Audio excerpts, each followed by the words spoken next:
Good evening, ladies and gentlemen. Welcome to the People's House. On behalf of the Municipal Council, we welcome you to the meeting on December 12, 2023 at 7 p.m. The meeting is now called to order. Madam Clerk, please call the roll. Yes, Mr. President. Roll call for Municipal Council regular meeting of Tuesday, November 12, 2023. The time is now 7:06 p.m. Councilman Abdulaziz. Councilwoman Cotton. Councilwoman Davila. Councilman Jackson. Councilman Khalid. Present. Councilwoman Mims. Councilman Udin. I'm here, Madam Clerk. Councilman Velez. Welcome, everyone. I'm here. Mr. President. Present, Madam Clerk. Thank you. Mr. President, this evening's prayer is being rendered by Pastor Marsha DuBose of Jehovah's Shalom International Church, which has been followed by the flag salute led by the Honorable Luis Velez, 5th Ward Councilman. Praise the Lord, everybody. Would everybody please stand? Hallelujah. Grace, mercy, and peace be unto you from God our Father and our Lord and Savior Jesus Christ. First, let me honor all of God's people in this room. Amen. You are what we are supposed to be doing, and that is praying for each other, loving each other, and loving each other past our issues, our trauma, and our drama. At this time, I'm going to go forth in prayer. Father, in the name of our Lord and Savior Jesus Christ, I stretch out my hand to thee, no other help that I know. If thou withdraw thyself from us, where shall we go? God, you said where there's 2 or 3 gathered in your name, there you are in the midst of all of us. God, look beyond all of our faults and all of our needs and meet every one of our needs on tonight. God, as we close out this year for this time and this space, we ask that you forgive us for anything and everything, whether it was in deed or whether it was in word. But help us to know that you are the God that sit high and look low. You are the God that move everything that's not like you out of the way. Move every crooked road and make it straight. God, help us to look beyond each other's fault and see the need of your people. God, this is not a coincidence, but this is purpose. We thank you for each and every one under the sound of my voice, that the power of God will rest on each and every one of us. It's not by might, it's not by power, but it's by your spirit. We thank you for this opportunity, and most of all, God, we ask that you visit every home, every represented in this room and even out there abroad. God, we pray even now for those that are dealing with the war right now, even if it's our family member, whoever, wherever they are. We ask that you teach us how to be sensitized about their concern. And God, we bind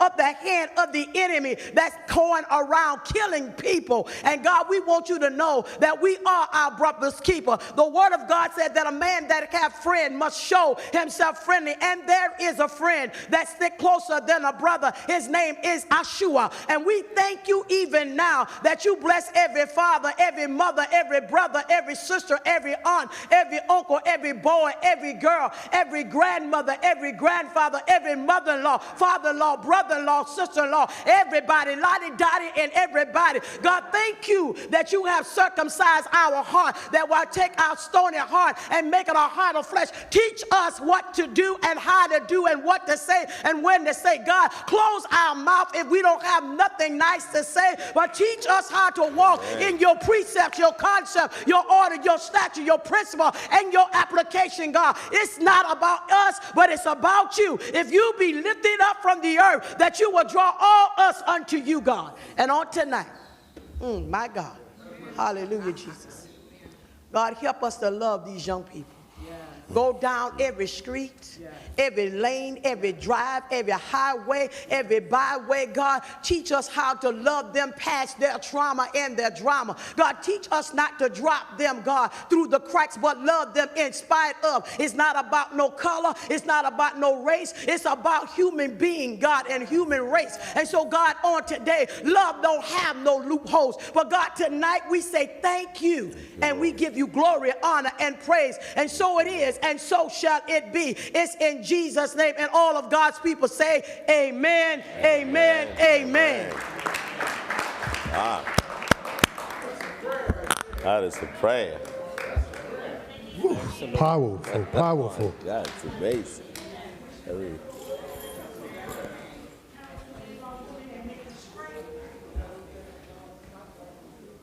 Let's salute the flag, the best flag of the world. I pledge allegiance to the flag of the United States of America and to the republic in which it stands, one nation, under God, indivisible, with liberty and justice for all.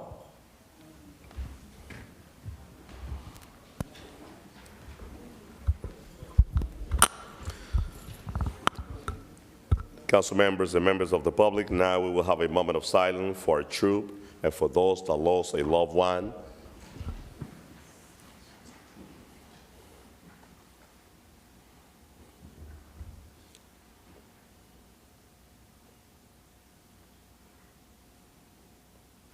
Thank you. You may be seated. Madam Clerk, please read the statement of compliance. Thank you. God bless you. Yes, Mr. President. Statement of compliance with the Open Public Meetings Law for 2023-2024. The meeting date is December 12th, 2023. Meeting time scheduled for 7 p.m. Adequate notice of this meeting was compiled and disseminated in accordance with the Open Public Meetings Law in the following manner. 1. The annual notice of regular meetings and workshop sessions of the Municipal Council was compiled for the year 2023-2024 on or about July 1, 2023. 2, a schedule of the regular meetings and workshop sessions of the Municipal Council for the year 2023-2024 was duly transmitted on or about July 1, 2023 to the North Jersey Herald News, the Record, the Arabic Voice, the Italian Voice, the Passaic County Pulse, Dominicana News, La Quisqueya Internacional, El Especial, the Paterson Press, the City Post News, Tap into Paterson, the Weekly Bangla Patrika, in addition to any other publication duly requesting such notices. 3, the schedule of the regular meetings and workshop sessions of the Municipal Council for the year 2023-2024 was prominently posted in the lobby of City Hall, first floor, in the place reserved for the announcements of this type. 4, the schedule of the regular meetings and workshop sessions of the Municipal Council for the year 2023-2024 was duly filed with the Municipal Clerk. And 5, a copy of the schedule of regular meetings of the Municipal Council was mailed to any person who requested and paid the fee authorized by the Open Public Records Act. Mr. President. Thank you, Madam Clerk. Council members, before we start conducting city business, doing payment of bills, I have 2 presentations from 2 of our council colleagues, and I would like to do the presentation. So there's 2 council members. I don't see Councilwoman Ruby here, but there's 2 amendments, Madam Clerk, that I would like to do it before we continue. Before we do the presentation, I'm going to wait for Councilwoman Cotton to be back here. But Madam Clerk, so we have to vote 3 items on the agenda, on the item 46, 47, and 48. Can we go on those items to introduce it on the agenda, Madam Clerk? Yes, Mr. President. Where's it? It's not there. Give me just a minute, Mr. President.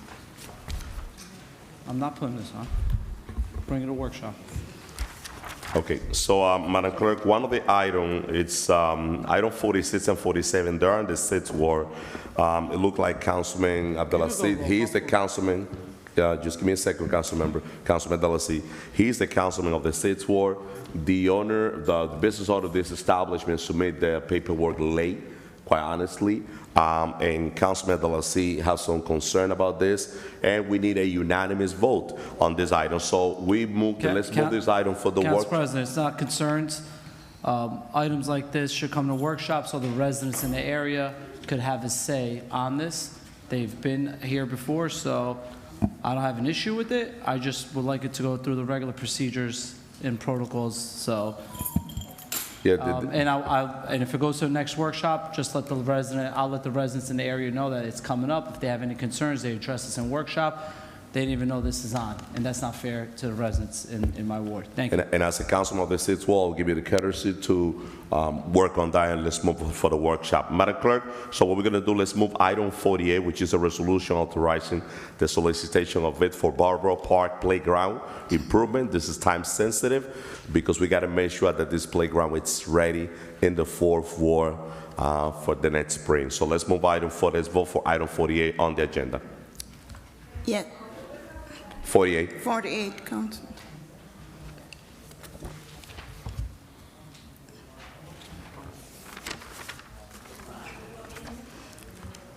Sure. May I have a motion? She have to put into the record. We will let you move. That's the 4th Ward. That's your ward. You have to do it. Go ahead, Madam Clerk. So a motion, please, to vote. For what? You haven't read it. It to be voted on the agenda, item number 48. Moved by Councilwoman Ruby Cotton, second by Councilwoman Davila. Roll call to move item 48 into the agenda, Madam Clerk. Yes, Mr. President. Roll call to add item number 48 to the agenda. Councilman Abdelaziz? Yes. Councilwoman Cotton? Yes. Councilwoman Davila? Yes. Councilman Kalik? Yes. Councilwoman Mims? So I just want to read the resolution into the record for the viewing public. The resolution says it's a resolution authorizing the solicitation of bids for the Barber Park Playground improvements, bid number 24.04 for the Engineering Division of the Department of Public Works. My vote is yes. Thank you, Councilwoman. Councilman Udi? Councilman Velez? We had a big discussion committee, DPW committee, that's why it's here. So my vote is yes. Thank you, Councilman Velez. Mr. President? Yes, Madam Clerk. So the votes are 8 yeses, 1 absent. Item number 48 is hereby added to the regular meeting agenda of Tuesday, December 12, 2023. Thank you, Madam Clerk. Roll call on item 48, Madam Clerk. Yes, Mr. President. Roll call on item number 48 for adoption. Councilman Abdelaziz. Yes. Councilwoman Cotton. Thank you, Madam Clerk. So for this item here, 48 is to go out to bid, solicit bids for the Barber Park Playground. It's time sensitive. If we doesn't get this going, by the time the bid, it takes us 6 weeks to get the bid. It takes us another 2 weeks to open the bid. Then it usually takes anywhere from 4 to 5 months, 6 months maybe, to even get the playground going. I mean, the Barber Park going. So this is solicitation of bids for Barber Park improvement. And Madam Clerk, my vote is yes. Thank you, Councilwoman Cotton. Councilwoman Davila. As the director stated, this is something that's very important to go out to bid and for this park to be ready for our next national night out. My vote is yes. Thank you, Councilwoman. Councilman Kalik. Yes, Madam Clerk. Thank you, Councilman. Councilwoman Mims. Yes. Thank you. Councilman Udin. My vote is yes, Madam Clerk. Thank you, Councilman. Councilman Velez. Thank you, Madam Clerk. I want to thank Mr. G, also G. Greer, the organization that met with Councilwoman Ruby Cotton to listen to the community, what they want there. So I think this is a plus for the 4th Ward and the residents in the area. So my vote is yes. I know it's going to be ready before the National Night Out. So hopefully they could break ground springtime, if the weather permitted it. Something simple. My vote is yes. Thank you, Councilman Velez. Mr. President. Thank you, Madam Clerk. We all are in full support of Barber Park, and Councilwoman knows about it. My brother G and all the leaders of the community that are being advocated for this playground. I remember back in the day how desperate was to pass by there, and now it's a beautiful place for our children, and it's going to look even better by the National Night Out when we put this playground there. So my vote is yes, Madam Clerk. Thank you, Mr. President. The votes are 8 yeses, 1 absent. Item number 48 is hereby adopted. Thank you, council members. Now, before payment of bills, so there's two presentations. Councilman Velez, we're going to start with your presentation now. Try to be brief, and also Councilwoman Cotton, you go right after, before we start doing city business. And I see we have a large crowd. It's very excited to see the People's House full of Patersonians. So we will have our public portion very soon. Councilman Velez? It's simple and easy. Every year, I'm going to take 30 seconds. I'm going to be real brief. Every year, at the end of the year, the last meeting in December, so I switched with my council colleague, Adel Aziz, because I always bring a presentation that is fitted for the celebration of the holidays. So I want to present a member of the community as being always active, Princess Reeve, and she will bring her musical selection. All right. Good evening, everyone. Good evening. Good evening, everyone. Good evening. All right. All right. Happy. Let us end this year on a glorious note, even though we have our trials and our tribulations, but let us end it on a glorious note.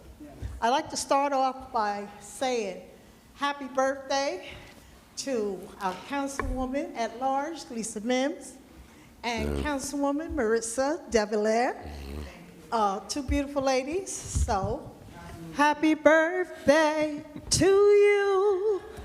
Happy birthday to you. Happy birthday to you. Happy birthday to you. You guys have to excuse me. You forgot hit by a truck. Councilman Udin's birthday. I got hit by a truck, so I'm fighting with a hernia. And I have 2 more months before I go in for surgery. So you keep me in your prayers. So I also, we had a statement, and we said, as we got together with a couple of our stars, and we're talking about our community stars from different sisters organizations. So we thought by sharing what is our mission statement on our heart, we want to share it with the community. So by the time 2024 come in, we have to do better, stand for what is right, no matter what direction it's going to, but we want everything in the right direction. We can no longer sit back and be quiet, keep a silent movement. We have to be able to take that stand and go forward and bring forth our voice, understanding, and our blissful hearts. Gotta put my glasses on. You know, they say when you get older, the eyes go first. So every star knows the journey that starts in the heart. It is about those moments when we choose to compassion, to extend the helping hand, or stand for what is right. So when we see the pillows, a sister with one of an emerald, their hearts is a nod that shares the understanding no matter where life takes us. We carry the spirit of the sisterhood inside. It is not about being a part of a club, act, or about living out those values that brings a bit or more light into the world. And I say when I say for the world, I say for each and every one. And I'm going to give you the small version of a Christmas song. So I want to say, we wish you a Merry Christmas.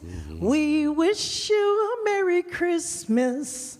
We wish you a Merry Christmas and a Happy New Year. All right. Beautiful. We could do better. Round of applause to Princess Reeve. She's a pillar. Yes. Thank you, Council President. And I want to apologize. They knew everybody's birthday, but he didn't share his birthday. So next year.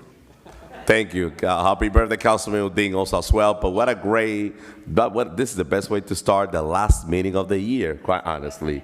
April's birthday Sunday. Oh, I see 4. Yes, definitely. Oh, Javier Silva also. Happy birthday also as well to you as well. So now we have a presentation by our Councilwoman of the 4th Ward, Ruby Cotton.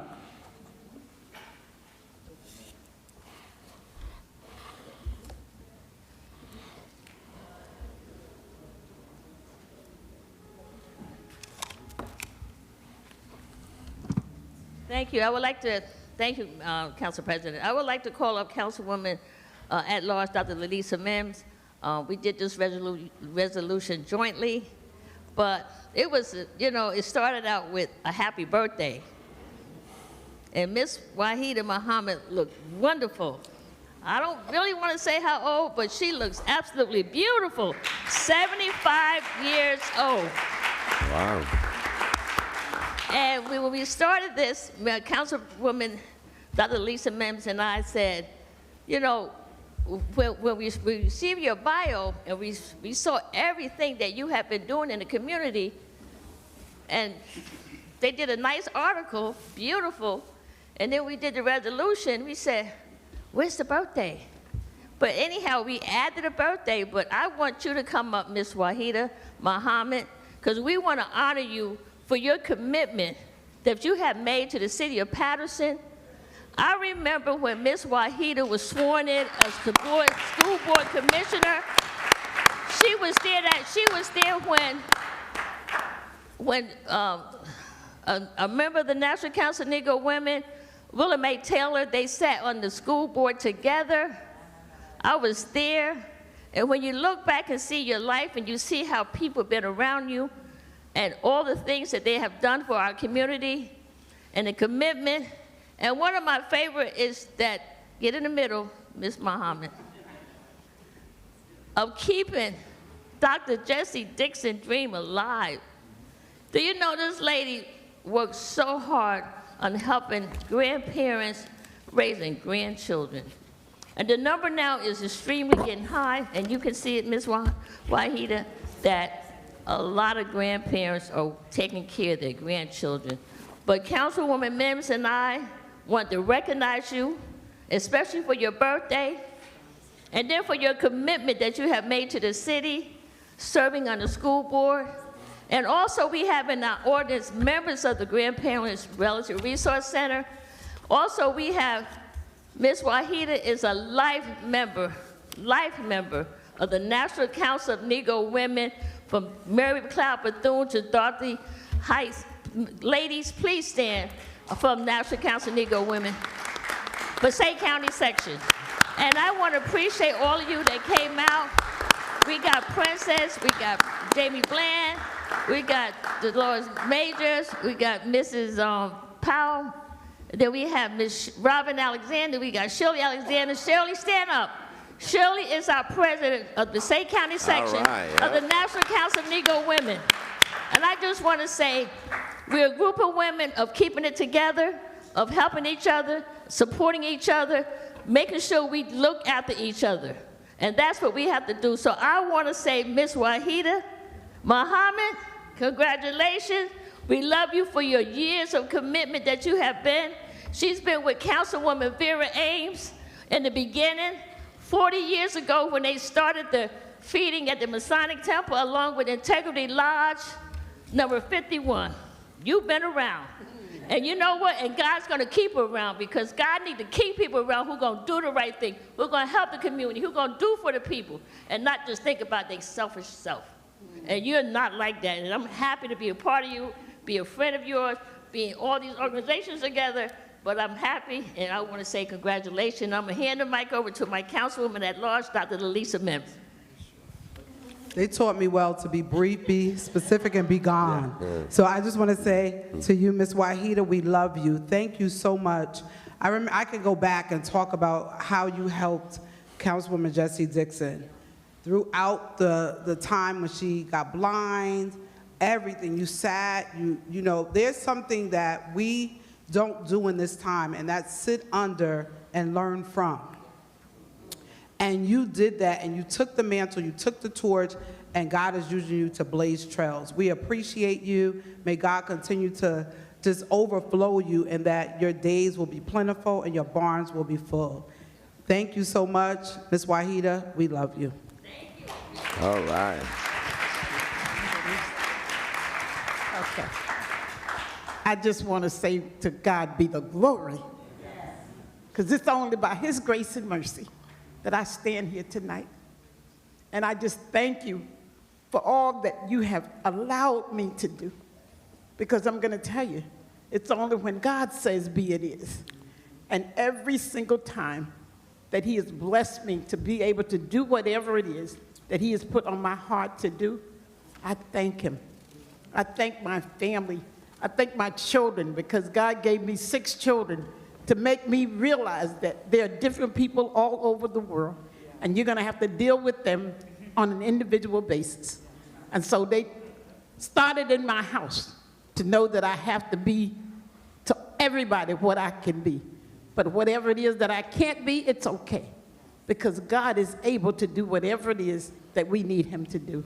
So thank you, councilwomen, and we are going to continue this fight, because that's all we know.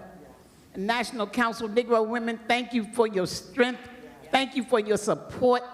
And I just want to say to all of us, women, men, and children, we are in this thing together. And we are only going to survive together. So I thank you again, and God bless. Thank you. Wow.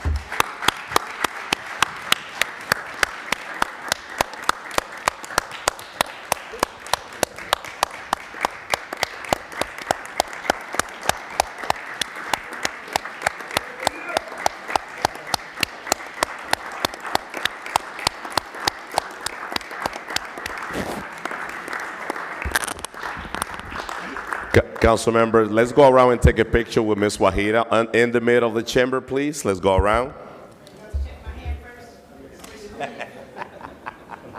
Ms. Wahida, congratulations. Happy birthday. Thank you. Congratulations. Let's hug her.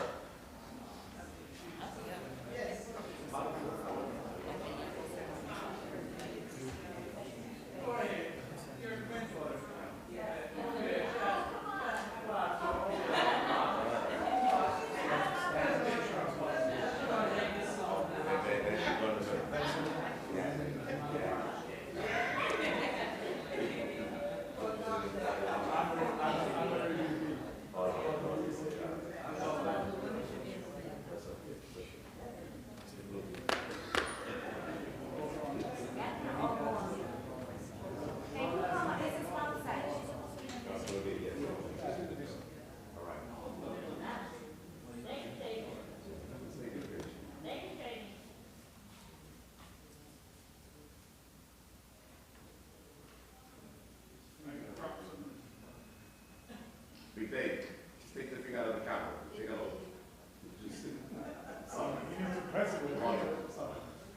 That'd be a good picture.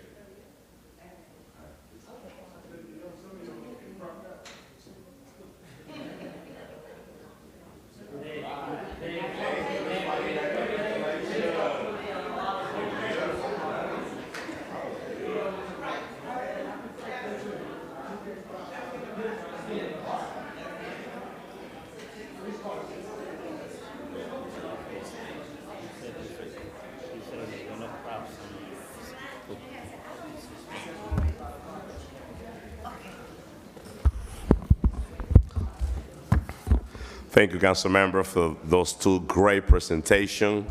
We have Keep going. Just thank you. So now, Councilwoman, payment of bills. No.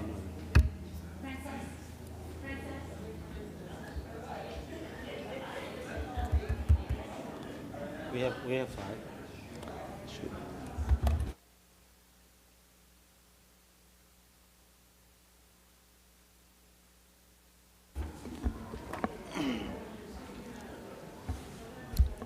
Councilman Khalid, payment of bills.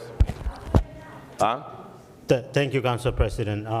Summary of disbursements for December 12th. you would add up the finance meeting, please allow me to do the payment of bills. Is everything was in the package. Thank you very much. Go ahead, do the honor, Councilwoman. so much, Councilman Khalid, Council President. I needed to at least say thank you to Princess. That's why I walked over. So just quickly, council members, the payment of bills, just want to point out a few things to you quickly. Where is it? I'm sorry. So the amount for payment of bills at disbursements are $11,527,531.59. This was a payroll week, which was $4,796,513.87. I want to point out that most of the other half of this has to do with general government, which was specific 4.2 for health insurance, workers' comp, and liability insurance. Am I correct, Madam BA? In addition, there was also a $1,226,303.29. This was specific to the grant for the guaranteed income, okay, of which I believe 80% of the cards have gone out for those individuals who were chosen. I know that we had thousands of applicants, and I know that this university, I believe it's the University of Pennsylvania, was a person, the individuals who did the lottery. So with that, I just want to say thank you. So overall, full payments and summary of disbursements are for $11,527,531 with 59 cents. Motion Second. for payment. Moved by Councilwoman Davila, second by Councilman Velez. Roll call, Madam Clerk. I got a question here. Discussion, Councilman Abdelaziz. Just real quick, Madam BA, CFO. It says turkey giveaway. We spent about $13,000. Who did the city do a turkey giveaway? Who did it? What organization? Paterson Police, I believe it is, right? Page 1 of 3 on its.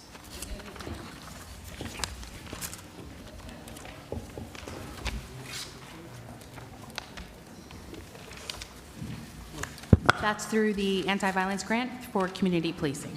Community policing. All right. Paid through a grant. Thank you. I just want to know where it was coming from.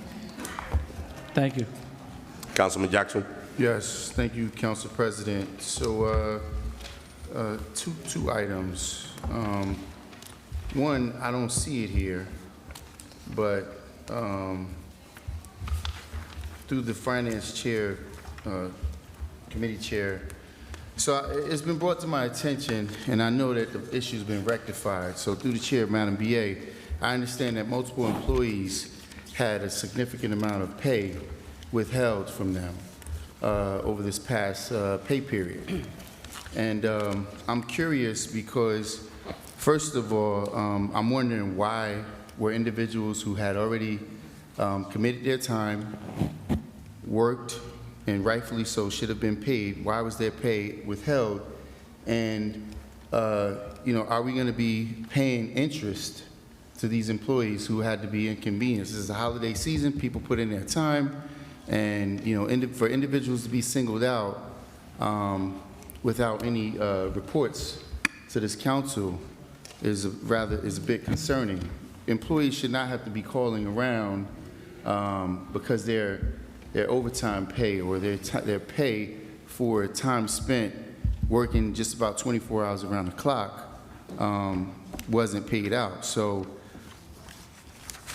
whenever there's an action, there's always a recourse. And are we planning on, because we often do that, we short our employees and then we don't compensate them for their inconveniences. So is there a plan to pay interest to these employees who happen to be inconvenienced? Madam BA. Council President, thank you. I believe that the councilman is referring to payments related to the election. You're not referring to regular payroll, correct? Just want to clarify. Okay. And so that is a process that gets processed not as an immediate part of their payroll. And no, there will not be interest paid on that. There were it's a conversation that I was requesting information for those payments, and we moved forward. Like you said, the situation was rectified, and those individuals were paid. So, Madam BA, I understand, sometimes we can callously overlook things, but when you have employees who are grossly underpaid and people that are depending on a check, it may only be a few days, but it still warrants an explanation to the council. And I understand you having questions, well, who authorized their payment to be withheld? I did, Councilman. First of all, the payment was not submitted to my office until the end of November, so it wasn't something, this was the election at the beginning of November. It was submitted without documentation at the end of November, and it is still, we are not in compliance with our MOU on this issue, but we did go ahead and discuss it with our monitor and said we were going to proceed as it was submitted, but that's all I am privy to say at this time. What do you mean when we're out of compliance with our MOU? I don't understand. Councilman, that's all I'm able to say at this time. Okay, right. That's Council President, and I apologize for trying to not elongate this, but I don't want to push past this. It's a very serious matter. We have people in this community that are treated with indifference all the time. Certain people are treated differently. You have personnel who dedicate themselves, who, by the way, are not employed at that time by the city. They're employed by the county clerk. They devote their time. They put their commitments in, and for their pay to be withheld, even for an hour, it's a disservice to them, and it destroys morale only to certain people. We all know that there was payroll payments in excess of $6,000 to $7,000 for the assistance from the BA's office, but yet individuals that receive a $1,000 check or a $1,500 check is scrutinized with a fine-tooth comb. This council is the finance authority. We understand she's the signing authority, but for members of this community, and more importantly our employee base, to dedicate themselves, commit themselves to work elongated hours when everyone else is home comfortably, and then for them to be inconvenienced as such, it doesn't send a good message out of how the city is doing business. And more importantly, from my perspective, it's very racially charged because it seems to be specific people who are spotlighted each and every time, consistently spotlighted and mistreated. So I just wanted to make sure I put that on the record because obviously, we don't intend on making sure that our people are treated fairly. Thank you. As we hear, the problem was took care. Those employees, they receive their paycheck. There have to be more communication, Madam Clerk. Unfortunately, I was not aware about the situation, and as Council President, I should be fully aware about this situation. I find out today in the street, I went to an event, and I find out those employees never got paid, and I realized that the reason why was because there was discrepancy on the spreadsheet and so many other things. So there's got to be a better communication. There's have to be. It's been solved, but there's a future election coming up, and there's a process in place that we have to follow to be in compliance with the MOU. I'm hoping that we follow the process. The process is there, and we have to be in compliance. That's all I'm going to say. We should not have, one moment, Councilwoman, we're going to move on because that's not on the agenda, but we have to be, let's not have this situation anymore. We should not have this problem. Now, let's move forward. I know we have a lot of people. Council President, as a finance chair, I ask for the floor. But very brief, Councilwoman, please, that we could start conducting And business. then Council President, I want to speak. I would like to just entertain the public portion by 8 o'clock. I see a lot of. Okay, so Yeah, go ahead, Councilwoman. Council President, the councilman referred to the finance chair, and he referred to the Go BA. ahead. And that's the reason I asked for the floor. And I'll just quickly say this because there's more to this conversation. Paperwork needs to be provided, point blank. Doesn't matter. People are getting paid. There has to be paperwork. Within that, as the finance chair, I ask questions. I just found out about this today as well. So there's a lack of communication. Some individuals know about it, others don't. And so as a council, Okay, if the council president is not aware and the finance chair, how do we address the BA about a situation that we know nothing about that we found out today? But with that said, I think we should not discuss this anymore, only because if we put forward what were some of the reasons, I am sure that some of the people that worked will be filing grievances. Point blank, that's all I'm gonna say, because you talk about fairness, so fairness needs to be across the board as well when people are getting paid. So with that said, that's all I wanted to say. Just want to not elongate this conversation, but I want everyone in this audience to know that we had a conversation today, and moving forward, there's more changes that needs to be done. We used to do business a certain way. We did it like this 30 years ago. It doesn't mean that it's being done correctly. So with that said, moving forward, I want to thank you, Council President, for giving me the floor. Thank you very much. Council President. Thank you. Councilwoman Mint, before we continue with second reading. And I want to thank Councilman Jackson for bringing it up because I was not aware of that. And I have a couple questions. So, Madam BA, what was the process in the past? Because in years past, I've never heard employees complain about getting paid on election. Has this ever been a situation? There have been situations in the past where stipends are not processed at the same time, correct? Is it for all, or was it like maybe a couple people? The issue is more whenever we have payroll issues that backup is not provided, that's when we have to wait and try to get the appropriate information. So just a recommendation, and I think it's already been said that the council should be made aware so that we're not caught off guard, but just a recommendation that there should be a written process to any employee that will be working the election. This is the process. You need to fill out your timesheet. It needs to be submitted and signed by this particular day. That process and whatever that looks like should be presented to all council members as well as all employees. So there's one streamlined process across the board, and we don't have employees that are not paid after they've worked those long hours. I agree with you, and that's some of the information that I was requesting and didn't receive. Thank you, Madam Bia. Thank you, Council President. Thank you, Council President. Councilman Velez. So, Madam Chair from Finance mentioning the guarantee program is $980,000 that went to that program. But the concern I have is I received some text from some residents that they sent an email saying that they were selected. There's a number to call back, and they're having trouble. They leave message and everything. They haven't returned back the call, just to follow up, okay? I just want to give you what the residents telling me. For the guarantee program, the people that receive the notification and guarantee income. The other thing is, Madam BA, I went quickly to this one over here. Another expensive item page 4 out of 7, I see entertainment, recreational entertainment. I just want to know a detail where we put that ban or whatever is entertainment, right?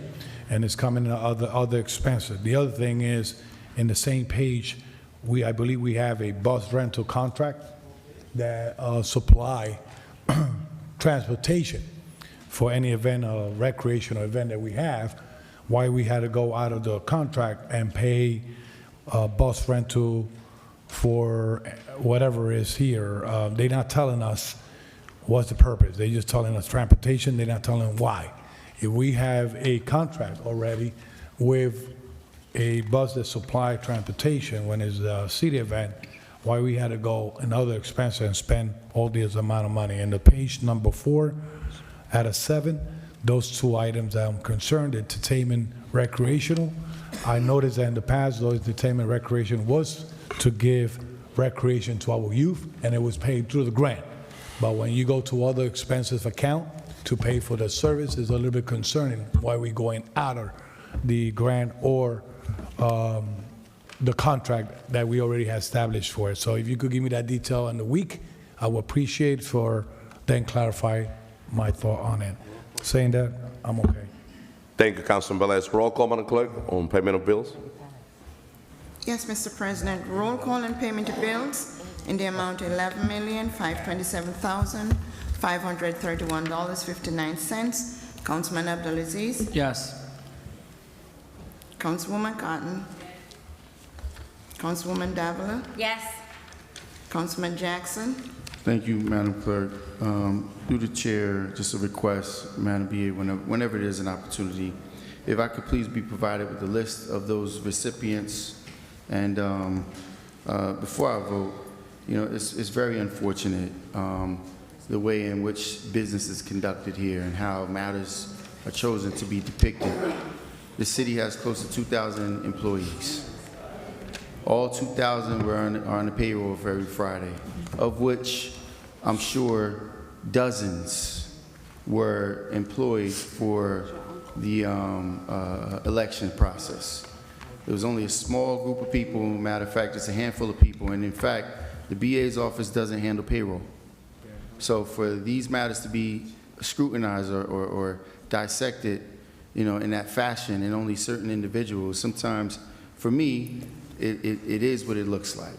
And it's unfortunate that the buck is being passed, and we're misguiding the intent. But with that being said, I don't see anything wrong with this bills list. I'm glad those individuals had an opportunity to get paid, and I'm sure it's because tonight's council meeting, it was going to be addressed, in a public fashion, so they got those checks out quickly this morning. And if it's not one thing that we could do here, we will definitely hold people accountable. Madam Clerk, my vote is yes. Thank you, Councilman Jackson. Councilman Kalik? My vote is yes, Madam Clerk. Thank you, Councilman. Councilwoman Mims? Services rendered, people need to get paid. My vote is yes. Thank you, Councilwoman. Yes. Councilman Udine? I say yes. Councilman Velez? Yeah, I trust the administration is going to do the right thing after the concern that was brought up tonight, but 1% is not reflected in this payment of bills. So I think the service has been rendered, so my vote is yes. Thank you, Councilman Velez. Mr. President? My vote is yes, Madam Clerk. So the votes are 9 yeses. Payment of bills in the amount of $11,527,531.59 is hereby adopted. Thank you, Madam Clerk. Now let's do the consent agenda, which is item 9, from 9 to 27 to 26, Madam Clerk. Yes, Mr. President. 9 to 26. Just give me a minute. So the consent agenda, items 9 to 26, all matters listed under the consent agenda are considered to be routine by the council and will be enacted by one motion. The item listed under the consent agenda are numbers 9 through 26.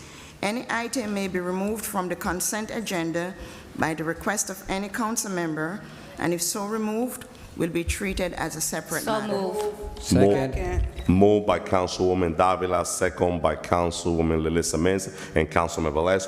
Roll call, Madam Clerk, on the consent agenda. Yes, Mr. President. Roll. It's okay. Yeah, he's a smooth voice. No. And Councilman Udine as well. Udine as well.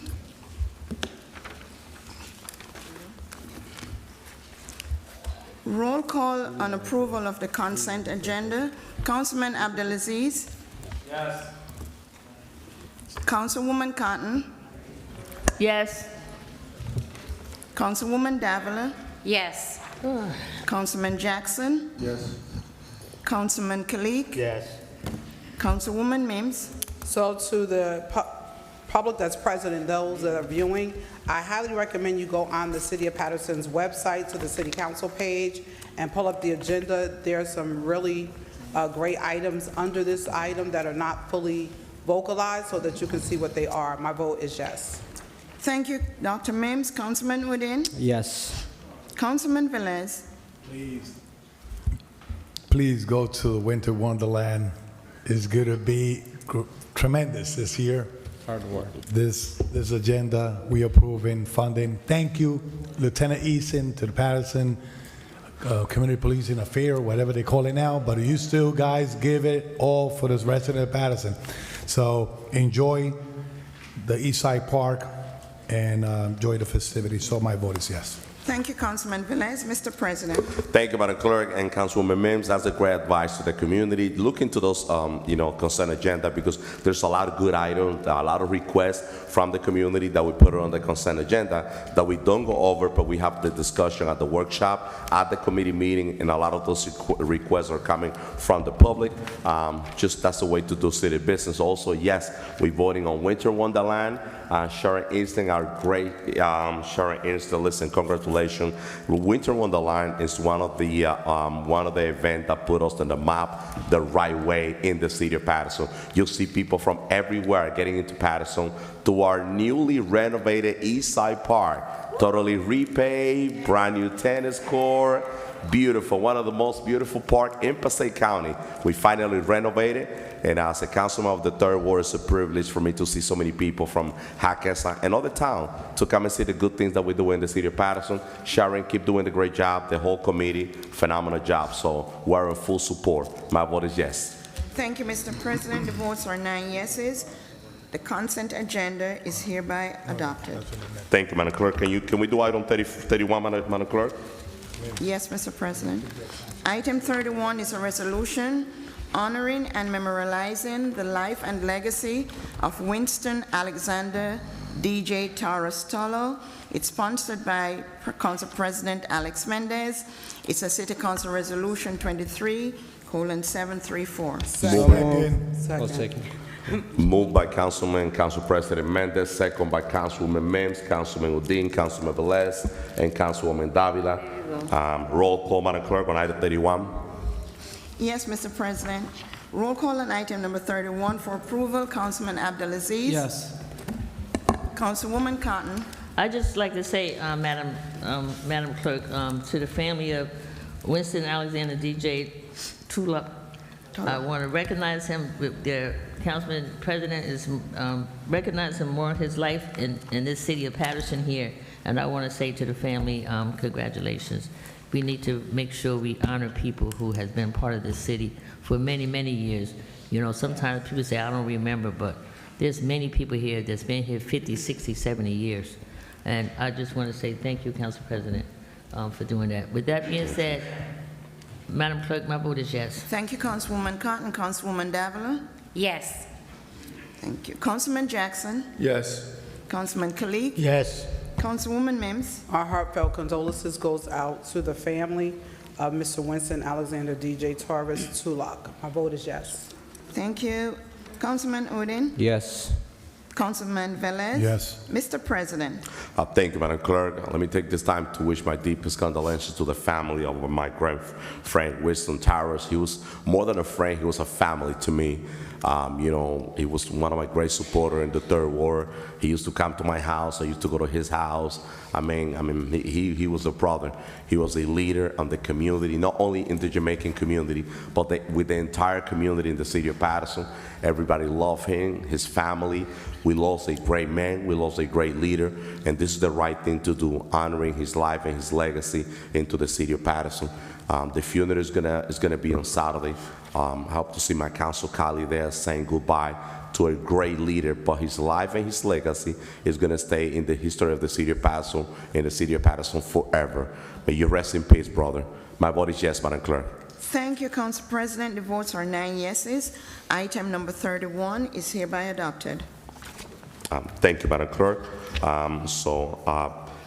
Can we go from first reading, Madam Clerk? Let's do the first reading item. Yes, Mr. President.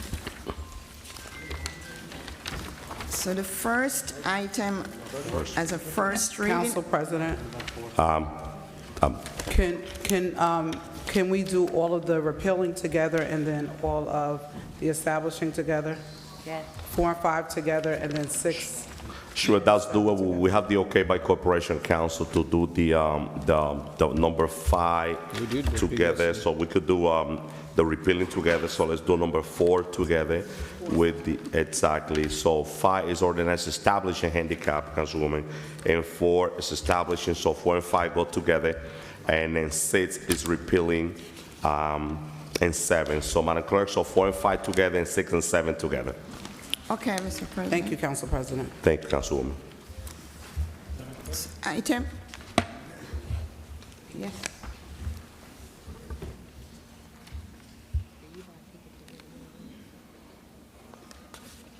Oh, yeah, I've been like,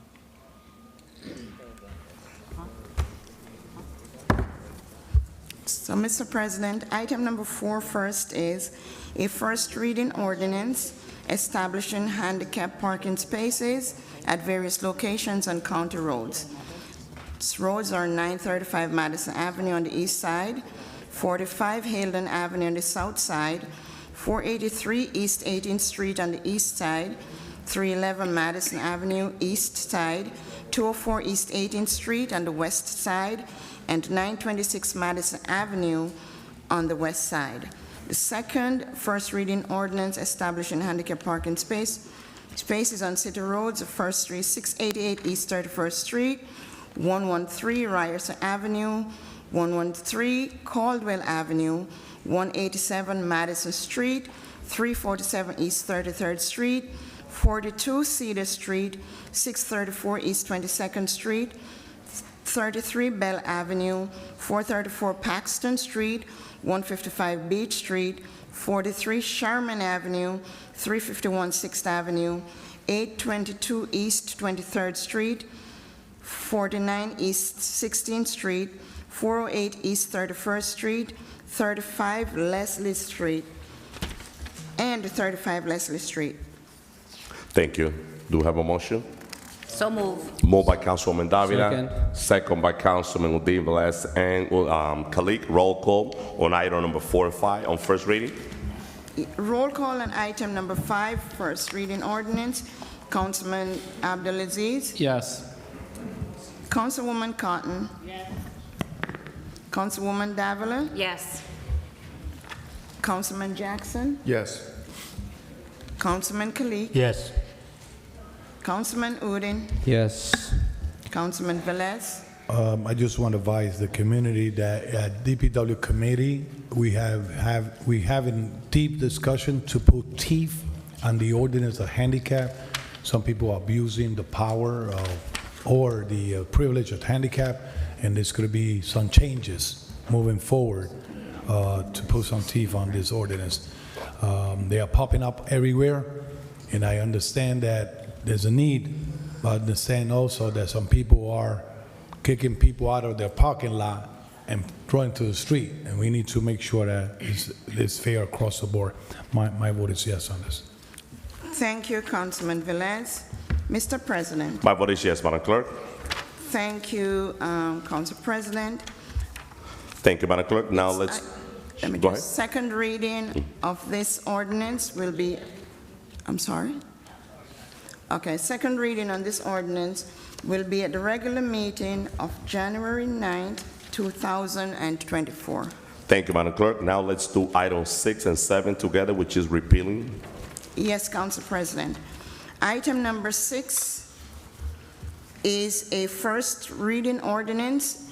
No public hearing is required. It's an ordinance repealing establishment of handicap parking spaces at various locations, 234 Paterson Avenue, 27 Holzman Street, 187 Park Avenue, 248 20th Avenue, 182 Carbon Street, 442 East 35th Street, 181 Beach Street, 155 Beach Street, 212 Lion Street, 490 Park Avenue, 490 Park Avenue, plate number WSC 43W, 239 Sussex Street, 437 East 24th Street, 363 Paxton Street, 1070 East 25th Street, 95 Cedar Street, 68 Paterson Avenue, 131 Godwin Avenue, 172 Carbon Street, 1042 East 22nd Street, 268 Pacific Street, 106 North 4th Street,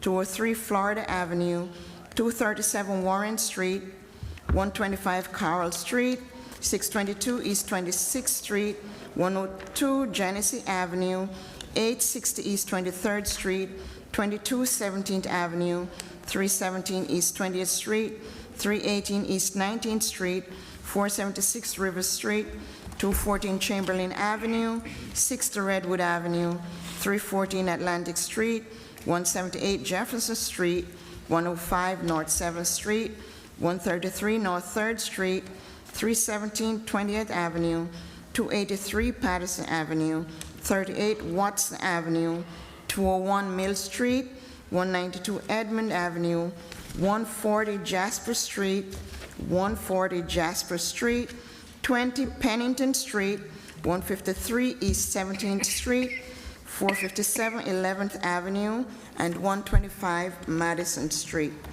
So move. Second. We were doing. So we have to read item number 7? 7. Yes. Item number 7 is also a first reading ordinance. No public hearing is required. It's ordinance repealing establishment of handicap parking spaces on County Road. Roads are 98 Spruce Street, 182 to 184 Lafayette Street, 935 Madison Avenue, and 317 McBride Avenue. So moved. So move. Moved by Councilwoman Davila and Councilman Velez, second by Councilwoman Dr. Lilissa Mins. Roll call on first reading on items 6 and 7. Madam Clerk? Roll call on items numbers 6 and 7, both first reading ordinances. Councilman Abdelaziz. Councilwoman Cotton. Yes. Councilwoman Davila. So to the community, as you saw, items 4 and 5, we were approving the establishment of handicap parking spots. These are repealing. Just make sure that if you have not paid, all right, it's being repealed.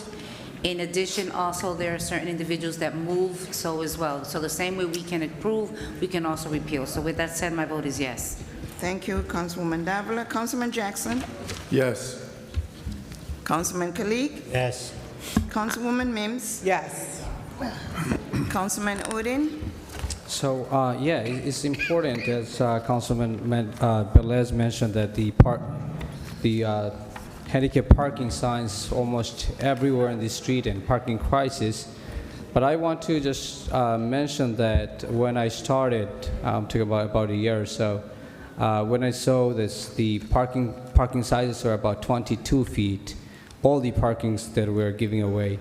With the support and assistance of the Corporation Council and DPW Director, these sizes were decreased from 22 feet to 18 feet. So we are saving 4 feet from every single parking spaces. That change actually brought and was, I really think that. But at the same time that, sometimes we take opportunity that we don't need to, or we don't need to have a handicap parking, still we have that. So if anyone will move out or if you don't need anymore, please inform to the department so that they can repeal the parking size, because we need parking spaces on the street. So thank you again. Thank you, Corporation Council. Thank you, Director, and my vote is yes. Yes. Yeah. Okay, thank you, Councilman Udine. Councilman Velez. I want to commend the Superintendent Traffic Division, Bobby Stuturo, and his crew for being diligent and to, repealing 54 parking space is real important. Hopefully the people understand that whoever needs really a handicap, comply with the regulation, and we are happy to approve it. That's one of the things that we had to be careful here. Also, Madam BA, just keep in mind about the people that are doing construction and they say the parking is free. Make sure that they are free. My vote is yes on this item. Thank you, Councilman Velez. Council President. Thank you, Madam Clerk. Members of the public, parking is very limited in the city of Paterson. If you see any person that is not utilizing the handicap parking spot the right way, please report them. That way the DPW return that space to the general public. As you see, 54 parking spaces are going back to the community, but we have to be vigilant in making sure that whoever have that privilege, use that privilege the right way. With that being said, my vote is yes, Madam Clerk. Thank you, Mr. President. The votes are, Councilman Abdelaziz just stepped in. So before I announce the vote, is it okay? Okay. Thank you, Councilman Abdelaziz. So the votes are 9 yeses. Second reading on these ordinances will be at the next regular meeting on January 9th, 2024. Thank you, Madam Clerk. It's already 8:10. As I mentioned before, we're going to start the public portion now. Members of the public, remember you have 3 minutes to speak on the mic. After the 3 minutes, please wrap it up and allow the next person on the list to utilize their 3 minutes. Let's be mindful of, let's keep, let's keep the decorum on the chamber.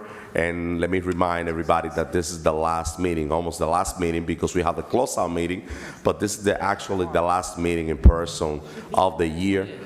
Take the time to wish everybody a Merry Christmas. Council President. So let's keep it that way. Just in case, before you move forward, I see a lot of new people coming in, and I was seeing before, can you instruct them if they want to speak? So make sure, if any member of the public wish to speak on the public portion, make sure you add your name on the list. I just want to make sure that every person gets the opportunity to speak on the public portion. How many speakers, Madam Clerk, we have? 27. Great. Let's call the first speaker. First speaker is Latanya Easter. Please state your name and address for the record.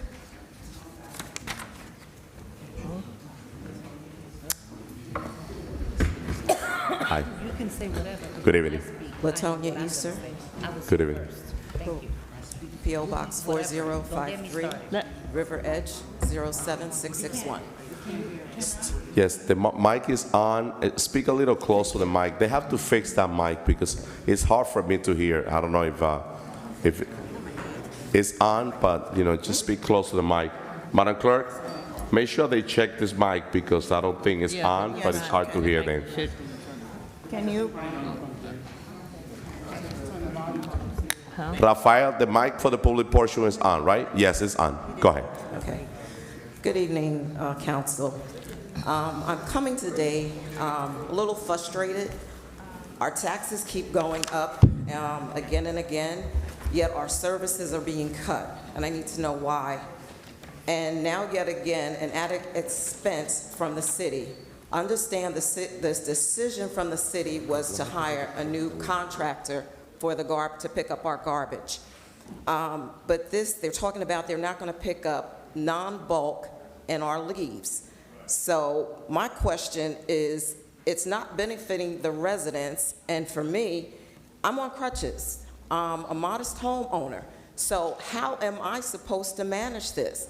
I can't physically pull stuff out to the street, and when I can try to do something or maybe get a neighbor to help me, how am I now supposed to get it to said yard?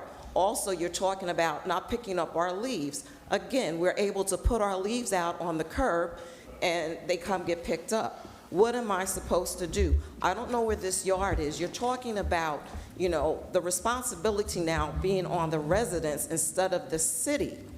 My question is, are you going to lower my taxes to compensate me? Because that means I now have to find someone that's going to help me out. And of course, myself again, and my condition being handicapped, and I'm sure there are others as well. Now we're going to have to pay someone to come in to do this for us. And then again, as a woman and also a person that's handicapped, there's going to be somebody out there that's going to try to take advantage of me. And I really don't think that's fair. It's going to be a great impact on us financially, and I don't think it's our responsibility. And as I said, you want me to come out here, so should I rent a U-Haul truck and try to get it? Just tell me what it is I'm supposed to do as a resident. And with that being said, you council people, you get a salary. There are many of us, we're on a fixed income. I'm one of those that's on a fixed income. So again, what am I supposed to do? My taxes keep going up, but now you want to add another financial burden on me. It's not fair. It's a gross detriment to me. And in speaking with that, you're telling me my taxes are going up, but as a landlord, I have a 3-family property. I live in one of the units. I'm stuck at a certain amount of money that I'm able to charge my tenants. I can only go up 5% a year. You keep going up on my taxes and you keep taking away services. How am I supposed to live? I'm already living at a deficit. And that's not fair to me. And especially, like I said, and I'm sorry to keep repeating it, but the taxes keep going up. And what am I getting? Again, I think it's extremely unfair. The other thing I want to know is, when you guys are making these decisions, please consider us, because I don't think anybody's really considering us. You're giving breaks to these companies that have come into Paterson, that have gotten all these new buildings and everything. They're getting tax breaks. What about us getting tax breaks? And we're not getting any. The other thing that's frustrating is I kind of stopped watching council meetings because, you know, you guys, we've chosen you for a reason. That is to take care of us in our city and to watch out for the best interest of us. So what are you going to do? You know, watch out for us. Consider us. That's all I'm asking. Please lower my taxes or give me my services back. Thank you. Thank you. Thank you. Next speaker, Madam Clerk. David B. Gilmore. Good evening. Good evening. It's been a while since I've been here. Dave Gilmore, Paterson. And the first thing I saw was the Martin Luther King banner is gone again. I wonder if what was the process? Again, we asked that last time. What was the process? Is it one individual that's intent on removing it? You know, why? What's going on? In no particular order, I've got a few things I want to say before my time runs out. Born a Christian, baptized, to my Arabic friends and family, assalamu alaikum. I want to speak, because nobody else is, on the genocide that's happening over there in Gaza.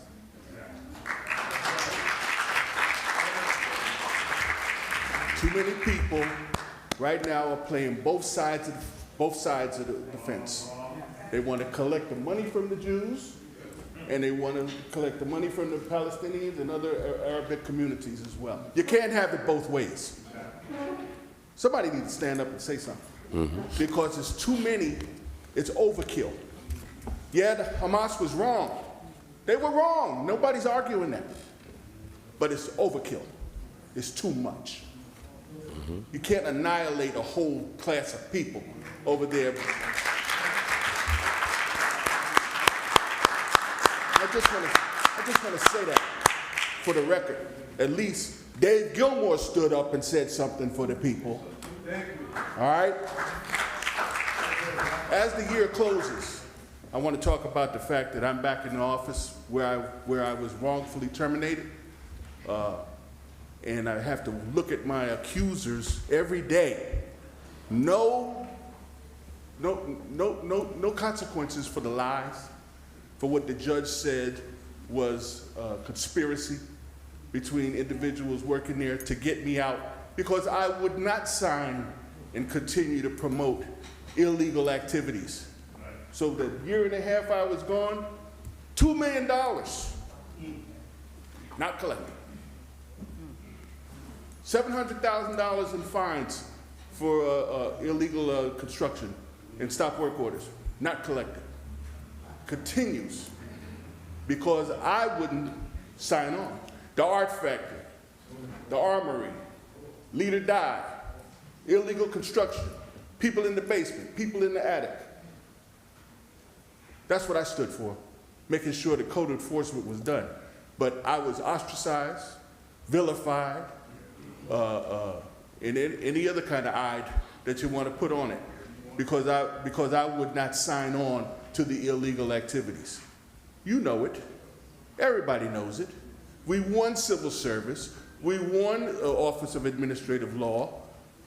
And just recently, 2-3 weeks ago, we had a status conference hearing, and the city showed up empty-handed again. This is about the 4th time in 3 years that this case is coming forward. I'm just tired of it. I really am. And I'm going to start talking and being more vocal about it as time goes on. Here we're closing out the year.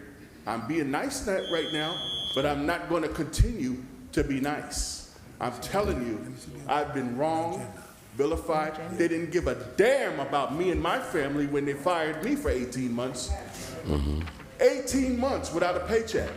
And then I come back and now I got to look at these people that accused me, that lied, conspired against me in my office. It's damn it ridiculous.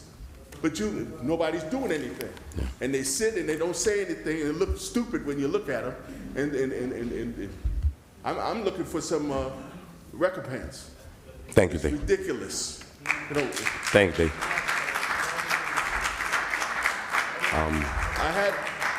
I had more to say, but I got excited. Now I can't even think.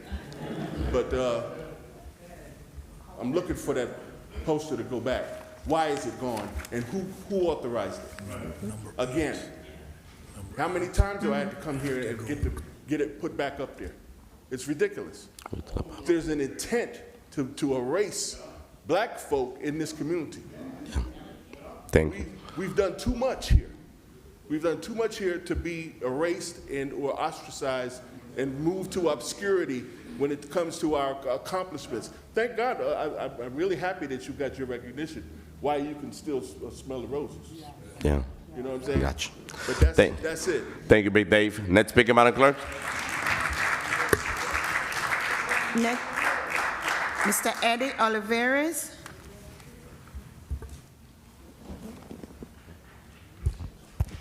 Good evening, all. It may seem presumptuous of me to come here and tell you that I'm going to lecture you guys on some things, but it's appropriate. Our city is falling apart. When you guys are running, you promise everything, you tell us everything we want to hear. No sooner are you sworn in, you forget, you know? And so I'm going to talk about something that seems simple. Even children, you ask them, oh, what kind of government do we have? They would say a democracy. More specifically, a representative democracy. What that means is that we elect you guys to go to your respective seats to represent us. That's what the representative part of that is. You represent us. And it seems as if you guys, at least 5 out of 9, are representing yourselves. How do I know that? Because our city is a big mess. If it were not the case, we would not be in the mess that we're in. The second thing I want to say is checks and balances. You know, when we say that, we think of the Supreme Court, we think of the Senate. In general, we think of the federal government. But it's not so. It applies to you guys. Now, who do you keep in check? Is it these nice people here? No, they're above you. You work for them. Is it me? No, you work for me too. I'm above you. Who do you keep in check? The mayor. That's it. But you're not doing your jobs. You know, Councilman Velez a few weeks ago gave us an important piece of information. He said that 95% of the things that come across your desks comes from the mayor's office. Well, I got news for you, boys and girls. That means that you are not doing your jobs, because he's blindfolding you 95% of the time. So if you can't see through what the mayor presents this council with, and you cannot see that it's not good for the people of Paterson, then you are not doing your jobs. The offices that you work for is above you, at least for 5 out of 4, at the least. And so, I am as frustrated as many of us. I am very frustrated with the whole system. And I ask you guys that if 95% of the stuff that comes across your desk comes from the mayor, I'm going to close up now, then stop saying yes to everything. Stop saying yes to everything that the mayor presents this council. Start saying no. You represent us, not yourselves. Next speaker, Madam Clerk. Yes, Mr. President. Next speaker, Commissioner Errol Kerr.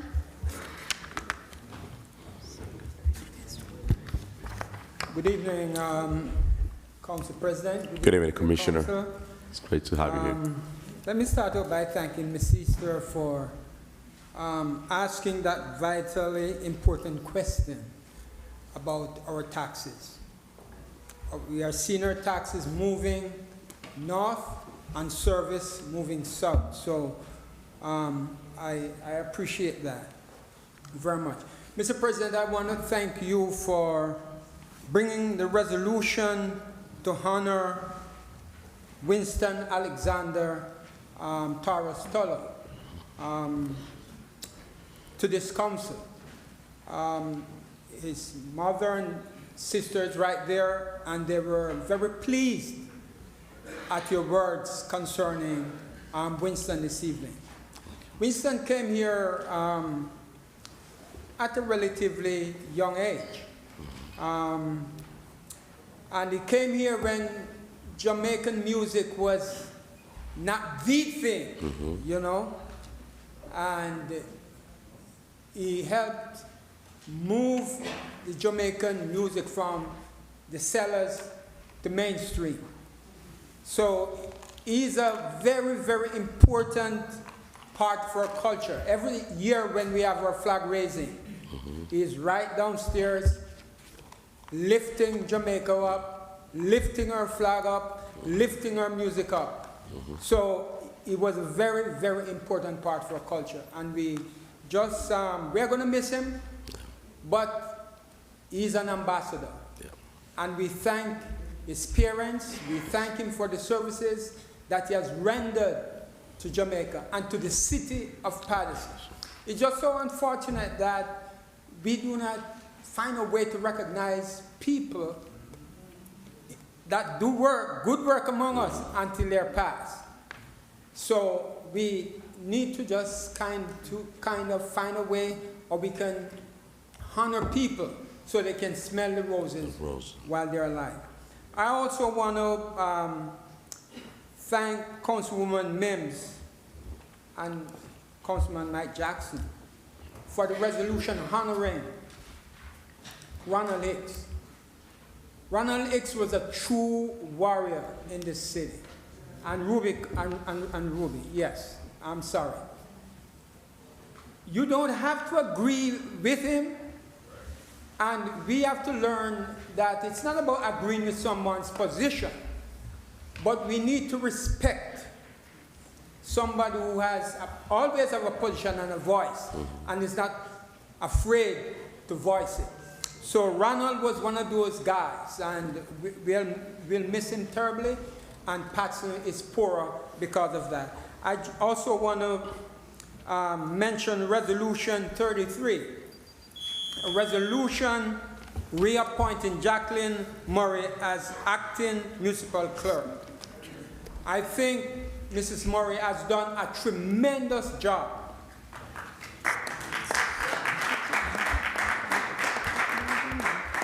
She has represented the job, she has represented the office, she has represented the city tremendously. And I think she deserves every last vote in support of her reappointment. Thank you, Mr. President. Thank you. Thank you, Commissioner. Next speaker, Madam Clerk. Next speaker, Ms. Hafiza Freeman. Sorry. don't see Mr. Freeman on the rooms. Oh, yes, she's here. Good evening. Welcome back. Yeah. Good evening, everyone. Good evening. If I go over, please allow me. It's probably if I do, I just saying, give me some time, because it's not long. Let's try it. First and foremost, long live Najee Seabrooks. Taken but never forgotten. His birthday is 49 days from now. He would be 32.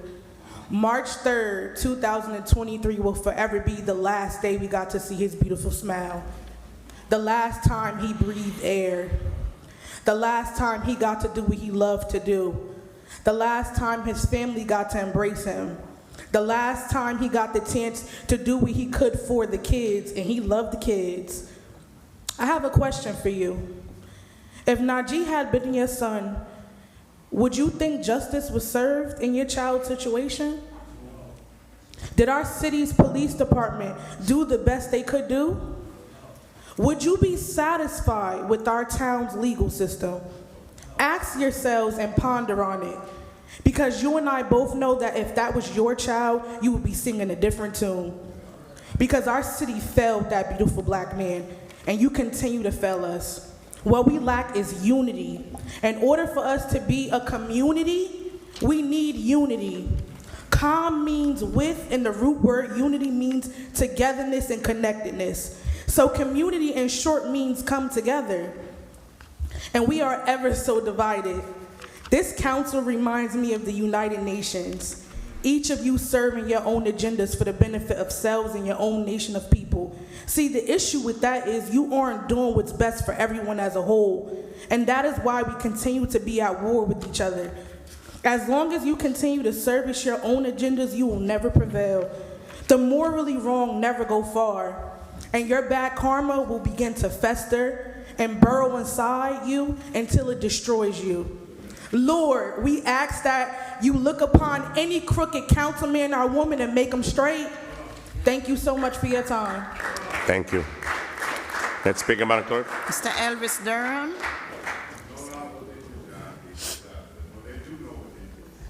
Mr. Elvis Durham from Paterson, New Jersey. Before I get into my announcements, just want to say this. December, it's the month of we celebrate Jesus Christ's birthday. Just want to say happy birthday to Jesus.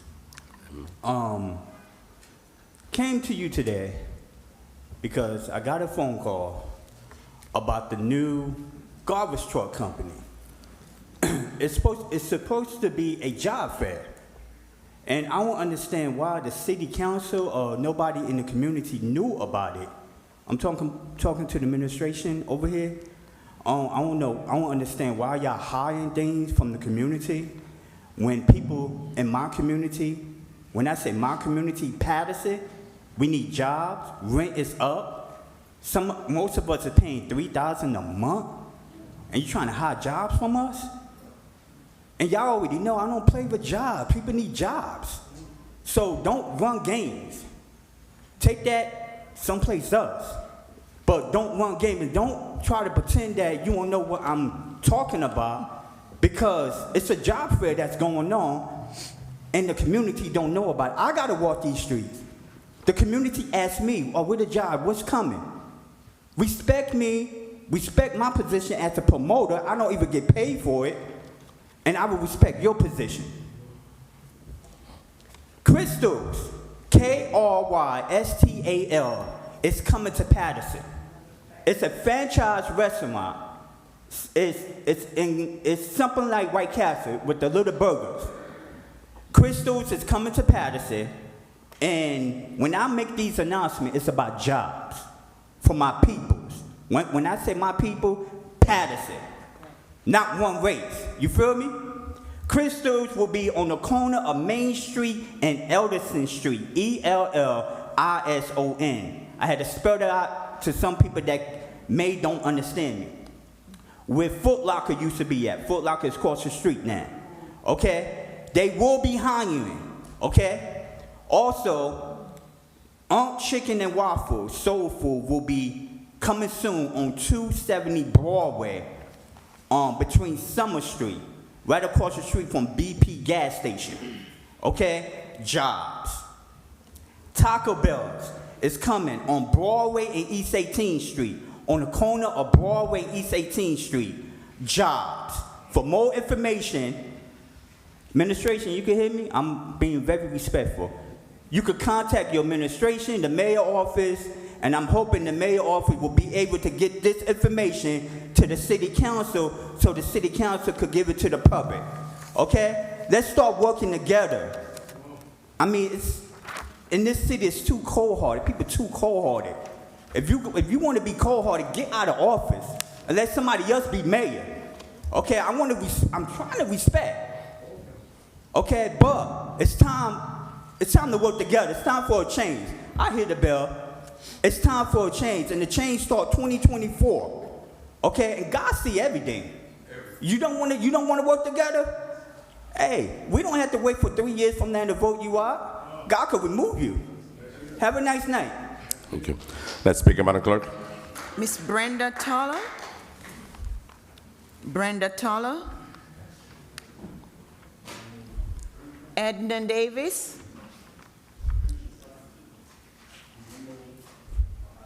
Next speaker, Madam Clerk. Miss Wahida Mohammed.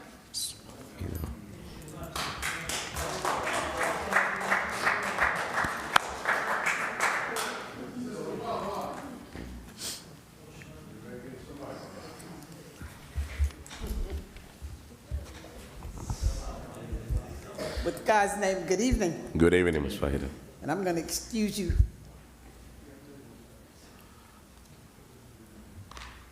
Allergies for right now. But let me start off by thanking you for this honor this evening. But I also want to thank the Grandparents Organization and those grandparents that come there every day to service our community. I want to say to you, you might see me out there on that line, but rest assured that those women and men are out there every single day, that we have to do what we have to do. And we know that Dr. Dixon is proud of us.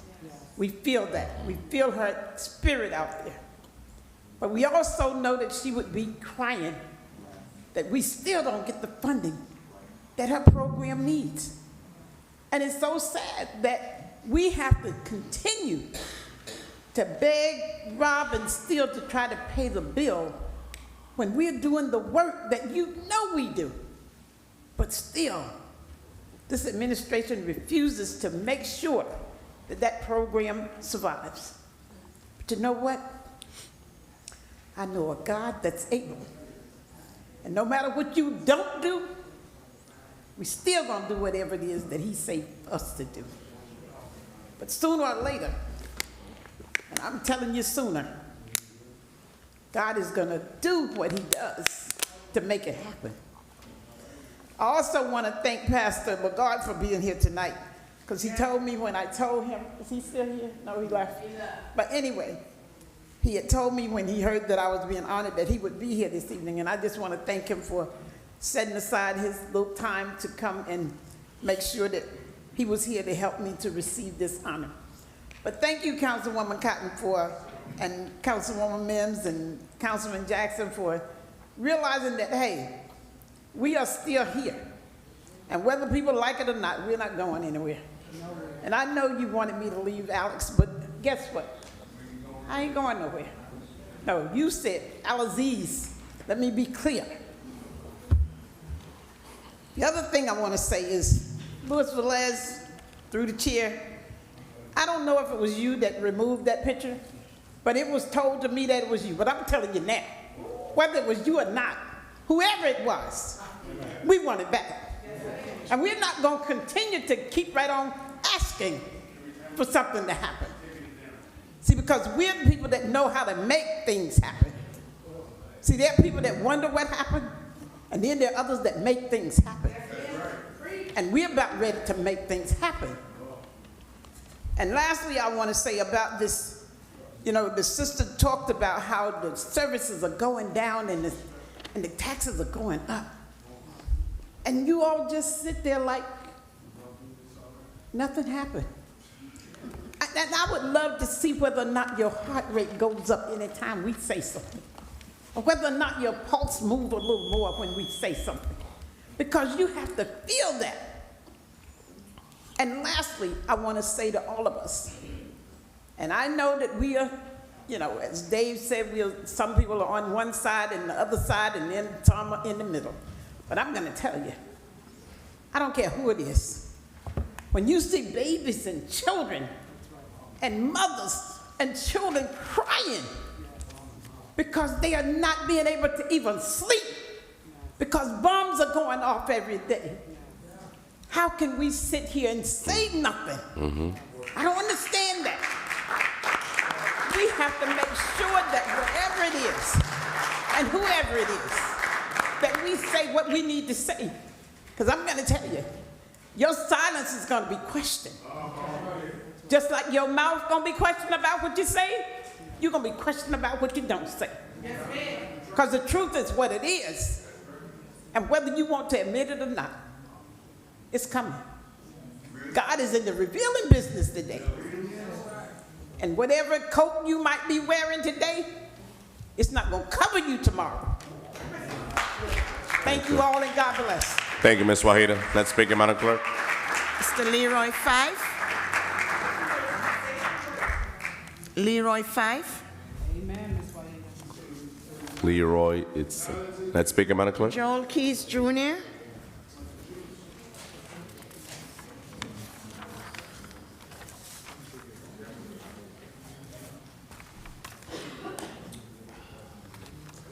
Good evening. Good evening, bro. Joe Keys, Paterson. All right. Spring Democracy to Paterson. The title of my speech tonight is, Who is More Sophisticated? Corporate imperialism is a system of oppression that requires the people to organize and mobilize as a united force if we want to bring democracy to Paterson. We are governed, conditioned, and controlled by more than 20 different systems of oppression, of which racism, white supremacy is number one, and prevalent in several others. In essence, life on this planet is a battle between systems of oppression versus the people. We must recognize the following dynamics regarding the systems of oppression. The systems of oppression recruit the people through an unconscious process of value adaptation and use the people to oppress one another. In other words, each system of oppression has values that shape value systems and beliefs that shape belief systems, which shapes attitudes and then behaviors. We must understand that the main objective of every system of oppression is to achieve divide and conquer outcomes. Allow me to paraphrase that. Every system of oppression is designed to play one group off against another group. In other words, the systems of oppression are not allied with any of the groups of people involved in this type of political machination. As long as you have two or more groups of people fighting against each other over an issue, the system of oppression's plan has come to fruition. And anytime you have a situation where one group of people are given favorable treatment over another group of people, there's going to be a conflict because an injustice has been dealt, but what's usually not identified is that there has been an injustice dealt to both, and that injustice is that both have been effectively victimized by divide and conquer tactics orchestrated by the state apparatus. When we talk about groups being played off against each other, sometimes those groups consist of the politicians versus the people. In conclusion, it comes down to the sophistication of the systems of oppression versus the sophistication of the people. The question we must answer is, who is more sophisticated? Thank you. Thank you, brother. Next speaker, Madam Clerk. Next speaker is Mr. Keith Watson.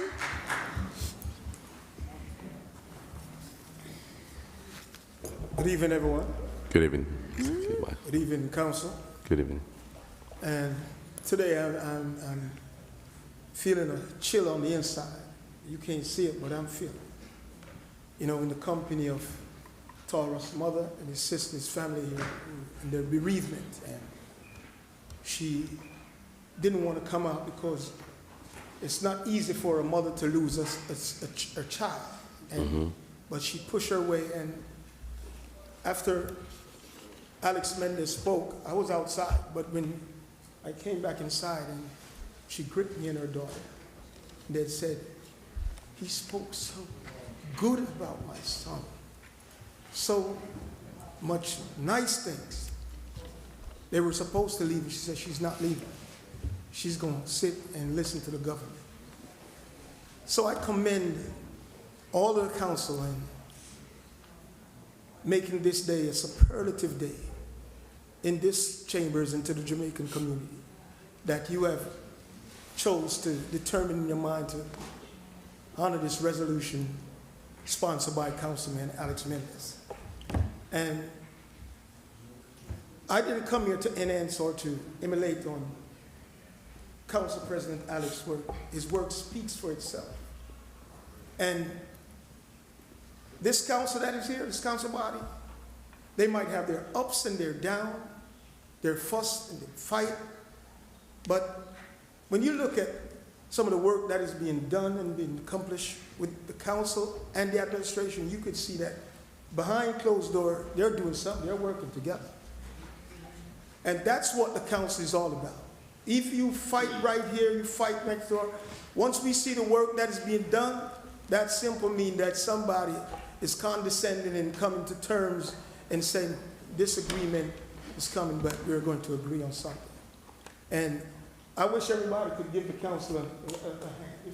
If you may, if you feel like they're working, then you give them a hand. And to the business administration and to council, corporation, continue to do what y'all doing. I don't mince words, but when I see work is done, I can congratulate you. And let me tell you something about Jamaicans, if you never know.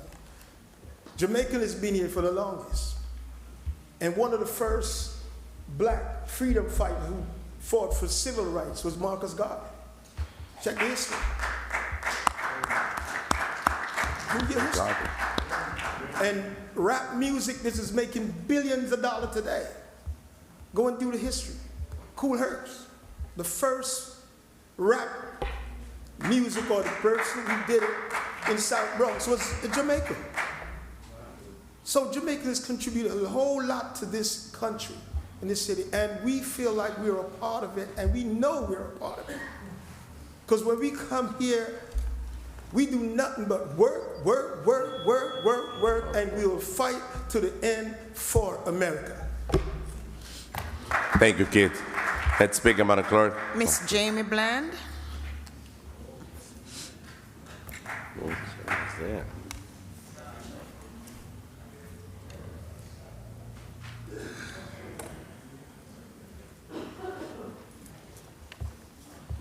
Happy holidays, everyone. My name is Jamie Bland. Happy holidays. I came to, once I found out that Councilwoman Cotton told me that you would be an honor, I was like, well, I gotta be here to make sure that your picture hits Facebook and that your live hits Mother Vera Ames first. So, congratulations, and I really want to say that I'm glad that you're getting, you know, your flowers while you are here. I really am, because you keep them sleeves rolled up. You helped me open up 8 sites. I mean, you've taught me a lot just behind the scene. You know, I don't show up in council, but when it was time to show up at the board meetings, wherever I had to be, you already know. Y'all know I'm here. You know what I mean? I gotta watch my blood pressure because I still got these kids and their families. But I appreciate you so much. God bless you. Yes, I wanted to, while I'm here, I wanted to make sure that I let you guys know it is Christmas. Jumpstart still, just because I don't come and I don't ask, I don't beg, I don't borrow, I just want to ask you today if anybody has any toys or anything for about 8 more of my families. I would appreciate it. Everybody has my information. Please keep Jumpstart in mind. I wanted to tell you that everybody in here needs to watch out for the cars being stolen. I'm a witness of my daughter's car was stolen. These are people that are coming from out of New York, Newark, and other places. Everything that you see going on in Paterson is not our Paterson young men. I'm telling you, I got my ear to the ground, I'm still in the hood, and I do know that what I'm saying is truth behind that, okay? So just watch yourself as well as your car. Also, Taurus, is this the family? Was one of, trust me, in the 80s, Taurus from Passaic County, Bergen to New York, an icon in this city. Do you understand? On this East Coast. So I want y'all to know that he's a jewel. The American posse appreciates him. He came with all positivity. It wasn't the weed smoking crew. It was all the people that were reserved, Jamaicans and Americans, and we had plenty of fun and peace. So this Taurus, we love him. I just want to let you know that, and I am touched. I send my condolences to you and the rest of the family. Just piggybacking off of everybody else really quickly, don't forget, Martin Luther King fought for every foreigner. When they say black, then they say brown, y'all are brown. So I don't want y'all to think that y'all Caucasian. You are the brown people we talk about. Everybody that's not black, okay? So that needs to go back up as soon as possible. Find it in your heart, in your mind and soul. This man fought for y'all as well as us. Have a good night. Thank you, Jamie. Next speaker, Madam Clerk. Miss Frances Harrison. She left? She's right not.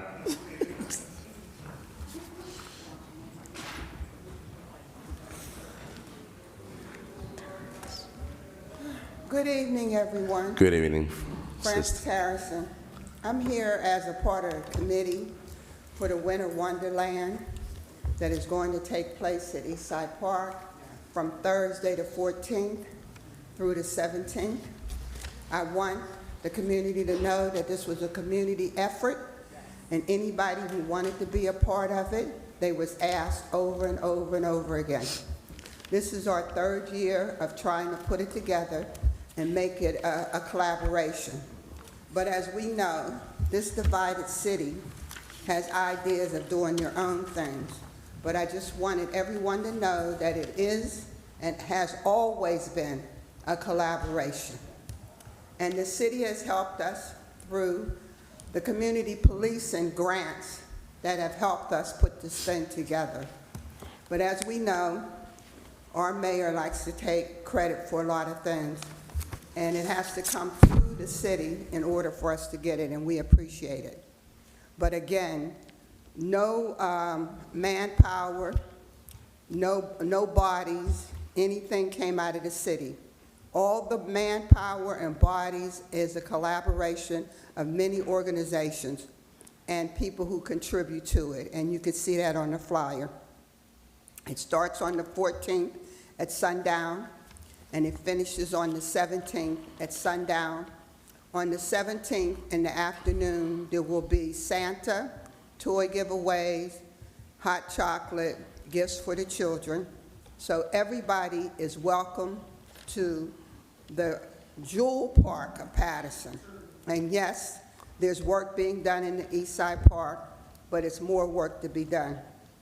Also, I wanted to make a mention of the resolutions honoring the different individuals tonight. Ms. Muhammad, she is definitely a jewel for this city, has been working very hard, and it's appreciative that it's coming. But I'd like to see some of these resolutions not be so one-sided as to who appoints the people to these resolutions. I would like to see it as a collaboration, that everybody appreciates the work that these people are doing to keep this city going. Ronald Hicks, as they said before, if you didn't want to know it, don't ask him, okay? And some of us can't handle the truth, okay? And I think that's where we're at right now, because I was approached and told to be careful about me speaking because I'm Alex's aide, but I'm also Francis Harrison. I'm also a member of many, many different organizations. And freedom of speech for all us black and brown people, understand that that's what we have in America. The other person is Winston Alexander. We all have something to give to the city, and we worked to try to make the city better. But the division that's going on in this city now needs to stop. East Side, Winter Wonderland. If you got any toys that you want to give up from your own organization, because everybody's doing something, everybody has my number. They know how they can reach me, and we would appreciate it. Come for your hot chocolate. Bring your babies. Come see the lights. It's going to be beautiful again. This is our 3rd year. Thank you. Thank you, Francis. Next speaker, Madam Clerk. Ahaya Khan.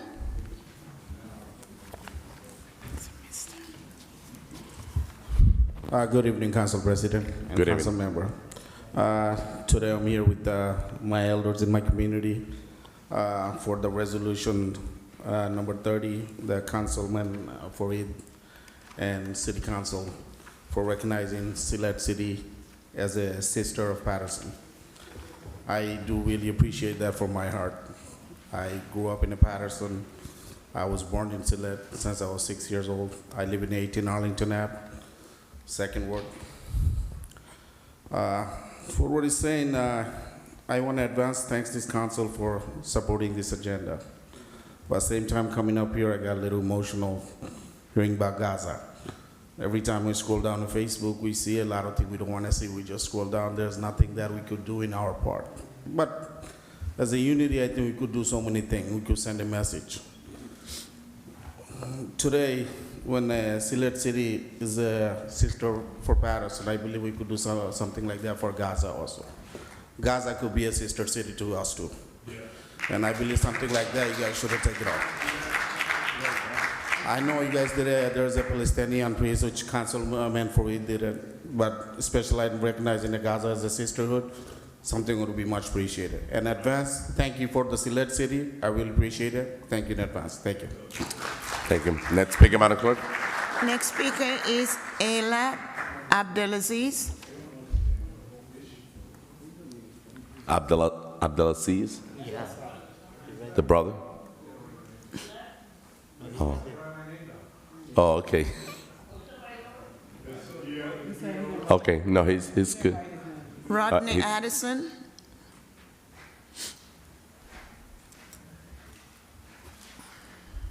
Good evening, good evening, good evening. Good evening. Good evening. Rodney Addison, 1st Ward.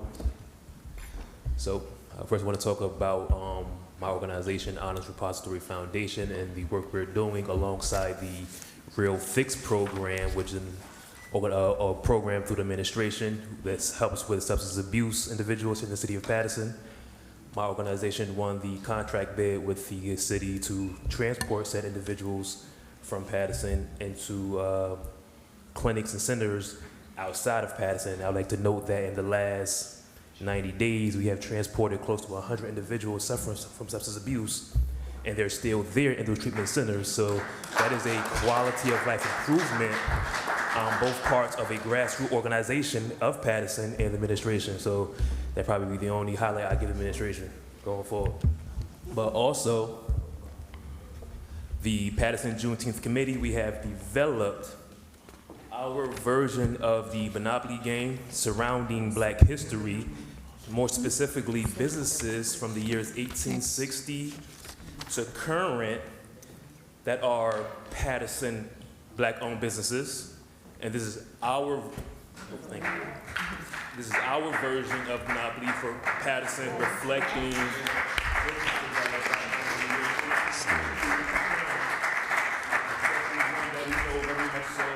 the Gilmore Realty. All right. Ms. Dixon's Hair Salon. And going back. This board game reflects not just history, but economic empowerment, financial literacy, etc.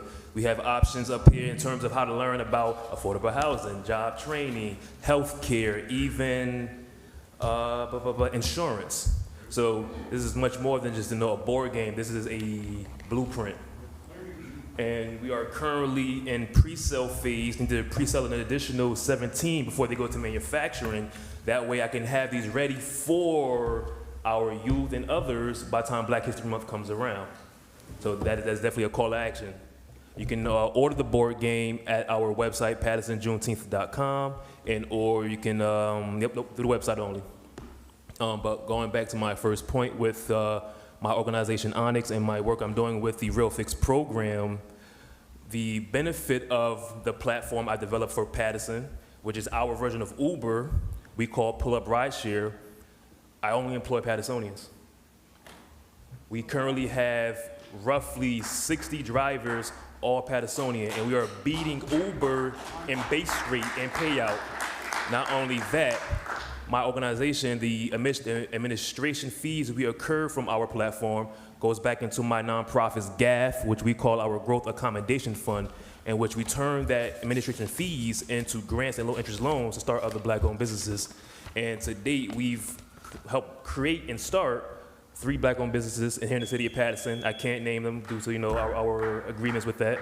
But there is definitely work being done at the grassroots level, and this is a situation where I'm asking for the community to participate more so in your development rather than complaining about what we don't have. We have it, but you have to participate. Thank you. Thank you. Next speaker, Madam Clerk. Next speaker is Ms. S. Billy. Sarah Billy. Hi, Sarah. Oh, boy. You know, I haven't been here. Sarah Billy, 290 Ryerson Avenue, New Jersey. I haven't set foot in this council meeting for almost 2 years. And the reception I got coming into City Hall was not pleasant. I'm not a troublemaker. I'm a gift of God. You're looking at a miracle. Regardless to whatever goes on in this city council, I watch you guys collectively.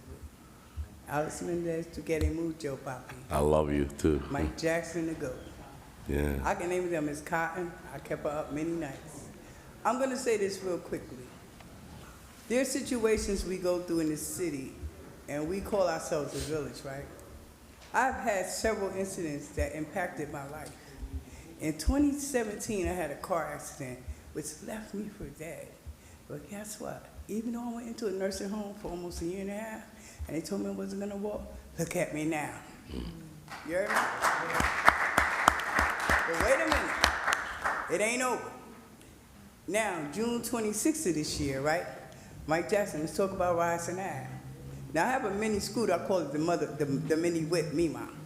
I'm riding along, fell in the pothole, Mike. Changed my whole life again. I couldn't walk again. I had blood clots, okay? It was on my lungs and it was on my back. They did 2 procedures. They gave me lung surgery and back surgery. Told me again, you're not gonna walk.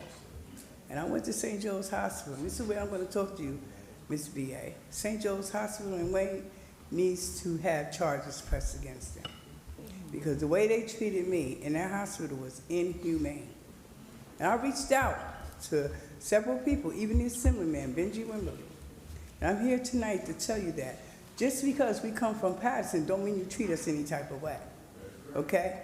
I had to fight St. Joe's, and I'm prepared for the tenacity. Do not drug me and put me on Broadway so I can panhandle. Don't give me a bunch of drugs. Help me find out what's wrong with me. I had to fight my way out, okay? I called you, Ms. Cotton, and you know me and you was on that phone 2, 3 o'clock in the morning. I really went on a hunger strike. Rodney Addison had to DoorDash me food. The food wasn't fit for a dog.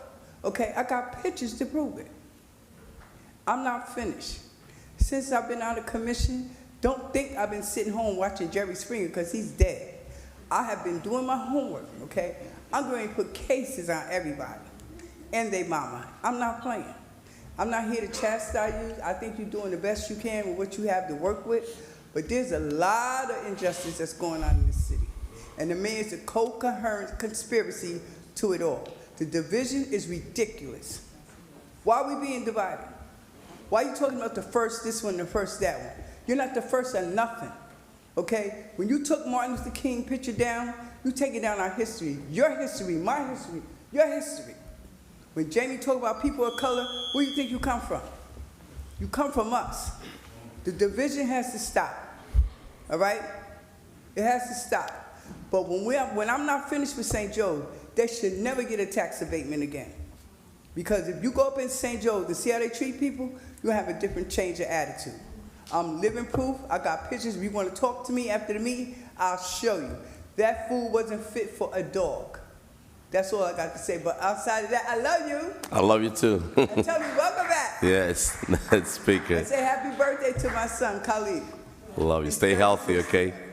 Bye-bye. Bye-bye. Next speaker, Madam Clerk. Next speaker is Mr. Sebastian Mejia. She's beautiful.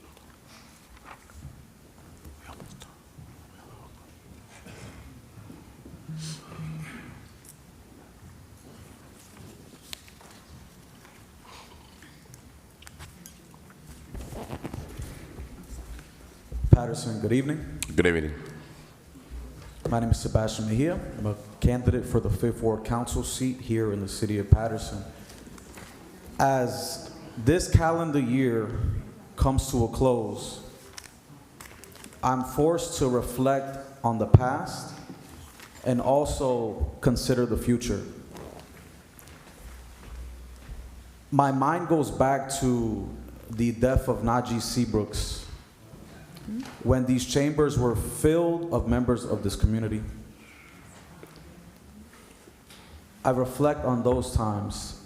I reflect on the historic levels of inflation that have affected every single family in America. I think about the tax increases that homeowners, that constituents in the city of Paterson have been hit with. I also think about the pleasant times. I think about the successes that our students have had, winning nationwide contests, nationwide awards, showing the world that there's talent in the city of Paterson. My mind thinks about the increased levels of homelessness in the city of Paterson, the rise of tent cities here in the city of Paterson. I also think about the Attorney General taking upon himself to come into the city and take over the police department. I also think about still for the family of Felix Joel de Jesus, who for the second Christmas will not have their loved one by their side. I think about the international tragedies that the world has faced, that Paterson has felt. I think about the national disasters in Dominican Republic. I think about the apartheid and the genocide going on in Gaza.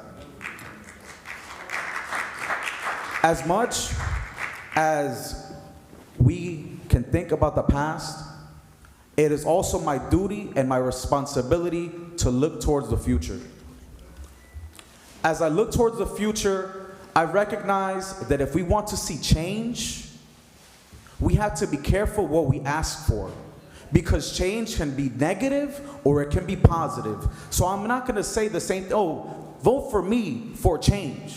No, vote for me because I have a vision for the city of Paterson and for the 5th Ward. As we move forward, I recognize that I'm not going to be a yes man and give people false promises. I'm not going to sit up here and lie and say that I could solve all of your problems. But I will tell you that myself and my team have a plan to do what's best for the residents of this city. I wish you all a happy holiday season. God bless all of you. Get educated as much as you can, and always pray for your loved ones and for your community. Thank you. Thank you. Next speaker, Madam Clerk. Mr. Corey Teague. Corey Teague, he left. Kimi, oh, he's there, okay. Good evening, ladies and gentlemen, City of Paterson.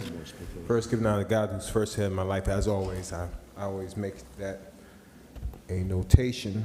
I have a few thank yous that I want to give out. First of all, to and I want to say this because it's extremely important, the 2,451 residents, 2,451 residents came out on Election Day for the Board of Education election, general election, and pushed my name, and that's extremely important. The outcome isn't as important as the fact that you went to the polls or you either did vote by mail, however you did it. You took it upon yourself, of all the names that were there, you took it upon yourself to make my name one of your names and one of your selections. And I don't take that for granted. Whenever somebody takes out the time to think about you in any capacity, that is an opportunity to be appreciative and to be grateful. And while we talk about losses, all losses are not bad, because I'm standing in front of you almost 150 pounds lighter than I was the beginning of the year. So all losses are not bad. I thank God for where He's placed me. I thank God for the position that He's put me in terms of making sure that I'm able to help people in my community to live longer and to live fuller lives and healthier lives. I thank God that even at this very moment, 27 people in the city of Paterson have reversed their diabetes because they followed the advice that I've given them. 27 people. 27 people. Now, I know we have thousands of people in Paterson, but to change 27 lives, you could be changing 27 generations in the process. And for those of you that are serious enough that want to join those 27 people who have changed the trajectory of their lives and their health, feel free to hit me up. I have absolutely no problem to sit down with you and show you how I did what I did. I'm saying that because in 2024, we have to be serious about changing our lives and changing the lives of those who actually look up to us. It's not enough anymore just to be about lip service. We have to be about changing our community one person at a time. I'm all for restructuring and doing whatever else we need to do politically, but there's some work that we need to do on our own personal temples.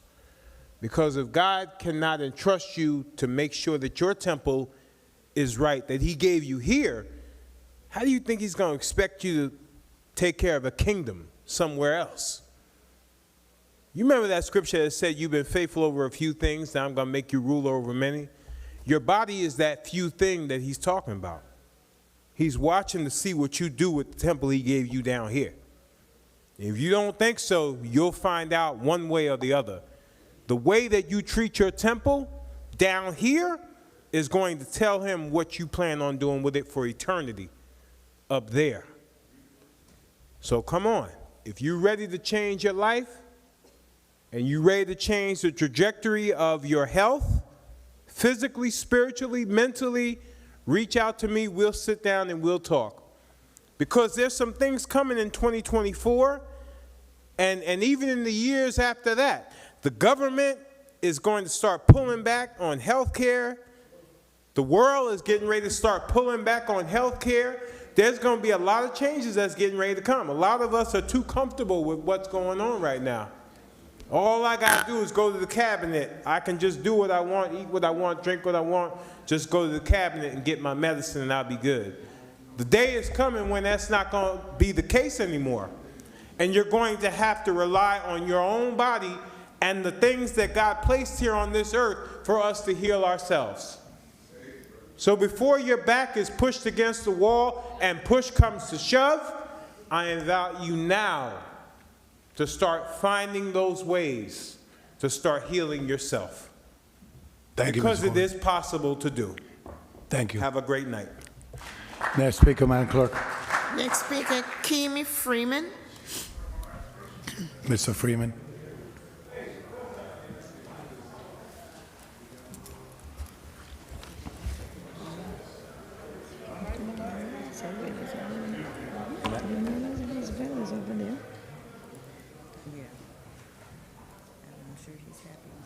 Oh, God.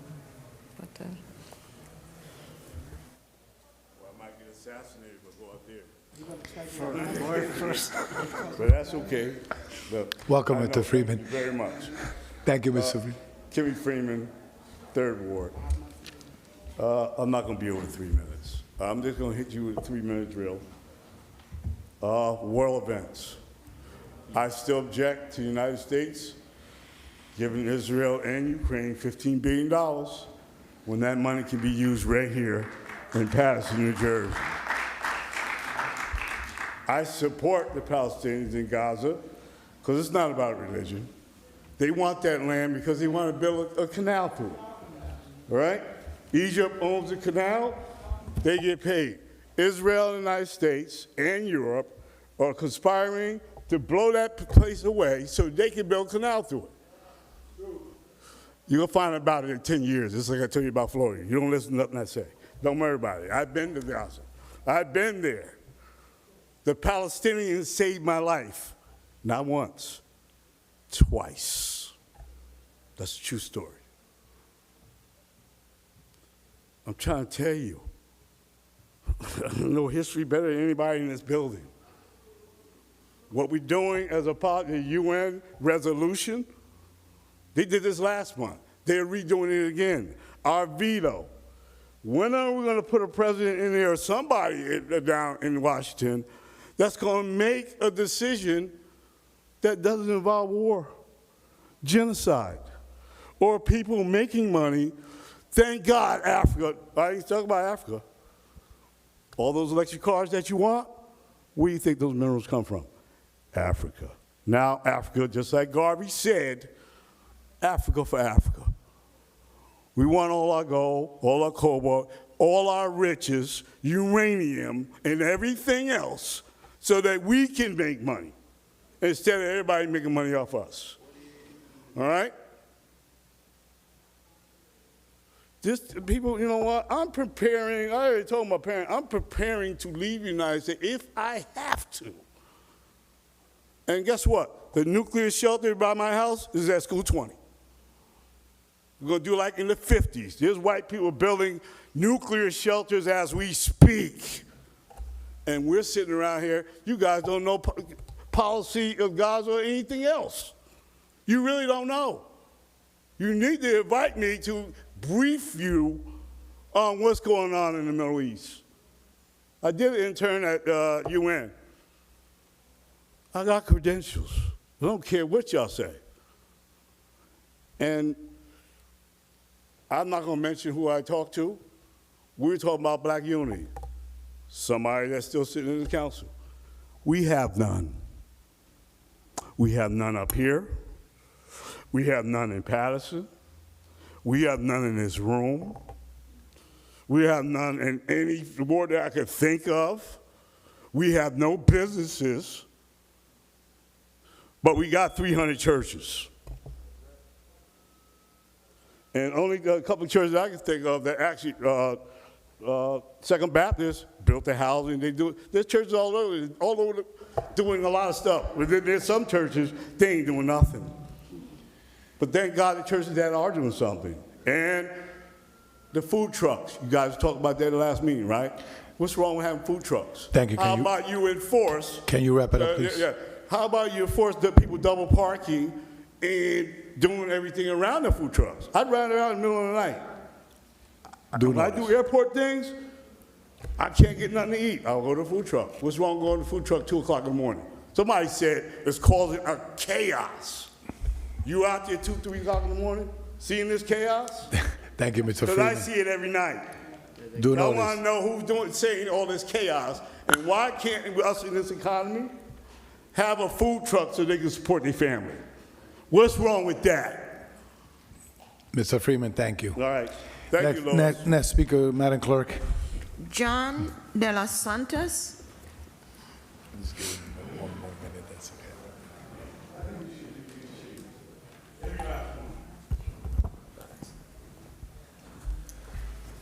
Good evening, City Council members. Again, I'm up here addressing you about the cannabis issue. I want to address the debacle within the cannabis licensing process. Throughout this process, I received constant promises from multiple members on record, off record, saying that they were going to bring this back on the agenda, they're working on it. I'm not saying any specifics, just keeping it vague. Enough that they're saying, enough that you're keeping applicants in the loop to stay in the city committed. To give a recap, May 8th, I handed in the first complete dispensary application. After being ignored, disregarded by the city council and whoever's doing the review, the city council allowed 3 licenses that were non-conforming, non-residents to be passed in this city. You again made promises on the 18th to add more licenses and to include applicants that were waiting. I know I'm not correct, right? That never happened. On the 15th of August, that vote was voted down, and no denials were given, nothing was said to the applicants, but wait around, we're fixing this, we're gonna add some to the agenda. That was 4 months ago. I mean, to compound the issue, I have some of your approved resolution holders coming after my property or asking me to join their business. I didn't set out to have any partnerships with, except for the people that I started with. You know, when I was granted my license by the state, it was for me and my group. It's not to give to anyone else because they can't find the proper buildings in this city. Last time I checked, this is a capitalistic democracy. You know, if they're not ready, if they weren't ready when they came in, the opportunity should be handed to the next applicants that were ready. I don't think that's too absurd to ask of the council, especially when residents like myself are wasting upwards to $30,000 a month to maintain their facility and rent and other costs. So I would like some type of guidance or something while we close this last meeting from the council, because I do have partners that are not from Paterson that don't understand the complexity of this council, that I have to constantly keep explaining and reminding of what this council is about before they want to walk away, which one has already walked away. They gave, I would say, 5 months of their best time to the city, and unfortunately, they would have rather forgo the money they invested than deal with Paterson. Luckily, I was able to pick up a new group, a better group, a dedicated group, willing to double down with me. I just want to know, how far is the council going to push us? Well, like, how far are we going to have to go? There's been articles, TV interviews, countless council meetings, countless upset people. We have families. I want you guys to understand, we're humans and we're your residents. I am your resident. I have been coming to every single meeting here, and I haven't seen one of those approved resolution holders in this building. And you council members know that is correct. I have pledged what I'm willing to do for the city and what I will do for the city, but I'm still waiting for the opportunity from the council members. I don't think it's right that anyone should be approaching me to give up what is mine, because I am waiting for you guys. I would appreciate if we can come to some conclusion with this and move forward accordingly with the city. Thank you. Thank you, Mr. Santos. Next speaker, Madam Clerk. Next speaker is Atija Woodrow. Ms. Latia. 6. Madam Clerk, how many speakers we have? 6. 6. 6 remaining after Ms. Woodrow. Welcome. Good evening. Good evening. I have had the privilege of interning with the City of Paterson for nearly a year, and the invaluable lessons and experiences gained during that time will forever stay with me. It is on that account that I am standing before you today as a resident of Paterson. First and foremost, I reject the comments and attacks made by some council members against Corporation Council during last meeting. I was left disheartened by those comments. While we all strongly condemn the historical violence against Jewish communities, we must also reject the notion of using that history as a justification for establishing an apartheid state, or incorrectly conflating anti-Zionism with anti-Semitism. Just as we all know that responding to the Black Lives Matter with All Lives Matter derails the specific conversations that are needed to address the racism against our Black community, responding with, and I quote, "we need to be neutral," derails from the conversations of Palestinian suffrage. As we witness the ongoing atrocities in the Middle East, it is crucial to remember that nothing happens in a vacuum. While some may point to the events unfolding in Palestine back to October 7th, those who truly understand our pain recognize that the date predates that for years.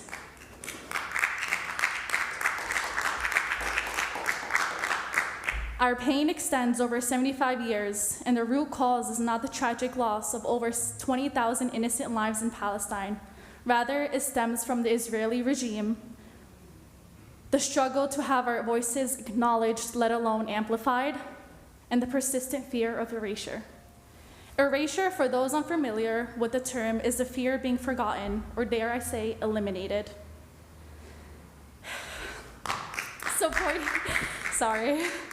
Supporting a resolution that unequivocally endorses Israel, or as I quote, "to be in full support of Israel," overlooks and dismisses the experiences that Palestinian community members in Paterson have faced.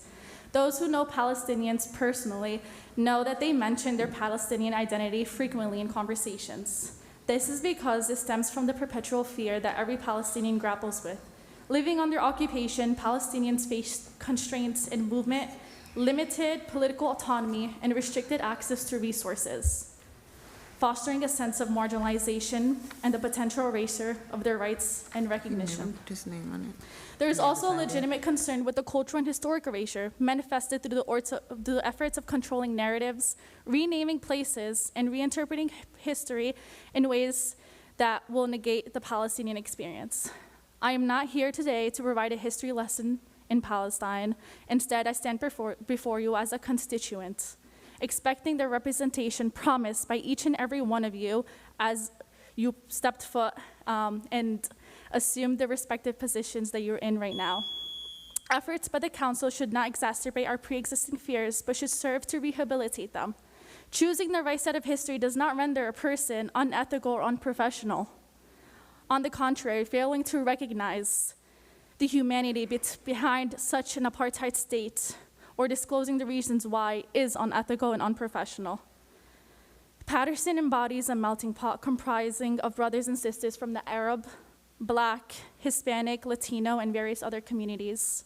Now it falls upon our elected officials to condemn the Israel government's use of tragedy to justify collective punishment, mass slaughter, and the forced displacements of Palestinian civilians. In conclusion,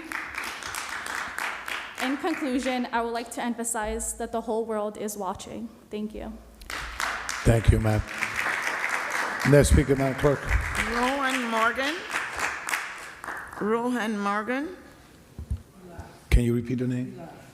Lee Greer. Mr. G. Greer, he's here. I'm sorry. He's in red. Oh, that's burgundy? Good evening. This has got to be the first time I saw you sit in that seat.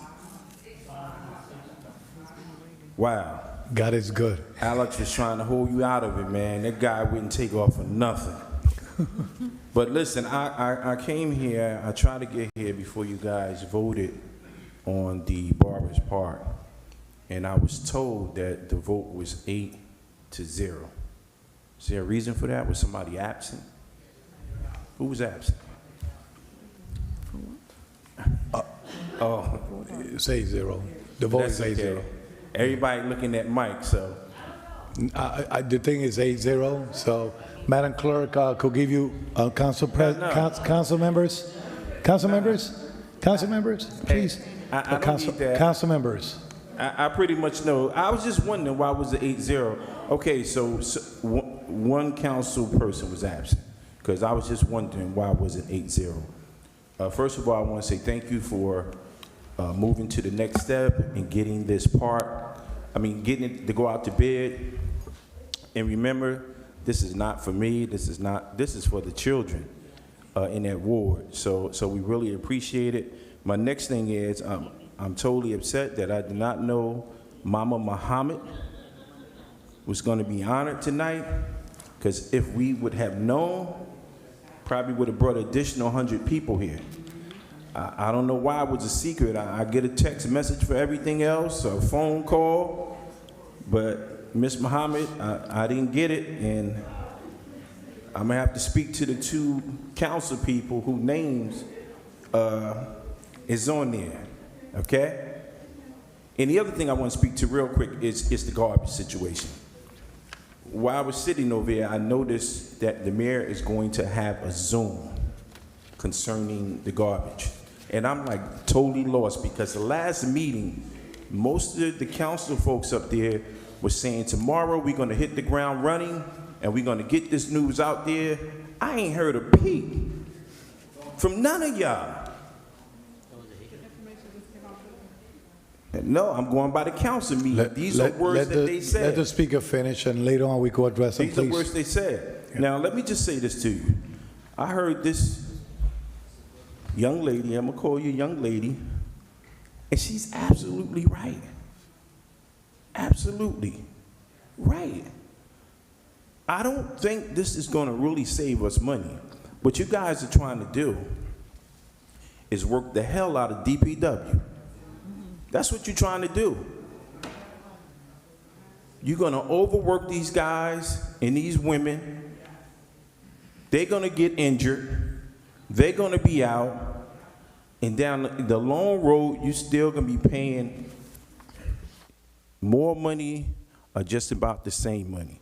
Remember, now you're taking DPW from servicing our parks, servicing our roads, to pick up bulk trash.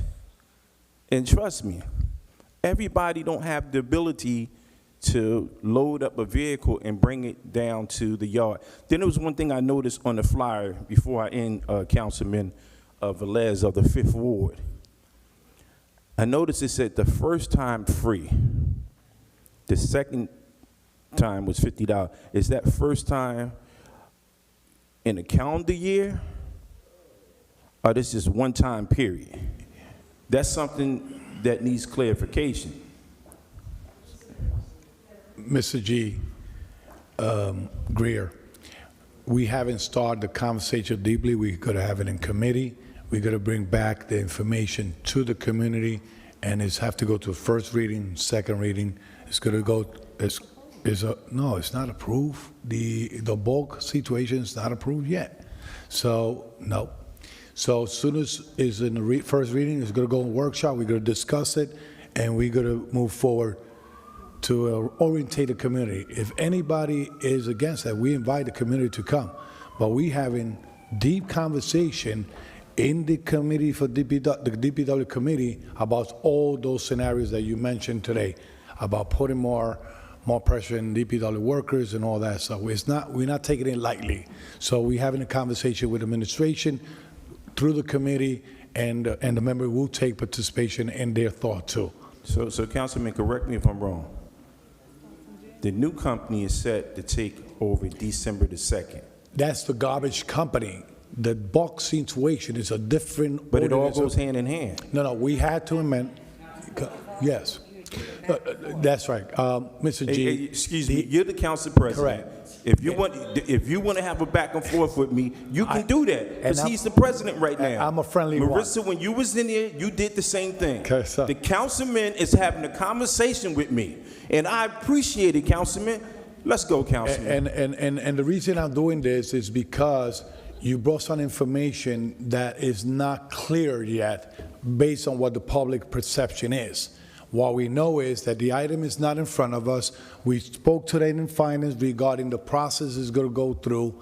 The only thing is starting in January is the garbage collection part. The administrature has a plan that has to be assimilated with the council. The public will be informed at every step. We take in consideration, not lightly, about the DPW, the personnel, the equipment, and everything to cover that buck. But that conversation is going to be down the road, and it's going to be looking to the benefit of everyone in the city, the employees, and also the residents of Paterson. Thank you, Mr. G. Councilman, I appreciate the dialogue. Thank you. I think you guys need to move back to this. When a resident asks a question, that you answer that question right then and there. Correct. Thank you. I'll be looking forward to that Zoom meeting. Thank you, Mr. G. Greer. Next speaker, please. And let me remind everyone, I'm not going to change the platform, but if I give courtesy to individual, I was not the one that proved the clock out there, so I could get 1 or 2 minutes, whatever I could give. If they haven't wrapped it up and they want to put a point cross, I will do so. Okay, I will do so, but respecting there is a procedure in the council and we want to move along the meeting.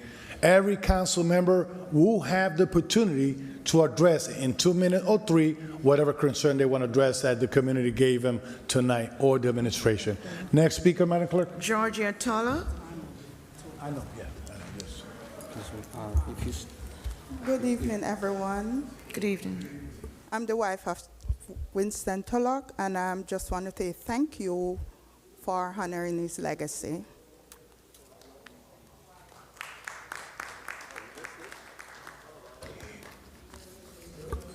Thank you. Tanya Williams. Next speaker, Madam Clerk. Tanya Williams. Tanya Williams. Tanya Williams. Tanya. Next speaker, please, Madam Clerk. Ajmal Ali. What's the name again? Ajmal Ali, he's coming. Okay. Mr. Ali, come forward, please.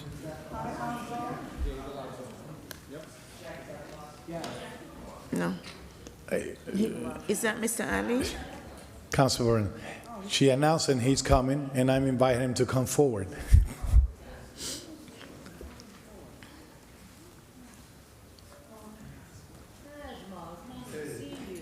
Welcome. Good evening, everybody. Good evening. Hello. Thank you, guys.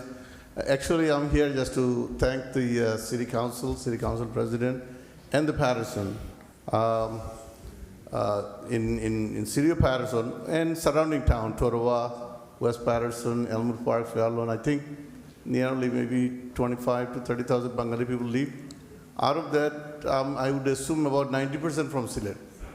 And you guys considering Sylhet city, I was born in Sylhet in the 60s, so I've been in America nearly 50 years. And most of the time I lived in Paterson. I moved out a few years ago. But I just want to thank everyone. Paterson has a big heart. My uncle came here in the 50s. He was in the US Army. He was in Korean War. Paterson has always facilitated immigrants.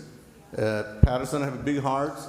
With all his fault, we find no matter where you go, I've been all over the country, but even though I live in Elmwood Park right now, I think 7 out of 6 days in a week I'm in Paterson. So I love the city, and I want to thank again the City Council and the people of Paterson for recognizing Sylhet as the sister city of the Paterson. Thank you. Thank you. Madam Clerk, next speaker. Alan Jefferson.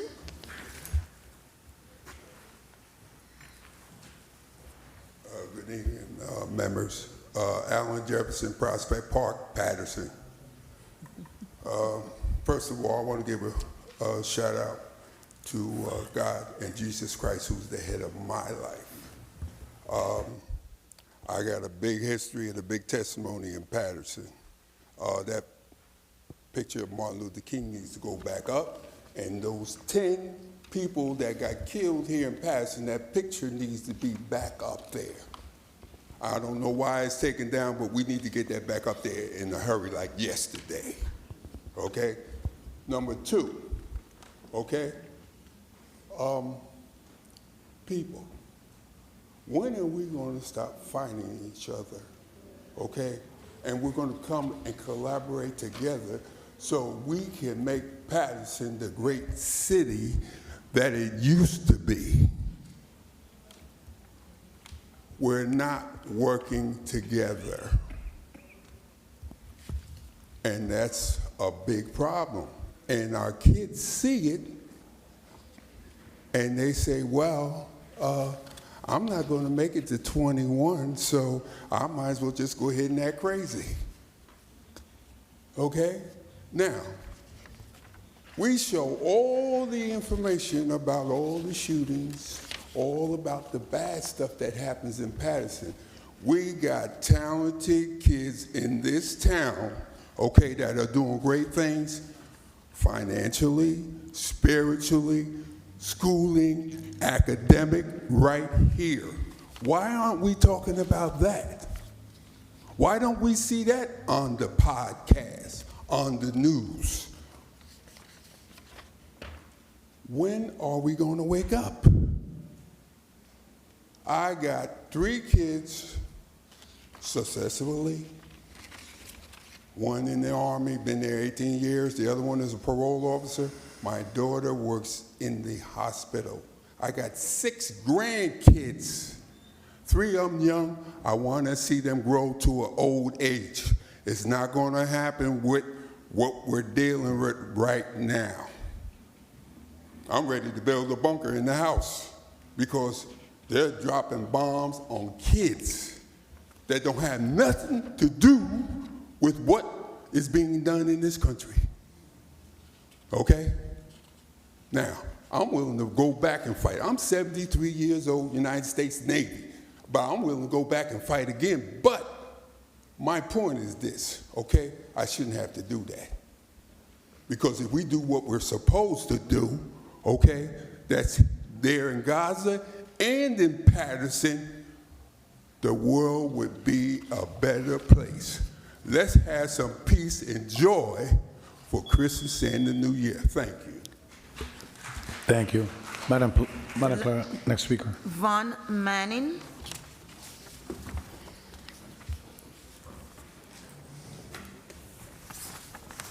They will be the last one? Madam That's Clerk? the last speaker. Thank you.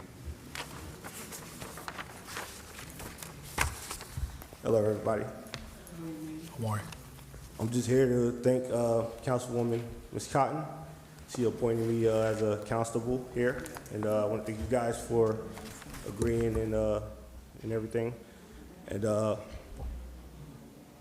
I will do my best, and thank you. Thank you for your service. Thank you. Amen. I know. We will be voting later on in a few minutes. Madam There are Clerk? no more speakers Move for the public. Move to second. Motion by Councilwoman Davila and Councilwoman Mims. Second, I just say that. Yes. Moved by Councilwoman Davila, second by Councilwoman Dr. Mims. Roll call, Madam Clerk. Roll call to close the public portion of the Municipal Council regular meeting of Tuesday, December 12, 2023. Councilman Abdelaziz. Thank you, Madam Clerk. I just want to address some of the comments that I heard from city residents, particularly some of the comments about Gaza. As a proud Palestinian, seeing what's happening overseas is heartbreaking, disgusting, and just unhumane of what's happening in Gaza. And I just want to put this in context to the residents that are here today, and to my colleagues, and to the people watching. Today's December 12th. In 2 months and 5 days, the amount of people in Gaza that have been killed is similar to an entire ward in our city. Every single person. So take who you're living in your ward. We have approximately between 20 and 30,000 people in our wards. Every single person in the ward is dead. That's what just happened in Gaza in 2 months. In 2 months. Think about that, colleagues. We represent, the at-large represents the entire city. That means male, female, baby, grandmother, grandfather, every single person. So you could just see what the picture is. And that happened in 2 months. So I'm glad that we're here and people are talking about it. But I urge everyone, right, this city council, we could be symbolic. I need you guys to call Congressman Bill Pascrell that represents this city. The same messages that you came here and said, he needs to hear it right at Federal Plaza. Because there's a resolution in Congress right now calling for a ceasefire and de-escalation. Guess who's the sponsor? An African-American woman, Cori Bush. Most of the sponsors are African-American representatives in Congress right now. So this body represents 159,000 people in the city of Paterson. Sure. And I'm urging Corporation Council, I want that resolution, I want to put a resolution, hopefully at the closeout, Councilman, urging Congressman Bill Pascrell to support House Resolution 786 and have him sign on. Because the residents came here and spoke to us. We represent the residents, and I urge my colleagues to jump on that resolution, urging him to join his colleagues, because that's the only people that could stop the genocide that's happening. Out of that 20,000 people that died, majority are women and children. Out of that, they say this is a war, probably approximately 5,000, right? They want to say Hamas, they've killed 5,000 Hamas members, and that's their number. That's their number if you read. Innocent civilians. And I just want to put that on the record. Just imagine an entire ward wiped off the face of this earth right now, right? In 2 months. So please, Pattersonians, call Congressman Bill Pascrell's office. He just can't hear from my constituents. He needs to hear from us. And council members, we represent 159,000 people.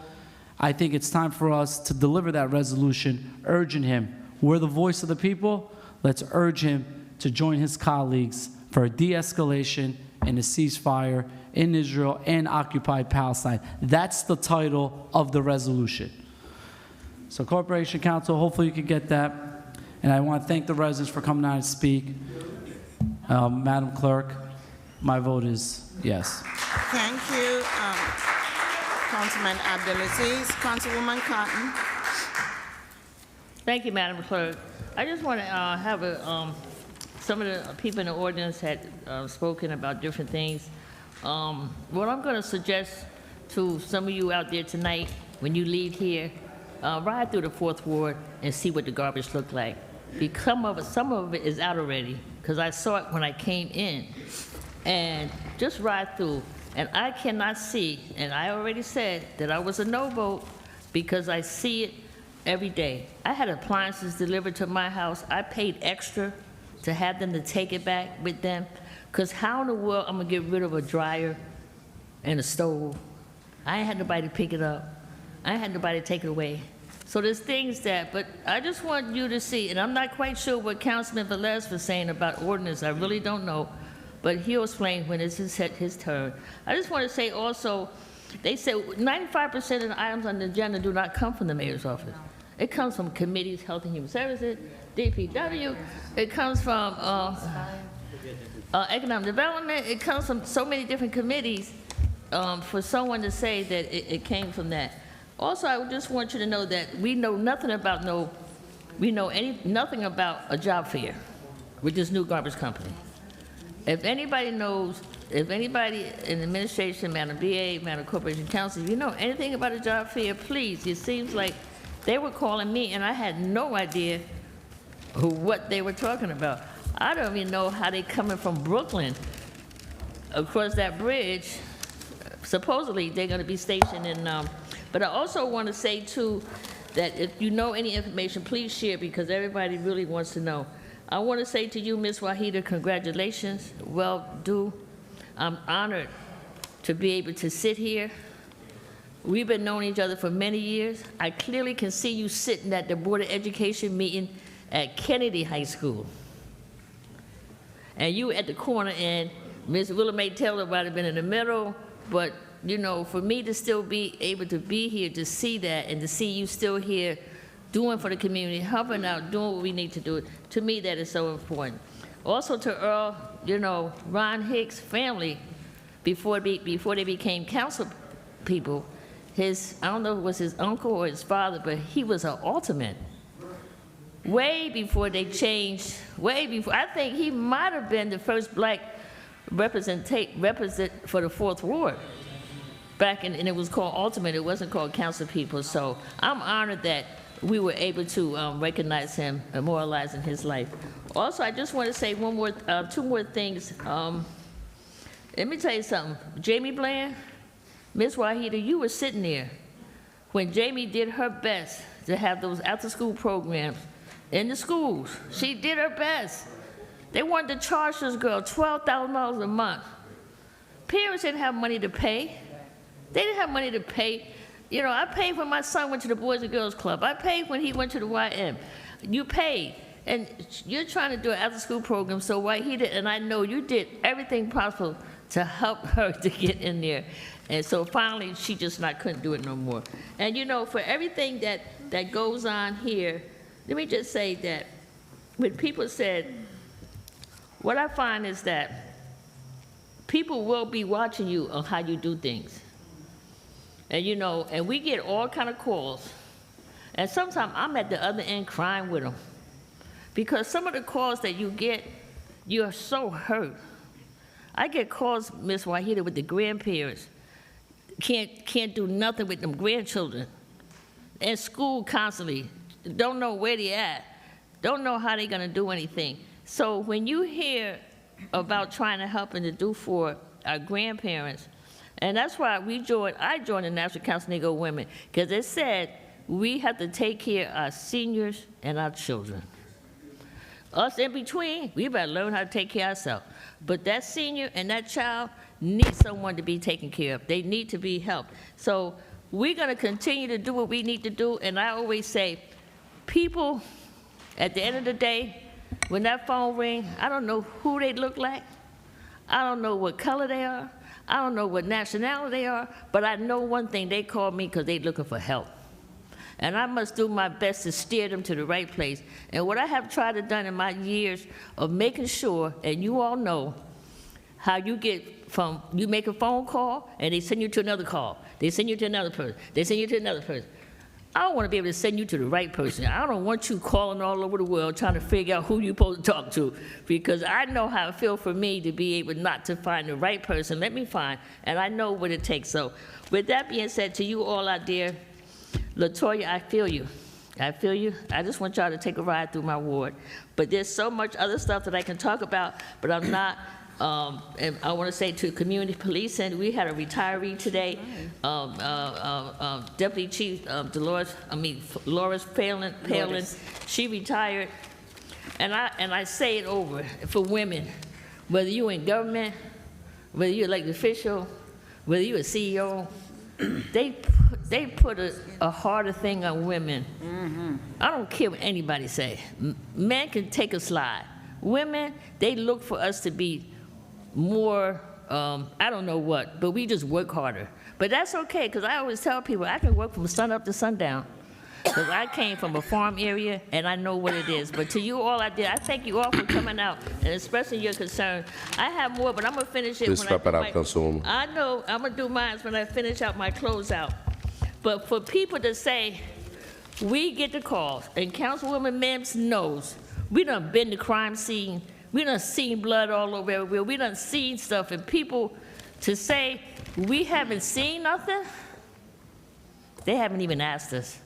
Because you know what, if I help you out there, I shouldn't have to tell everybody I'm helping you. That's right. Ain't nobody business that I'm helping you. I don't need to post stuff on Facebook when I done did something for somebody. They don't need to know that you called me. Because the first thing people be worried about, please don't tell nobody that. I sure won't, ma'am. You don't have to worry about that. Madam Clerk, I'm sorry, but I got more stuff to say, but I feel, because I feel it too, I feel what people feel. Don't dare say up there that we don't feel. We got families, we got kids, we got grandparents, we got elderly people, we got all of that. We're not exempt from that. None of us sitting here is exempt from that. So with that being said, Madam Clerk, my vote is yes. Thank you, Councilwoman Cotton. Councilwoman Davila. Sometimes, you know, we can say a lot of things and you kind of like, we lose the message because when you're saying so much, because you become very passionate, right? Sometimes the message is lost. And I want to say this, I'm saying this to say that I am in almost full agreement, I'll say almost, right?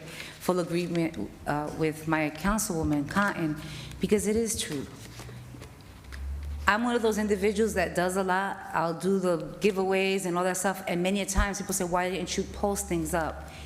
And my mom used to say, don't let this hand know what this one is doing. And when you're helping and you're doing it from the goodness and the greatness of your heart, that you should not be putting it out there, because the people that you touch on a day in, day out, and the one above is the one that is going to uplift you.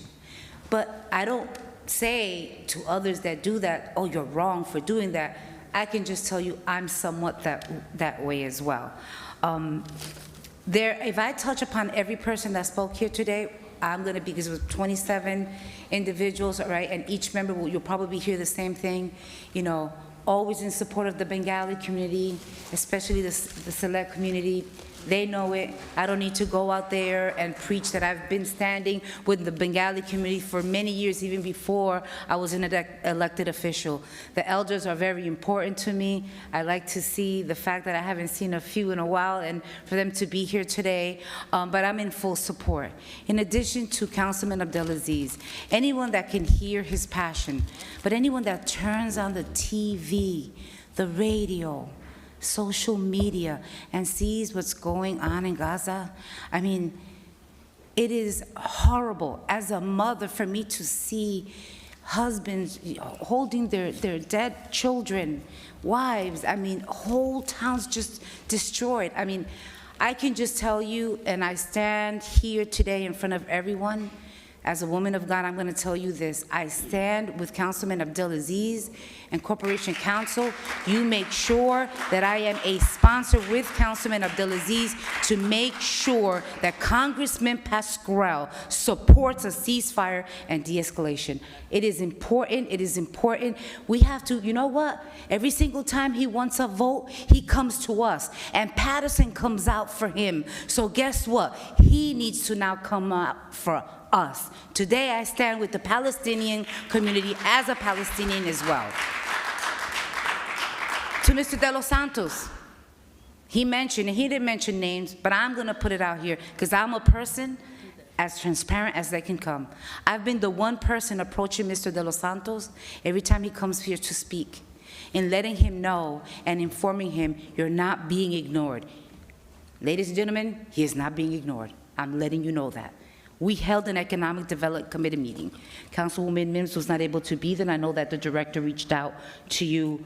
Well, she told us in the meeting of the 3 that were there, of the 4, she told us in the meeting that she did reach out to you and that you said that you were not able to be there. But with that said, conversation started. The first thing that has to be done by this council is the amendment. We cannot discuss anything else if the amendment is not put forth in terms of the ordinance. That is as much as I am going to say here. So please don't think or believe that your words when you come here every meeting that we have, you know, deaf ears. That is not what's going on.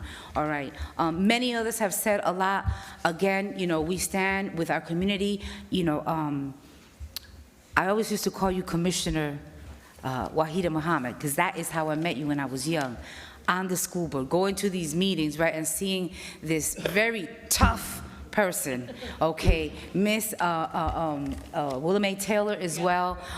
There was also Hodges, there was also, May he rest in peace. I'm not going to mention his name, but there were many there.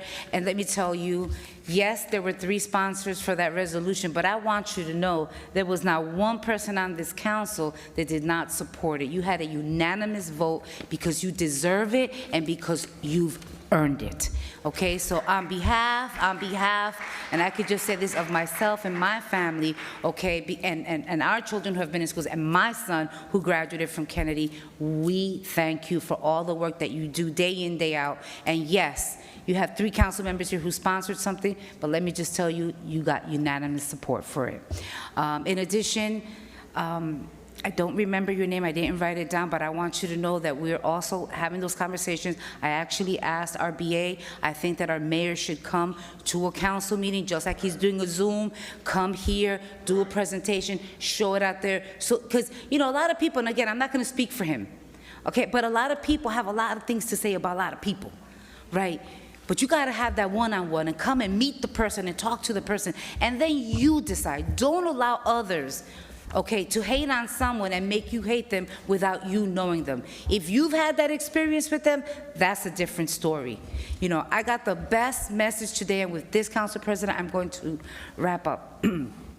I was in a staff meeting for a few hours, and I received a voice note on WhatsApp of a young lady, and when I was done with my meeting, I went to the bathroom and I was hearing it, and it really brought tears to my eyes. And the person said, in all that she said, thank you for everything that you've done. You've never, ever, ever shared with anyone what you've done for me and my family. And today I could tell you I stand as someone who is now documented, and thank you to you that you didn't go out there telling people, I did this, I did that, I did this. Forget about what people say, because many people will talk about you because they just don't like you, they don't like your shine. So keep shining, and thank you for being that person. So to that person that could be watching today, this meeting, thank you for those words. They were really strong, encouraging words, and at the end of the day, that's what I live for, making sure that we do what's right for our people. Thank you very much.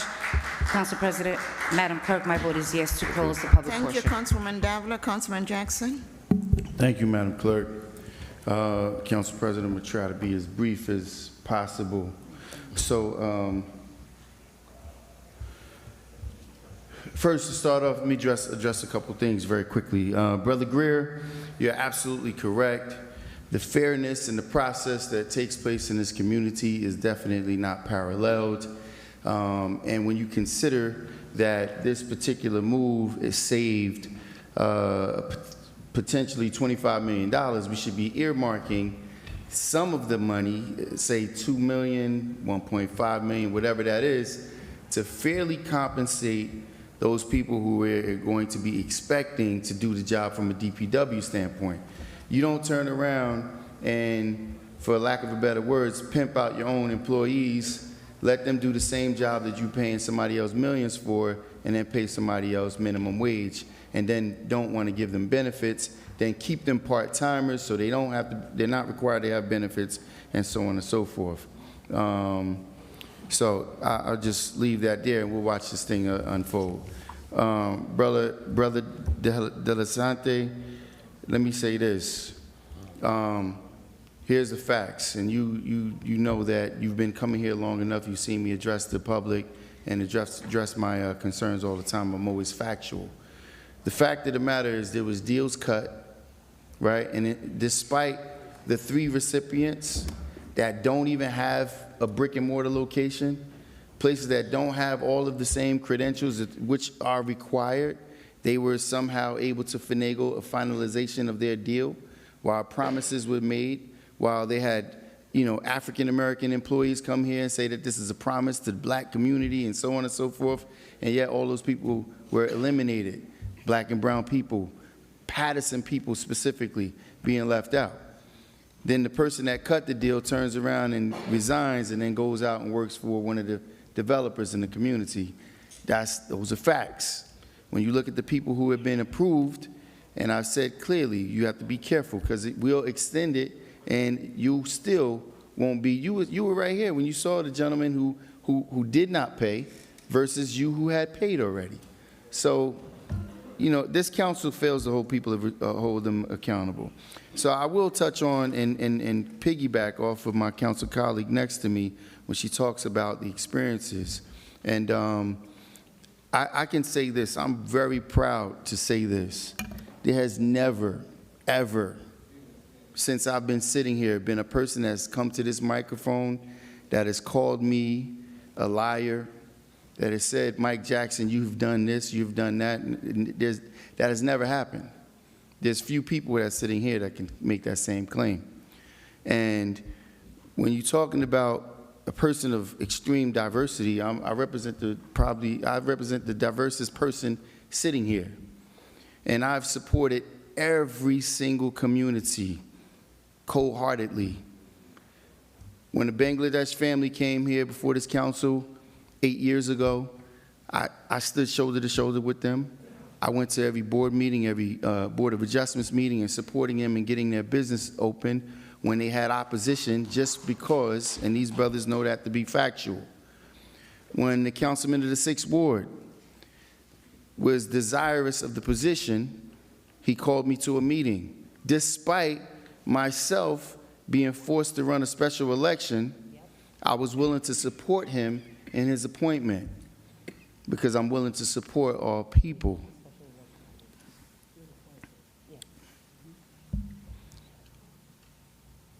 When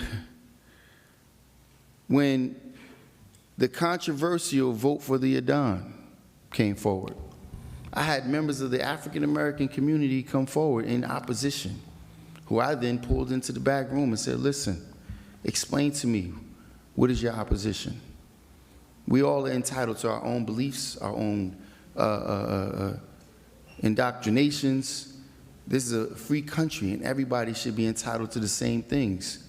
And despite people going against me directly, I was the deciding vote in a very controversial moment, because I stood on my word and I stood on my promise as a person of integrity, which I've always done.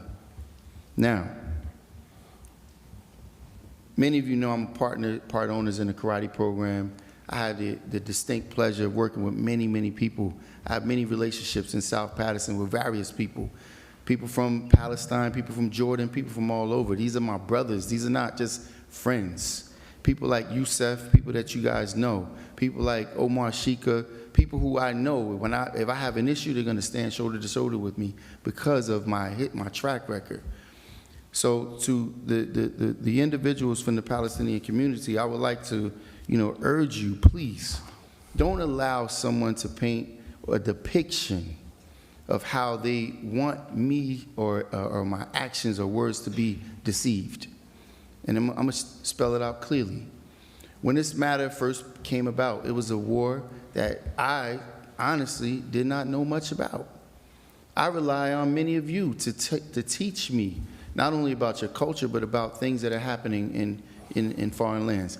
I can be honest with you, 90% of the things that I see on television, I can't believe it anyway, because you can't trust the news, and that's obvious even from the things that happen here, right here within this council chambers. But there was a time when this matter was first introduced, when you can see on the television where family members from both sides were being were in duress. There was photographs of babies on the Israeli side that was being listen. Okay, so respect, brother, with all due respect. Members of the public, point of order. Members of the public, please. We are closing. Let Councilman Jackson finish the close our meeting. He just explaining what he see on TV.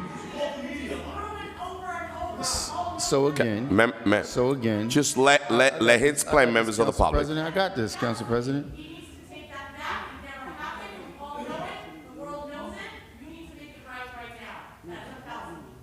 Okay, so I'm gonna continue. Just as I've seen, and Councilman Abdelaziz showed me photographs and videos of people from the Palestinian side that have been victims of this war. But again, let me restate it again. I'm not an expert on it.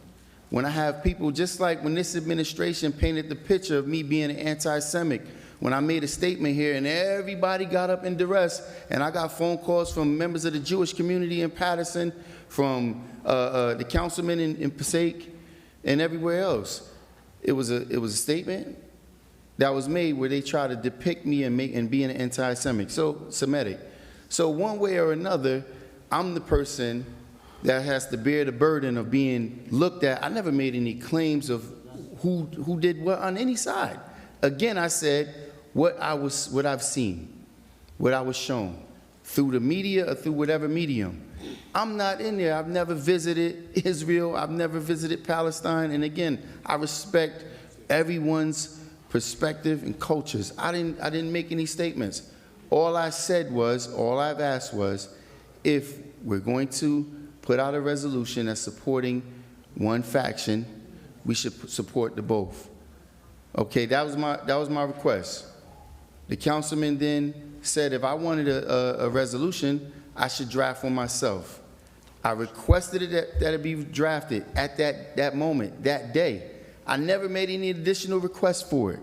In fact, the day it showed up on the agenda, I was unaware of it. I was unaware of the item being on the agenda. I never requested for it to be back on the agenda, but where the lack of professionalism, because Corporation Counsel's office should have, as a courtesy, because I'm here as a professional. Beyond whatever takes place in the world, I'm a council person, and my job is to legislate. The role of Corporation Counsel, whether he is green, yellow, brown, or blue, is to service the request of the council. I made a request. There was not even a professional courtesy to say, listen, councilman, here's a perspective I would like for you to see. I made a request. That request was ignored. That's the facts. The request was ignored. Now, due to the process, honestly, I'll be honest with you, Brother Abdelaziz, I thought somebody from this council put it on the agenda to try to make it look like I was pushing that narrative, because I did not know it was on the agenda. But the process was, because I made a request, the clerk's office automatically placed it on the agenda because it was a request that I made at a previous meeting. And I'm sure members of the clerk's office wasn't sensitive to the item as well, because again, I'm not abreast of certain things that go on. But I tell you what I am abreast of, my job and my responsibility here. And when I made a request to Corporation Counsel's office and it was ignored, that right there within itself is a violation of how I sit here and do my job. I called another employee who works for that office. I made the request back then. Months went by and that request was ignored. I'll give it to you even further. When my cousin was murdered, my family was murdered right here in this city. I didn't see anybody here with the same. Please wrap it up, Councilman. Please wrap it up.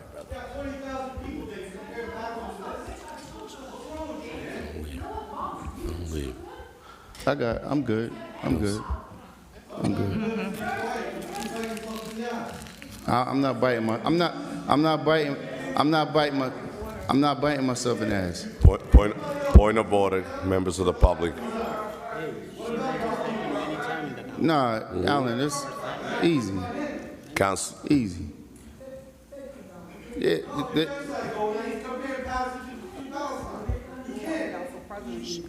Point of order, please, council members. Just so I would assume because I never once discredited and or spoke negatively and or did not say the killings wasn't an issue, a travesty. I never once. I simply said when my cousin was murdered here in Paterson, the disrespect that I received here on this dais, I then was outside with over 50 members of the public where I was denied access to City Hall, where I was held up by a police guard who denied me and the people who was with me access to the public building which I'm entitled to be in. And when I asked who gave the order, it was given by the council president and corporation council. And when I asked where was the supportive law to state that I can't come in the building, it was not provided. Please wrap it up, Councilman Jackson. I'm sorry, I'm not wrapping it up. No, relax. No, you can speak Relax. all night if you want to. Okay. That's what you do. You speak. This guy. As soon as you point out the facts. So let me just say this. I'm gonna close by saying this. If there was a depiction, my brother, of me ever disrespecting anyone from Palestine, I apologize, because that was not my intent and it was not my effort. I've never once spoken negatively about anyone. If I say something negatively, I say it directly to a person, whoever that person is. I've never talked negatively about a group of people who were murdered. I never have done any of that. I'm here representing Paterson people. So, not excluding whatever's taking place in Palestine, not speaking down on it, but it doesn't mean that it's cast a shadow over the fact that my cousin was shot at gunpoint. And when I went to express myself here, I was disrespected on this dais. And I was held up outside for over 2.5 hours, which, by the way, Madam Clerk, through the chair of Corporation Council, every single vote that was made during that time when I was illegally held up outside, I want to make sure it's recalled. I want to make sure those votes are recalled, because I was entitled to vote on behalf of my constituency, which I was denied that right. And I'm going to just say this last bit in closing, because this is why, if any of you are wondering why they do so, why is Councilman Jackson claiming? Because I fight on behalf of our people, all of our people in the community, not one group.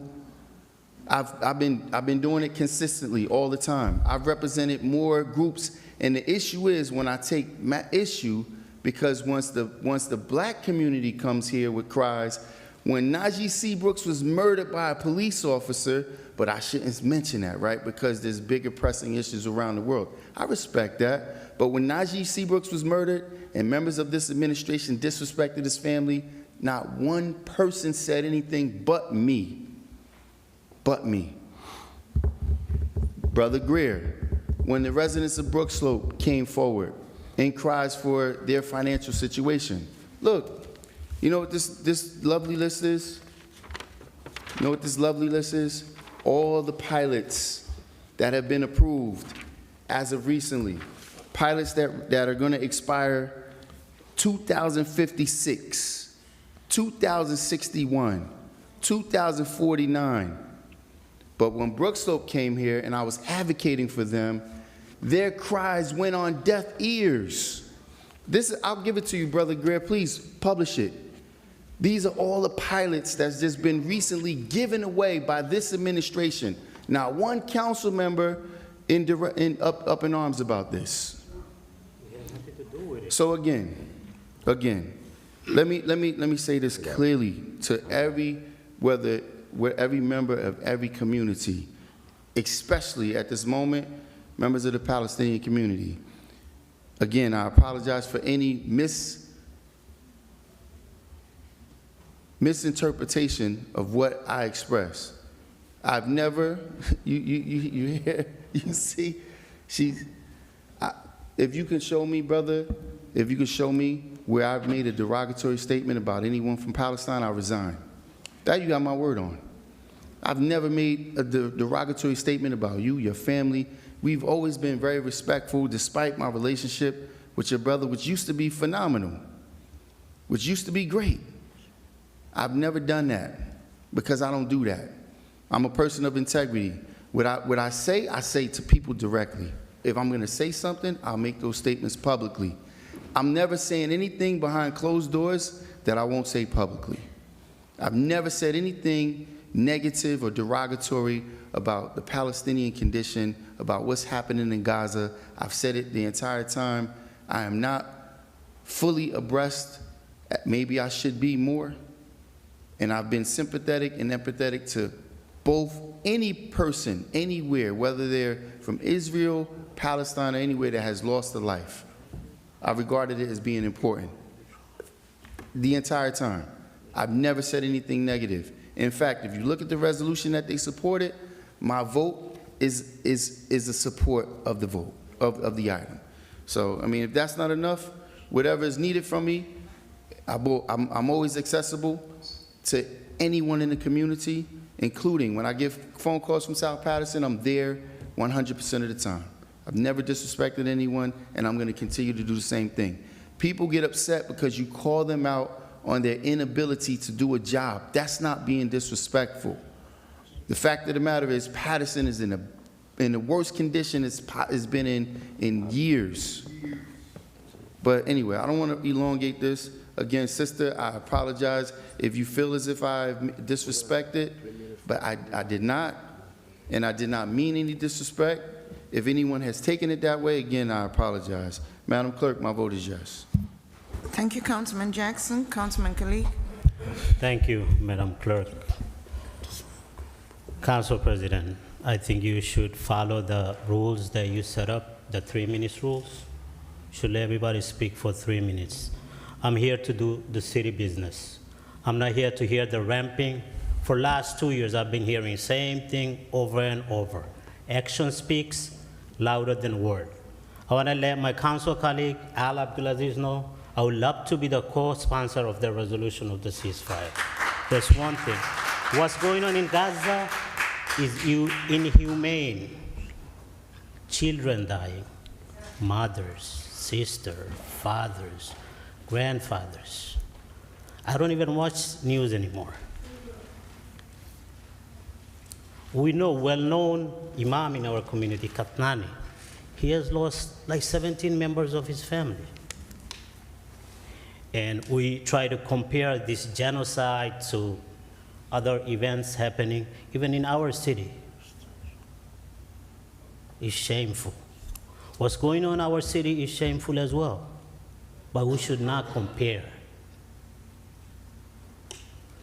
Also, many of the speakers spoke about many of the items on the agenda. I want to thank Councilman Uddin for putting Resolution 30, calling Silet City as a sisterhood city of Paterson. I was born in Silet as well.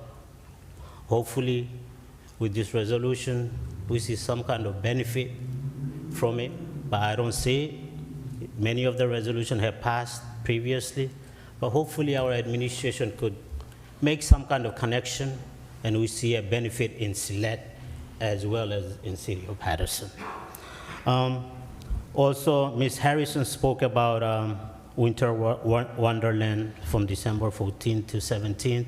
I urge the second ward resident to go visit East Side Park. I know it's on the other side of the city, so I think everybody should go and enjoy this wonderful presentation. Mr. Santos spoke about cannabis licenses. Whatever number of licenses we had, 3 is already given out. So it doesn't, there could be 15, 20, 30 waiting. We don't have anything else to give out unless this council body amend the resolution, amend the ordinance, actually. Somebody could rent a place or open up a business or get the business ready to go. It does not mandate for us to approve or give you a license. We don't have anything else. So whoever made the promise, they made you the wrong promise. And at the end, once again, Councilman Abdulaziz, you are here. I'd love to be a co-sponsor of your resolution, and my vote is yes to close the public portion, Madam Clerk. Thank you, Councilman Khalid. Councilwoman Mims. So first of all, let me say to the 30 speakers that we had on tonight, thank you for sacrificing your time and coming out with many things that were stated that are definitely needed. to be heard. Services rendered versus taxation, different situations going on in our community, people just speaking on things that are relevant to different aspects in our community. To the family of the great DJ who has DJ'd all over for everyone, my heartfelt condolences to them. In the meetings in the past, what's unfortunate is that workshops are not televised, because when conversations are made, you don't hear what was stated, so you'll get one side of a story, and that's what we say, there's three sides to a story. There's their side, yours, and then there's the truth. When this came up for Palestine, I stated from the beginning, we should be doing a ceasefire and calling for unity. And I said openly, everyone watching, if you watch television, there's no way as a human you would not be able to feel anything to see all of those children and women and the hostages. Especially one day I saw one of the young sons, his brother was killed. And he was grabbing his brother's body and yelling, why could they not kill me too? I said this in the meeting. My heart goes out in support, and I said it for Palestine. I never spoke, and I don't think anyone here spoke against it, because it was a resolution, and if you pull it, which we gave it out last week, everyone here supported unanimously. So if someone is saying this person said this, they didn't support it, it's not true. It's not true. That's why we have to be careful of, it's called the telephone game. Somebody said, you said, I said. By the time it gets here, it's somewhere else. Councilman Al walked over to me and he asked the question, would you like to be a sponsor on the item? I said, absolutely. Because I stand in support of humanity. There's too many lives lost, too much bloodshed. I'm a mother, I'm a grandmother, and I work in education every single day. How would I, just in my humanness, be against it? Mm-hmm. How? There would be no way I could stand it against anything. When we discussed it last week, there was a discussion around the process. There was no discussion around we don't support Palestine. It was around process. It was around what happened. Councilman Jackson stated he didn't put it on the agenda. We found out later in the week he was telling the truth. He didn't put it on the agenda. It was true. And sometimes we have to come back and say, you know what? Councilman Jackson is owed an apology. He didn't ask for it to be put on the agenda. Based on the request a couple weeks ago, it was added, but he didn't make the request. He didn't make the request because we checked on it, Councilwoman Cotton as well, checked on it, and he did not ask for it to be put on the agenda. So I'm glad that people come out, because then we can bring clarity and we can bring it together so you can really hear what happened. We stand in support. I stand in support of Palestine. I eat in Al-Basha once a week. I'm always over there, eating, talking to the community, talking to the neighbors, talking to the people, because first of all, outside of all of that, it could be any one of us. Iman Kantanani spoke. He had about 5 family members killed. 15 family members killed. The owner of Al-Basha is in Palestine right now. People are there that we know, that we've talked to, we've cut ribbons with, we named the street after them, and these people are over there because their families are there. So I want to bring it to light. For Councilwoman Mims, I'm not speaking for anyone else, because I'm not nobody's spokesperson. I'm Mims all day long and all night. I stand in support. My heartfelt condolence goes out to all of your families. And in Palestine, it goes out to them because it's a heart-wrenching situation to see that they're still hostages, to see that they're still fighting. I'm praying for unity and a ceasefire. I've said that from the beginning, and I stand on that. Cannabis, and I said this last week, and I'm going to bring it back. Cannabis, 3 licenses were approved. It came to this council twice to expand. There are issues with the language. We said it. We have to amend the language. It was stated on tonight that there was an economic development meeting. I'm on the committee. No one emailed me and no one called me. And Madam BA, I would like to have that checked into, because I don't want anyone making an excuse, Mems, you work, so you can't go to a meeting. I have lunch. I have breaks. Don't make excuses for me. If you're calling a committee meeting, call me, and like I always do, I'm gonna show up, but just don't invite me because you don't want me present. So I'm putting it on the record. I was never invited to the committee meeting, never invited. Also, I wanna also talk about the good thing that happened on yesterday. The Civilian Review Board pilot program cleared the committee of the Assembly. Bill number A-1515, and Paterson, Mike, so get your item ready, A-1515, that means it goes to the next step. It's coming to be approved where we can have a civilian, and I hope Casey and them are still watching because they were advocating, fighting. Councilman Jackson wrote the language some years ago, but now it has cleared the Assembly Committee yesterday. Assemblyman Wimberly put it out. It's Bill A-1515. Next step, it goes to Senate, and then we know that we are one of the pilot cities where the Civilian Review Board will take place. It's a pilot program, so we need to start getting that information and bringing it forward so that we can move forward. Tandra, thank you always for advocating, standing on your truth, always speaking truth to power. Ms. Wahida, you know, we go back like Cracker Jack. When things are going on, we need it. And one thing, and I said this to someone today, I just respect my elders. I just believe that that's something that we were raised on, but somewhere along the line, it's missing. There's like a crosshair. And we have to get back to that where we sit under our elders and learn from our elders and get that information, because when you're gone from here, what information will we have? We got to know our history. We got to know our legacy. We got to know how to, you know, build alliances and connections and collaborate. So there's many things, but I want to thank every speaker that came out tonight.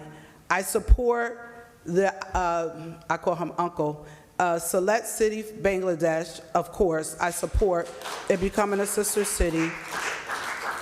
I always commend the Bangladesh community for many things, but this one in particular because I love education. Your children are super duper smart. Super smart.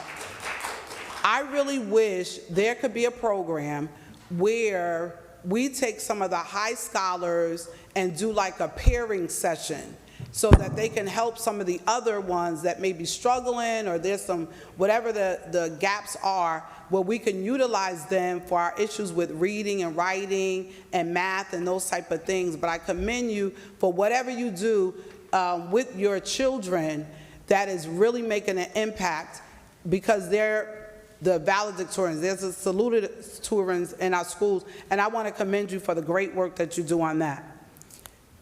I think I hit almost everybody that spoke on tonight, and if I haven't, I will I will speak to it later because we still have a lot of time.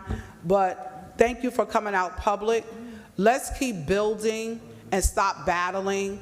Let's stop causing division amongst ourselves and sending little messages in group chat like we got people coming to attack people and we think it's a joke.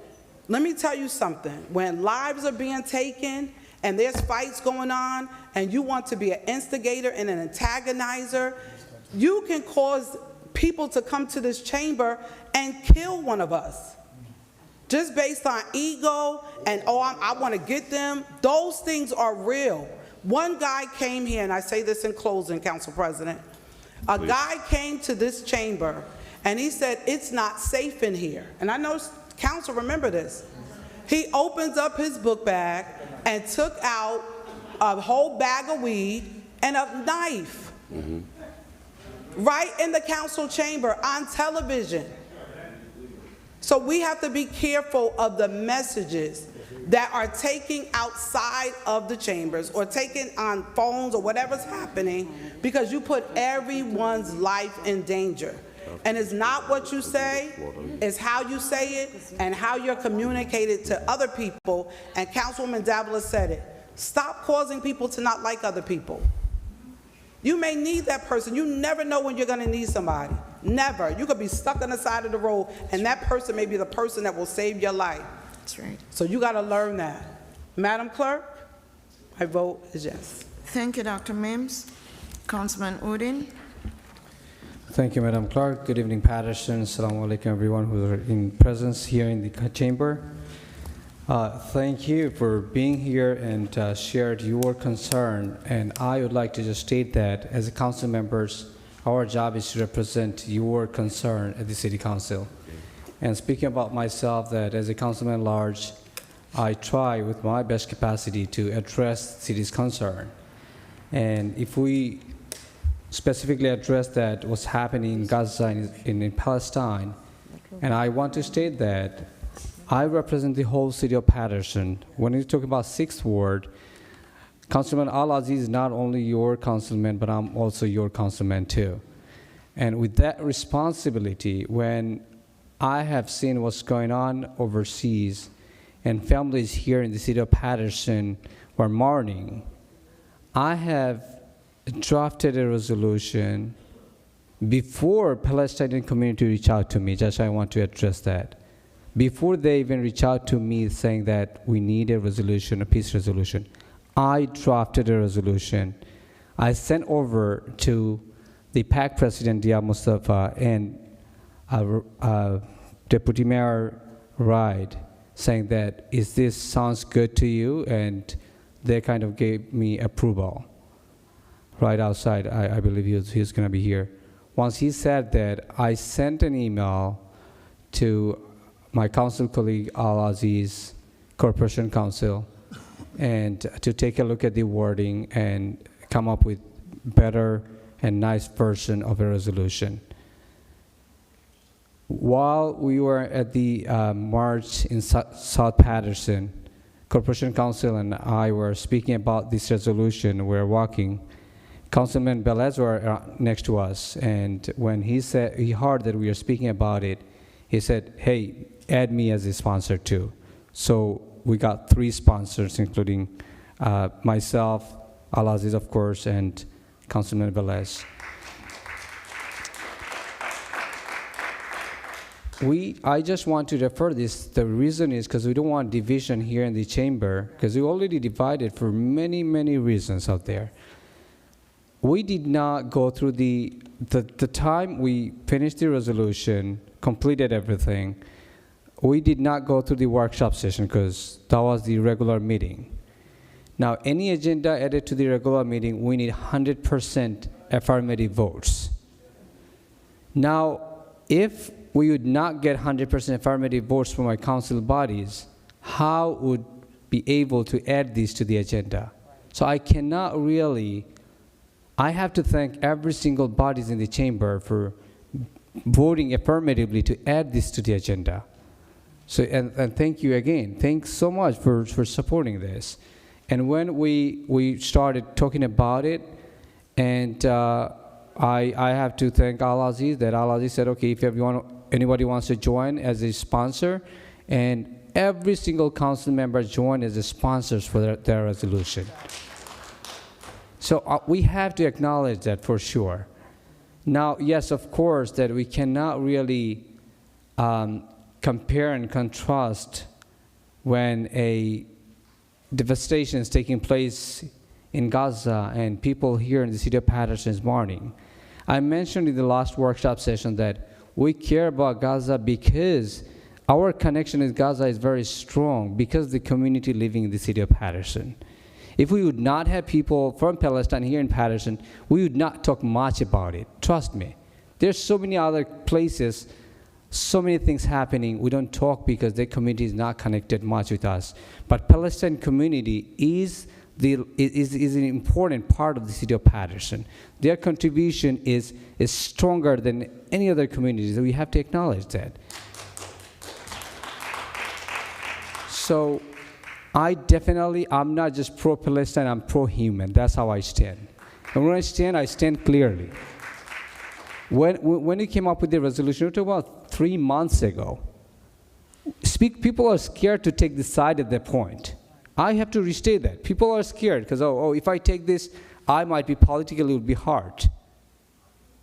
I'm talking about that time. Now it's pretty clear because people are taking sides here and there. But I'm talking about 3 months ago when people are scared to take the side.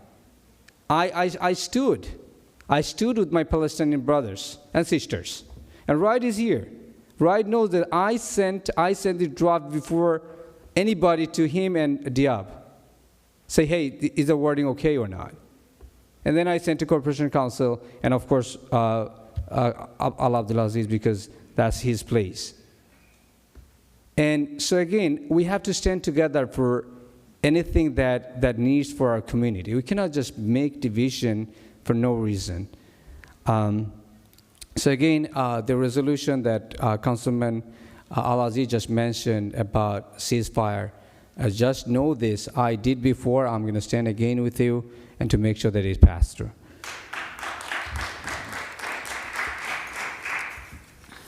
Let's go to the cannabis licenses. Again, this is another thing. I'm very clear. I'm not a hidden guy. If I do anything and believe anything, I stand strongly with this.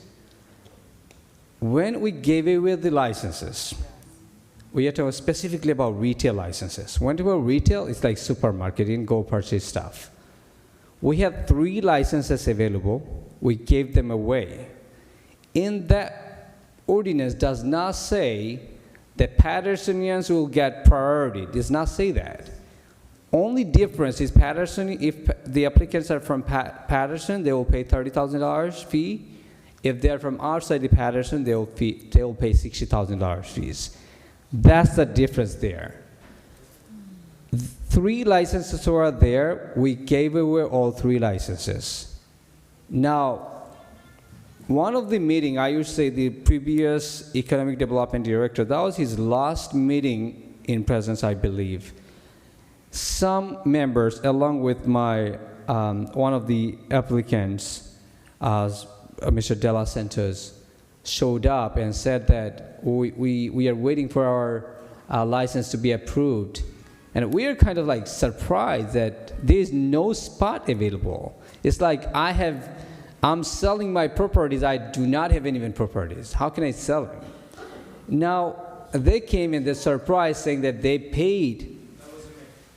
Well, I'm talking about in general, that there are four or 5 other. Okay, that was not you. That's members fine. of the public, please. So, all right. We're closing the public portion. Let me restate, that was not De La Santos, but 3-4 other applicants showed up here in the chamber, and they said they paid for the licenses, and they're waiting for. We said, we had only 3 licenses, we gave them away. How can you pay? Now, that was the conversation, the director was here, that was a fight here in the chamber. Now, if any applicant come here, that's my rationale, which does not work for me.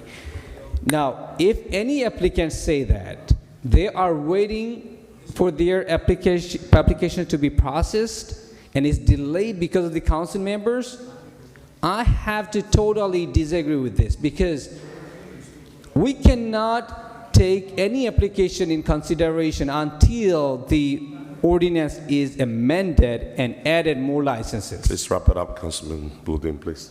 That's how it works. What's my stand? My stand, what my community wants. When I'm saying my community wants, what Patersonian wants.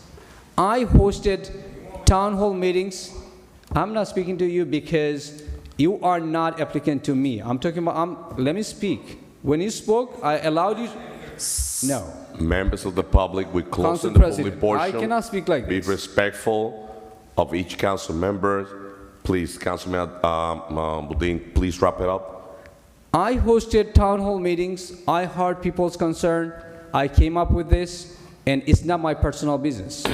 It's not my personal. Let me just give an example. One of the so-called community members sat down with me to make me agree with this idea that, okay, just please be agree with adding more licenses. I said, he also said, you are very new to the chamber council and you do not know these people are going to support you in your campaign. You know what was my response? You know what was my response? What was that? I need support from the people of the city of Paterson. If people support me, over 200,000 people live in the city of Paterson. If they want to contribute to my campaign, I need $1 from each member of the city of Paterson. That's all I need. I don't need any developers' money. I don't need any applicants' money. I don't need that. I don't need that kind of support. Thank you, Council President. Let me finish it. Now, thank you to my community members, those who showed up in support of the sister city agreement between City of Paterson and Sylhet. I'll speak more when the agenda will come. But again, my stand is very clear on every single matter. I'm not a hidden guy. I don't, when I come stand for something, I stand for the City of Paterson, for the people of the City of Paterson. That's my stand. And everyone knows about this. So thank you, those who came here and made your voice heard regarding those particular retail licenses. And I'm still standing on my same spot. With that being said, my vote is yes to close the public portion. Thank you, Councilman Udine. Councilman Velez. Thank you, Madam Clerk. Thank you, Council President. I'm going to try to be brief. Please. I know that we have still business, and there's a gentleman back there that is being paid by his firm for an item that we have in front of us. I'm not going to discuss things that are not in front of us. I'm going to try to address what the public brought forward that need clarification. Okay, I'm going to try to stay on that. First of all, Mr. Gilmore and Mrs. Wahia Mohammed, you guys know me way before being a council member, way before. And you know how I am a community person. You know that. And I have proved that a lot. I could take that to the bank. That banner that people saying, based on gossip, that I was the one that removed it, I'm going to give you the history, short term of it. The historian of Paterson was brought into his attention that the banner had a day expired from 2011 when they were celebrating the 50th anniversary of Martin Luther King in the city of Paterson. He decided to bring a new one in that was empty. I then moved forward to ask Madam Clerk where was, right? In that time, where was the banner of Martin Luther King? They say that they was going to bring a new version of it, and meanwhile that was happening, I say, so let me do this beautiful banner that says City of Paterson funded with the Great Falls, the two logos of the City Council and the one of the city, and let's put it there. Meanwhile, we could use that backdrop to celebrate any community.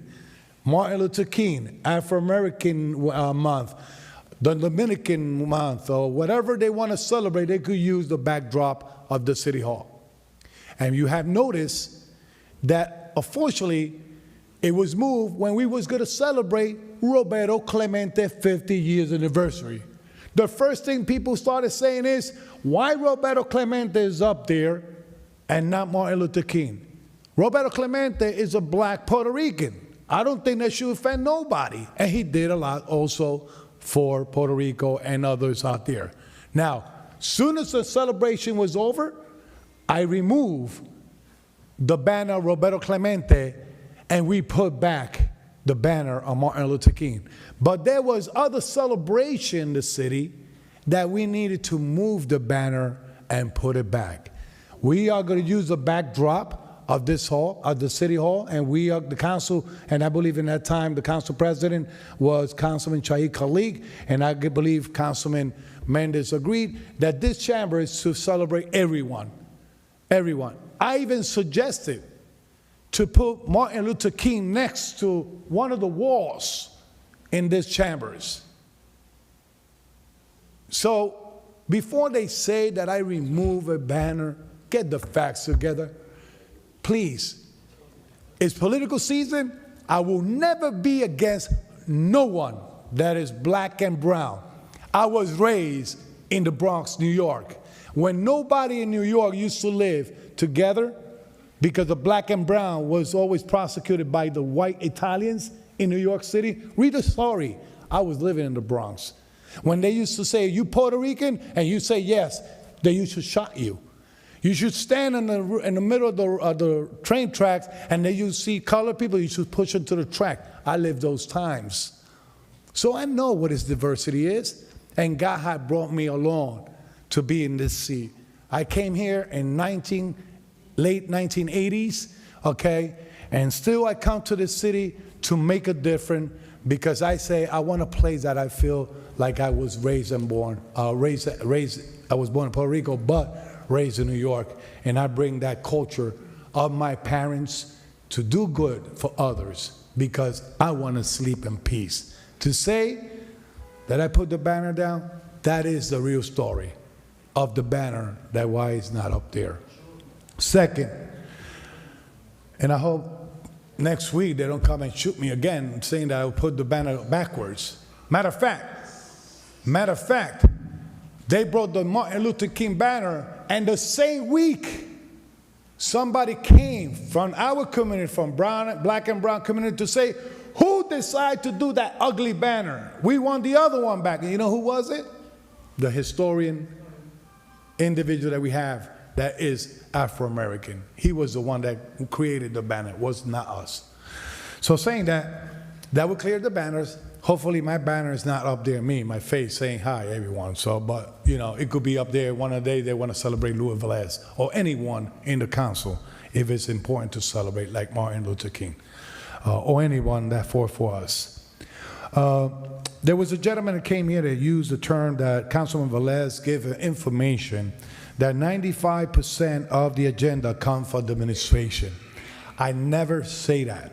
What I say is that 95% of the agenda is items that we need to vote on to move the city forward. You imagine we vote no on all of those items, even the payment of bills.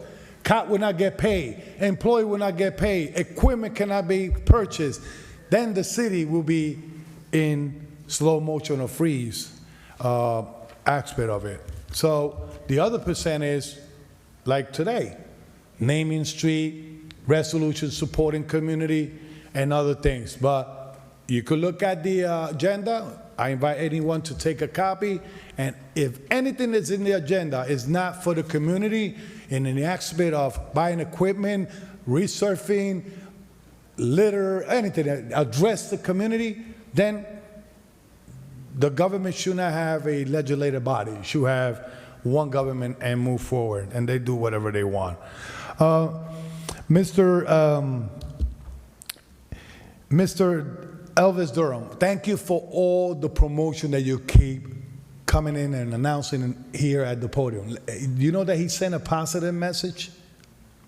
When he mentioned every time they come here and say they open in here, they open it over there, they open a new business over there, that proved to the community that Paterson is moving forward and people still have faith in Paterson to invest in business. If they didn't have faith in Paterson, trust me, all those businesses will be gone out of Paterson. And they still coming, new construction's coming, people are getting jobs through those new construction and restaurant coming forward. I encourage everyone to look at the map. Paterson is a good place to invest and put your vision together to move forward. There's a person that came to the podium and say that he thinks it's in the past, he thinks in the future, he thinks in the past, he thinks in the future. So I got to tell that person, meanwhile, he's thinking, I'm working for the future and not the past, moving forward, that the future is better in the Fifth Ward under the leadership of Councilman Louis Velez. Don't rush me. I had a councilman speaking for 10 hours over there, and I say I'm going to state what the public was speaking about. So, Mr. Freeman, you know, I just want to know where's the nuclear shelter at, because I want to make sure that we are safe, and to send Mr. Abbasi to investigate that. That's good information. Mr. De Los Santos, yes, we spoke. We have a committee. I'm not going to discuss what needs to be done because the item is not to be discussed in this platform at this time. The time will come to discuss the pro and the con of it. I say I'm going to stay focused on what I say here, right? Now, this is a opponent subject. I'm not going to be hypocrite. When I came into Paterson, I went to live around River Street. There was a Miss community there way back. Then I moved down to South Paterson by Michigan Avenue and Wabash, between Wabash and Michigan, that corner. I resided there for 11 years. I don't think a lot of individuals, when Tom Rooney was there, the councilman, okay, Al Delazie still was in college. He was a young man. High school, high school, or probably elementary school. He used to go 25. But what I'm going to say is, I know my brothers and sisters from the Palestine Middle East community. Let me say this. I don't need to watch the news. I know what's going on in Palestine and Israel, what's going on there. Whoever knows about theology in every religion, they know what's going on. If we go back, we know what's going on. But we are in 2023, and I gotta say this loud and clear, 2023. If you believe in Jesus, if you believe in Allah, if you believe in Muhammad, or you believe in the electrical light that's coming out there, or whoever you want to believe, if you think that is right, you're wrong. Whoever you believe, you know that any Bible out there, any Quran, do not hesitate to call to people to kill viciously. So I'm saying is that I condemn what's going on in Gaza. Now, and I always stand strong with my brothers from Palestine. Councilman Abdelaziz spoke with me at a sidebar regarding the resolution for the council, or to call the Congressman Bill Pasquale to draft a resolution ceasefire. I'm going to go a little bit more further on that. I will call Robert Bob Menendez, Senator of the United States, representing New Jersey, to join that ceasefire. I will call Cory Booker to also join the ceasefire.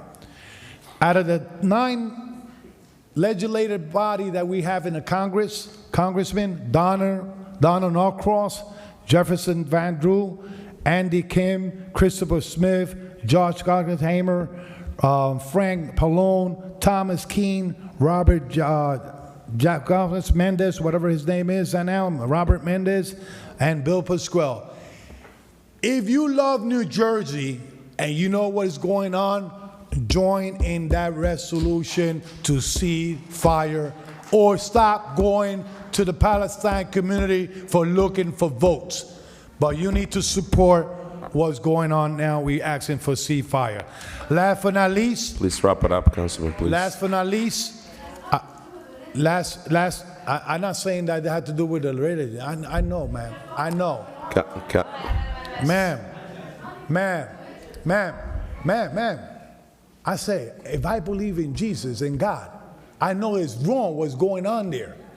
That's what I'm just saying. Bear with me. Please. I support you. Thank you. So saying that, Madam Clerk, this has been a wonderful meeting today. One thing I gotta say, I will not believe my council president when he say we're gonna finish the meeting early so we could go out and eat. Yeah, that's what you say last week. Ladies and gentlemen, thank you for being here. And I always gotta have a smile no matter how many rocks they throw at me. By the way, thank you, Council President, for allowing me to sit there for 10 minutes. I'm just kidding. Councilman Velez, your vote, please. I know. Listen, I'm a happy camper. God bless. God bless my work.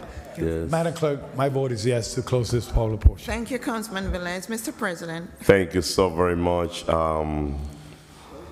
What a night tonight. But let me just, I just definitely want to start by saying that Councilman Abdelaziz, you came in, to my chair and asked me if I could be the sponsor of that resolution, and I'm 1,000% in support of that resolution. I'm 1,000% in support of my brothers and sisters from Palestine.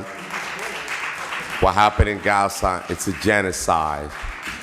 During Thanksgiving weekend, I have my daughter that came from Washington, D.C., and we have that conversation, and I was so impressed how educated my daughter was about the topic. They speaking about that in Washington and Howard University, about the genocide that happened in Gaza. What happened in Gaza, we have to speak up, and I'm in full support of my community. We're a family. We're living in this city. And it really breaks my heart to see our brothers and sisters losing their loved one in Gaza, losing their family, losing members of the family with what happened in Gaza. So we will take action with this council. Councilman Dalasi, that resolution is going to be for the closeout meeting. We'll make sure that Corporation Council drafted, and we're going to be voting on the 27th on the closeout meeting to make sure that we take action and move forward. We're not on the 28th. You're not alone. You're not alone. We're backing you up, 1,000%. Also, some other members of the community came to speak about different topics, and I really want to take time to just thank each and every one of you for being here, for just being here using those 3 minutes to address the community. Ms. Wahida, congratulations, happy birthday. Keep working, keep fighting, don't stop. It's amazing the job that you have done for this community. We serve at the Board of Education together, and I learned a lot from you. I've been just silently looking at you, the way you fight and what you do for the community. And you're not only serving one ethnic group, you're serving everybody. You're serving every person that go into that entity. They get food, they get help. I've been watching you work. So it's not one ethnicity. You're serving the entire community. I just want to say thank you on behalf of the city of Paterson, of all the residents, and we got to give you the resources that you need. That way you could serve to the community at the larger capacity. Key Waxon, Commissioner Kerr, thank you so very much for being here, speaking about our brother, Mr. Taro. He was an icon in the city of Paterson. The funeral is on Saturday. We're going to be there. We're going to be there. And Commissioner Kerr, you say something very important. We have to acknowledge and recognize our people when they're alive. We have to do that. We got to do more. We have to treat each other like brothers and sisters in this city. There's too much hate in this community. We have to be mindful that we are elected to support and to work for you, for the community. To my brothers and sisters from Bangladesh, I'm in full support of Sile, being sister city with the city of Paterson. You know, I support the community. I'm always there with you guys, not only in election time, the 365 year round. So we have over 52 nationalities in this city, and that's what makes us strong. That's what happened. I know my sister from the third ward, she came to talk about the taxes, how, you know, how taxes going up and services going down. And I'm saying this to the administration all the time. If we start enforcing the law that we have in the book, we will not have to increase our taxes. There will be enough money for us to balance the budget. So we must do better. 2024 is coming around. We have a new budget that we got to work on, and there's a lot of work to be done. So you're not alone. We're here to support you and to support our community. Winter Wonderland, I want to thank Francis Harrison for coming in to talk about that, because between that event and Jazz in the Park, there was a lot of misunderstanding, because she's my A and she's the president of ESNA. That has nothing to do with me. That's one of the greatest events. I don't use my position to help people. There's a process in place that everybody has to follow. Now, Jazz in the Park and Winter Wonderland, those are two of the most beautiful events that put Paterson on the map the right way. And yes, I'm excited to see people from Bergen County, Hodson County, coming into the city of Paterson to enjoy our newly renovated East Side Park. As a councilman of the third ward, I'm excited. I feel happy and proud of the progress that we're making in the third ward, fixing our street, renovating our park, and getting the job done. We're not there yet. We're not perfect, but I'm a phone call away from my constituent, and that's the only thing that I could say. And yes, I know we have our good friend, the church board. He came to City Hall, and I really want to recognize the job that he do. He's promoting the new business that come into the city of Paterson. We have to support local business, but we have to be mindful of, treat our employer, our workers on a better way in terms of salary. So there's a lot of work to be done. There's the need of a lot of jobs in this community. So we're not all there. I know this is the last meeting of the year. And as you see, as you know me, I'm very positive. I try to bring this council together, and I give everybody the opportunity. But I believe that, council members, we have a retreat on January the 13th. We have a retreat, and I hope that we all attend to talk about better government. On January the 13th, that's one of the days that we have early in the year, because we definitely have to talk about how we're going to be able to work together in a better way, how we're going to work, how we could get along, how can we disagree with respect without disrespecting each other. That's what we're going to do. And there's one thing that I have to put her right there. Councilman Jackson, the other on the closing of the meeting, say that I ordered to close the chamber on that day. That's a lie. Now let me explain to the viewer what I already mentioned before. I decided to go virtual on that meeting because the situation that happened between the councilman Jackson and Councilman Velez, that he was about to beat up the councilman sitting there. It was on TV. There was a video that had like a 1 million view there. I'm here to protect the public and the council. We're here to conduct city business. I took the decision to say, let's do one meeting virtual until everything come back to normal, and then we come back to the chamber. That was the reason why I took the decision to go virtual. And he was outside. He was trying to come into the chamber. And I said, no, the city hall is closed. You could get into your office. I don't stop nobody from coming into city hall by you saying a council president choose not to allow people. No, if the city hall is closed, I cannot allow people in this chamber. We don't have security. People have to be safe. They have to feel safe.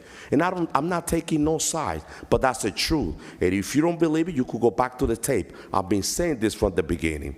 Now, the second thing is that when you talk about Bruce Law pilot program, I want people to go back into that meeting. Bruce Law wasn't ready when they came to apply for the pilot program. They didn't have the number. So my recommendation and the recommendation of the Finance Committee was, we're going to give you 1 year extension for you to get ready, because we want to help you. We got the agenda. We have the resolution for 1 extension. And he was complaining, but he voted yes, because he knew that that was the right thing to do. He knew that that was the right thing to do. So when we continue attacking people, doing that kind of thing, that doesn't help nobody. That's not productive.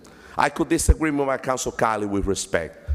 I don't need to agree with my council colleague all the time, but with respect, because people elect us to represent them, and that's what I'm saying all the time.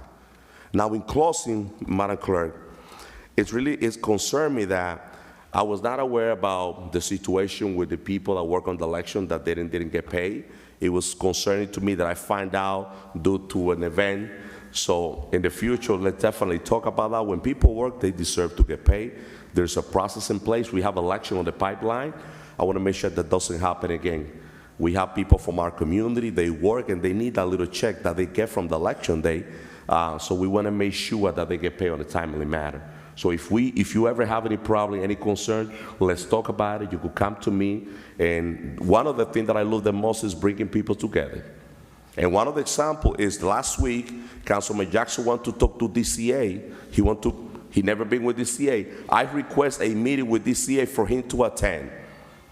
And I put my secretary on the phone to call everybody, 4 council members. He never attended to talk to DCA. If any council member wants to meet with DCA, with finance, with economic development, with the state, come to me. I will never block any of my colleagues since I'm being a council president to be on any meeting, because we're all equal. We have 1 vote, and everybody deserves to be on any committee they want. I've been fair since July 1st when I sit here, and I'm not planning to change. That's me. You want to address me, you want to come to me, you need my help, I will work with you. Because I love this city, and I know I could do a lot for this city, but working together collectively, and that's what I hope. And that's my hope for the next year, 2024. With that being said, Madam Clerk, my vote is yes. Thank you, Council President. The votes are 9 yeses. The public portion is hereby closed. Thank you, Council Member. We have a second reading. Council President. Council President. One second. The gentleman. Council President. Councilwoman Davila. This is very quickly, because I know, Councilwoman, you shared here. I wanted you to look at your email right now, because I sent a message to the director, because if someone tells me that they've reached out to you, I'm going to take their word.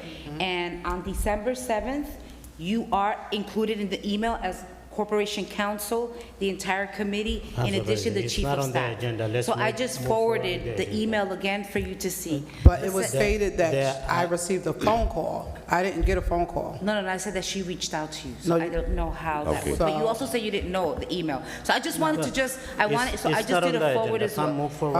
Okay. Thank you, Councilwoman Davila. for your One second, so the explanation. last thing that I wanted to just quickly, because I also heard something, and I just need clarification, Council President, and this is gonna be directed to our clerk. So I just wanted to ask, so Madam Clerk, so you put that item on? What item? The item for the support for Israel? Yes, Councilman Jackson requested it, so it was placed on the agenda. Okay, no, because I But just when- heard that Councilwoman Mims stated that he did not request it. It was in the request, so it was in the- placed on the when agenda. she takes minutes, but he didn't say put it on that particular. On that When, particular you know how agenda. we have, when we're in the meeting, there's comments made. It was in that. Request? The request. Okay. But he didn't call and say, make sure it's added to the agenda. That was not done. Okay, no, I wanted that clarification. Thank you, very much. Councilwoman. Council President, can you Council- please do me a favor? There's a gentleman that's being, and the staff back there, number 3, I believe, the one that, the Cedar Street. Yes, Yeah. I know we have that item. Council that- President? We have a few more items on the agenda, so now I thought that I'm gonna take item number 8. We gotta move to item number 8, Council council member. Huh? Council President. No, I'm Councilwoman. Right after item 38, I'm definitely gonna move to item 31, and we have number 8 and 31 and 32 A on the first. line. 31 was already adopted. Let's do A first, please. 31 was, No, 32. Number 8 and 32, Councilman, and then we go for second reading. Council President. So if we could, give me 1 second, Councilman Jackson. If we could be brief, Council Cali, we could definitely take care. We have professional here waiting for the vote on their item. Please, let's be brief and let's start doing city business. Councilman Jackson. Thank you, Council President. I will be extremely brief, but anytime there's a comment that's made that's incorrect, I must address it. First of all, I would like to point out to you that this is a public building. And all you got to do is look on social media all over the world, and people have it is part of your constitutional right. The building was not closed. The building was open. It was closed. Council President, I have It the was- floor. No, I'm not gonna I allow have to the you to floor. get into the debate because the building was closed. The building meeting was not virtual. closed. There was It business was a being virtual meeting. conducted. There Point was of business order, being Council conducted. President. All We right. spoke Yes, about you didn't too say many point of order when Councilwoman Davila was speaking. Councilman. I have the floor. No, Respect- you have the respect floor. fact You I have the floor for a minute. And after a minute, we Okay. conducting city business because you're Conducting lying. city You're lying. business. We have a meeting Again. virtual, and you want to bring Again. 100 people into the chamber Again, you with no know- security. You like chaos. That's what you love to do. You like chaos, and we have to stay here until 1 o'clock in Council the President, morning you should, because it's there's been a hours. point of decorum that you should be able to follow. No, I will give you a minute for you to address the public, and we continue. Failed to keep I didn't decorum, fail. And look at you now. No, I You don't did want- not fail. First of all, you need to educate yourself about No, the I'm not. I don't process. need. You need to There's educate a yourself and be public more building. civil. A public building is open to the public all the time. Once there's city business being conducted, the public cannot be denied from the public building. All you got to do is just look up the law. Corporation Counsel failed to provide the law, and you backed it up. You ordered the police officer not to let me in. Don't try to derail the facts. I don't need And yet again, Council again, Cali. I I'm don't wrapping need it up. members I'm of the wrapping it up. public. I don't need to have derail the floor. public. The reason why we went live is because you tried to beat you, Council Cali, and we couldn't be So, here. once And we again- say the public, the meeting is Once going to be again, the virtual false- now. The false And- allegation of me trying to beat anyone up. Everyone Please, who knows so me knows everybody that have if to I check try the to do video. Point of something, order. I will do Council, something. Point of order. Council, order wrap is it I up, have the Councilman floor. Jackson. Just wrap Point it of up. order. Okay. Wrap it up, Councilman Jackson. Council good. President, point of order. We keep hearing that someone has the floor. As Council President, you give the floor. So if they don't have the floor, they need to cease gave and me the stop floor. talking. And So I take control of gave the you the meeting, floor. Council President. So if he does, Council Cali, Does he Council have the floor Cali, now? Council Cali, I'm taking control of the meeting. I told him, just you have a minute, express yourself, and we're going back to city business. Let's go to city business. Okay, so your minute's over. My Members of the minute's not public, we're over. going You back to city interrupted me business. while I was speaking. We're going back You to city interrupted me. business. Madam Listen, Clerk, I'll item just make number this 8 on the last point. agenda. I'll just make this last point. Item number A on the agenda, Madam Clerk, Please and I take apologize notice. to the public. Please Item take number A on notice. the agenda. He stated that Brook Slope was not prepared for their pilot.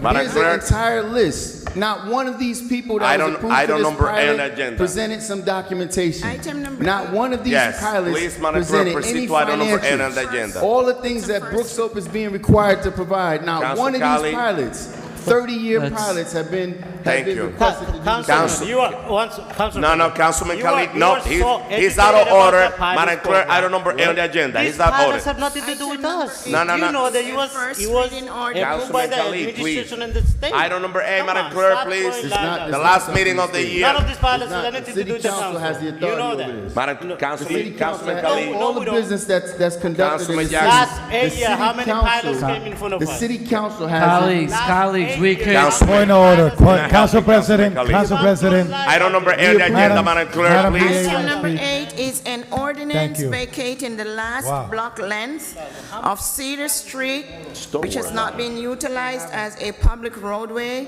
It's a first reading ordinance. No public hearing is required. So move. Second. Moved by Councilman Velez, second by Councilman Davila, and also second by Councilman Menda. I second this item. Roll call, Madam Clerk, on item number I 8. second it as well. And second by Councilman Menda. Council Colley, point of order. Do we gonna have to take 5 minutes, 5-minute recess? No, we're roll call. No, we're We're not. roll call. So please Roll call. conduct yourself in a decent way. Roll call. Thank you, roll call. It's disappointing. Roll call, Madam Clerk, on item number Roll 8. call on item number 8 for approval on first reading. Councilman Abdelaziz. Yes. Councilwoman Cotton. Madam Clerk, yes. Councilwoman Davila. We discussed this in workshop, yes. Councilman Jackson. Yes. Councilman Khalid. Yes. Councilwoman Mims. Thank you for creatively putting together a plan to make that area better and to be more productive in the services that you provide.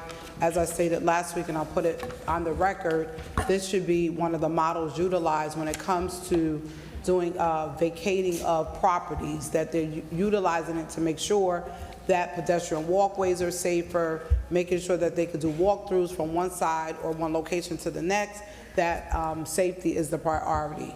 I stated that to Madam BA last week, but I want to put it openly to the public so you would hear that comment. With that stated, congratulations. My vote is yes. Thank you, Dr. Mims. Councilman Udine. My vote is yes, Madam Clerk.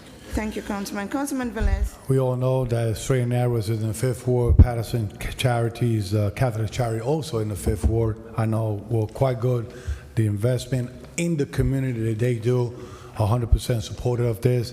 I'm anxious to see the project coming forward to that area that is going to be, I believe, my 37 projects since 2016, since I became council. 100%, my vote is yes. Thank you, Councilman Velez. Mr. President. Thank you for serving the city of Paterson. We appreciate you. Thank you for coming. This is only the first reading, so the second reading will be on the next meeting. Closing meeting. Close-out meeting. So with that being said, my vote is yes. Thank you, Mr. President. Sensitive. The votes are 9 yeses. Item number 8 is hereby adopted on first reading. Public hearing and second reading will be on December 29th, 2023. Thank you, Madam Clerk. Item number 30, please, Madam December Clerk. 28, I'm sorry, did I say 29? Item number 30, Madam Clerk. Item number 30. 30. Item number 30 is a resolution designating resolution for the city of Sylhet, Bangladesh for sisterhood, is sponsored by Councilman M.D. Farid Udine, co-sponsored by all remaining members of the council. Is Resolution 23:733. Second. So moved. Moved by Councilman Udine, second by Councilwoman Mims and Councilwoman Davila. Roll call, Madam Clerk, on item number 30. And Councilman Khalid. And Councilman Khalid also second. Khalid, Mims Davila. And Councilwoman Cotton as well. Thank you. Okay, roll call, Madam Clerk, on item number 30. Roll call on item number 30 for approval. Councilman Abdelaziz. Paterson is a better place because Bengalis call it home, and people from Sylhet have come here and called Paterson home, and I support this wholeheartedly, 100%. I always say, I've never been to Celeb, but whenever Councilman Khalik tags me on Facebook with a post, or Councilman Udine tags me on Facebook with a post, I get hundreds of friend requests from Celeb. So my vote is yes. Yeah. Thank you, Councilman Abdulaziz. Councilwoman Cotton. You would say that though, but It's the truth, it's the truth. you don't never tag me. I mean, you tag people. Yes, you do. I can't say that, Councilman.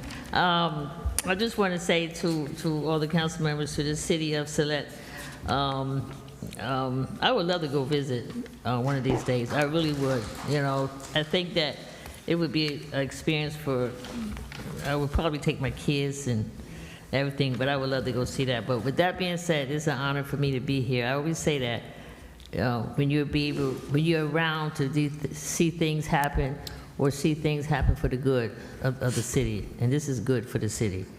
With that being said, Madam Clerk, my vote is yes. Thank you, Councilwoman Cotton. Councilwoman Davila.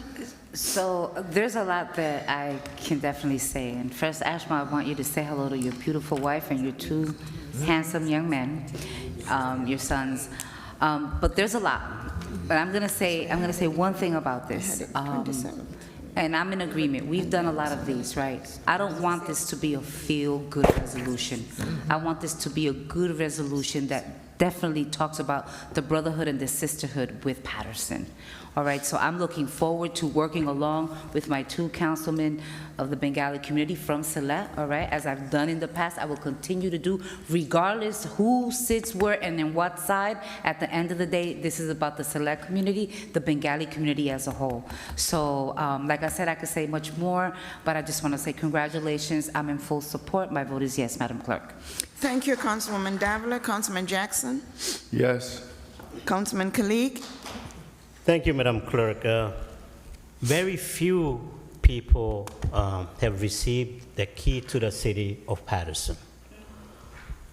I believe only one Bengali person who received a key to city of Paterson was the mayor of Silet City Corporation, who came here last year and visited City Hall as a whole. I think Councilwoman Davila, Councilman Mendes, Councilman Valles, many of my colleagues were there. Like Councilwoman Davila said, I don't want this to be a feel-good resolution. That's what it looks like. I even mentioned it before. I want to see some action or some kind of agreement take place between two cities. I even spoke about it when the mayor visited.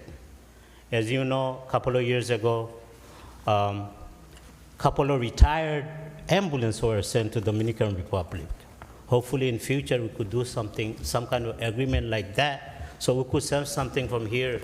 As you know, Bangladesh is a third world country.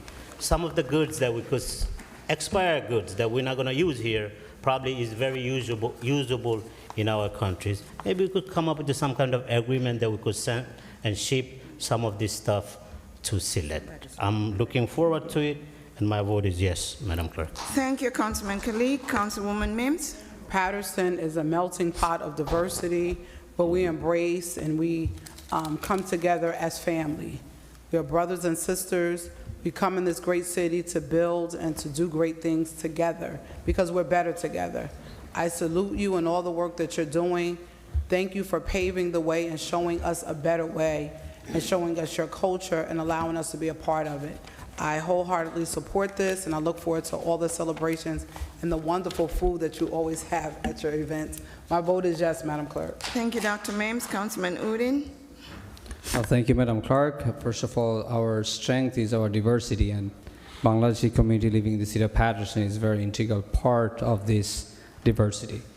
As we can state that the Silet, especially the town we are speaking about, they started going outside the country and earning remittance. That was the way before Bangladesh became an independent country.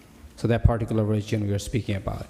And here in the city of Paterson, majority of the population are from that particular area. So, and again, one thing I should mention, this is Of course, I have to thank my council colleagues for the support. But there is, not many people know that there is one of the 3 American corners, one of them located in Sylhet, which is like a library that is financed by the United States of America. And I was a member of that particular, corner, and all the books, resources, educational resources are provided from here. So many students coming to the United States through this American corner. That relationship already we have. We're talking about back when I was there, when any American used to go to Sylhet, we used to receive them because we are part of that member of this American corner in Sylhet. So we have that relationship already, and we want to see more and more for the betterment of both communities here in the city of Paterson and the Sylhet, Bangladesh. Again, thank you everyone for your support. I have to thank our mayor, for being agreed with, this partnership. I have to thank my corporation council for putting this together. And again, thank you to my council colleagues for supporting this resolution. With that being said, my vote is yes. Thank you, Councilman Udine. Councilman Velez? So, Councilman Udine, you say town in one moment, but the city of Sylhet, right? Correct. So let me say this, and I'm been sitting here since 2016. I know that when I'm going to honor something in Puerto Rico, I call Councilwoman Davila, Councilman Mendez, and that time was another Latino councilman, Flavio. I call him to be part of it. If I have to support something in the Afro-American community, I call Lisa Mims, and I call them to join me, and that is what we're supposed to do, to send a message that we all together in one cause. And this time, I'm not from Bangladesh, I'm not from Sylhet, but that's why I don't carry flag in my car, because I'd rather have no flags in my car and have the community in my heart to serve them. So right now, I will celebrate Bangladesh, Sylhet, and whatever territory are in Bangladesh all the way. So let's celebrate all together, and let's break bread together in unity and peace for all. My vote is yes. Thank you, Councilman Velez. Mr. President. Thank you, Madam Clerk. So I definitely am in full support of this item. I'm being a very good friend of the Bangladeshi community for many years. We've been family. I've been doing so many great business also, and I've been having your support. Paterson is definitely a better city because our Bangladeshi community called Paterson home. We have a lot of business owners and all Union Avenue. And thanks to Councilman Khalid, I had the honor to meet the mayor of Sileos as well last year. So I'm in full support of this resolution. Whatever we can do for our brothers and sisters from the Bangladeshi community, we definitely will do it. Let's not allow people to divide us. We have over 52 nationalities in the city of Paterson. We all live here. We all have to treat each other like a brothers and sisters, because that's what we are. So with that being said, let me just remind everybody that December the 16th at 12 p.m., we have the flag raising ceremony right in front of City Hall. So we'd like to invite the community on behalf of both Council Kali from the Bangladeshi community, Councilman Udine, and Councilman Khalid. So the 12th, which is this Saturday at 12 p.m. in front of City Hall. So with that being said, my vote is yes, Madam Clerk. Thank you, Mr. President. The votes are 9 yeses. Item number 30 is hereby adopted. Thank you, Madam Clerk. Let's do item 32, Madam Clerk. Yes, Mr. President. Item number 32 is a resolution appointing Vaughn Manning as a constable of the city of Paterson. It's sponsored by Councilwoman Ruby Ann Cotton. It's a City Council Resolution 23:735. Second. Move it. Moved by Councilwoman Cotton, second by Councilwoman Davila and Councilwoman Mims. Roll call, Madam Clerk. Roll call on item number 32 for approval. Councilman Abdulaziz. My vote is yes. Councilwoman Cotton. Thank you. I just want to say, he's still here, the gentleman, Vaughn Manning, and I just want to say it's a pleasure of appointing you as one of my constables. You are the last one that I have a vacancy on, so I just want to say welcome. We will introduce you to the other constables. They'll be in touch with you, but I know that you will be doing very well for our city. You will represent our city very well. We have had constables who did not do that so much, but I know that you will be fine. And I just want to say, I appreciate you coming to me. We sit down and talk for you to be one of my constables, and you're actually the last one that I have a vacancy on. So I just want to say welcome aboard, thank you, and you will be fine. Madam Clerk, my vote is yes. Thank you, Councilwoman Cotton. Councilwoman Davila.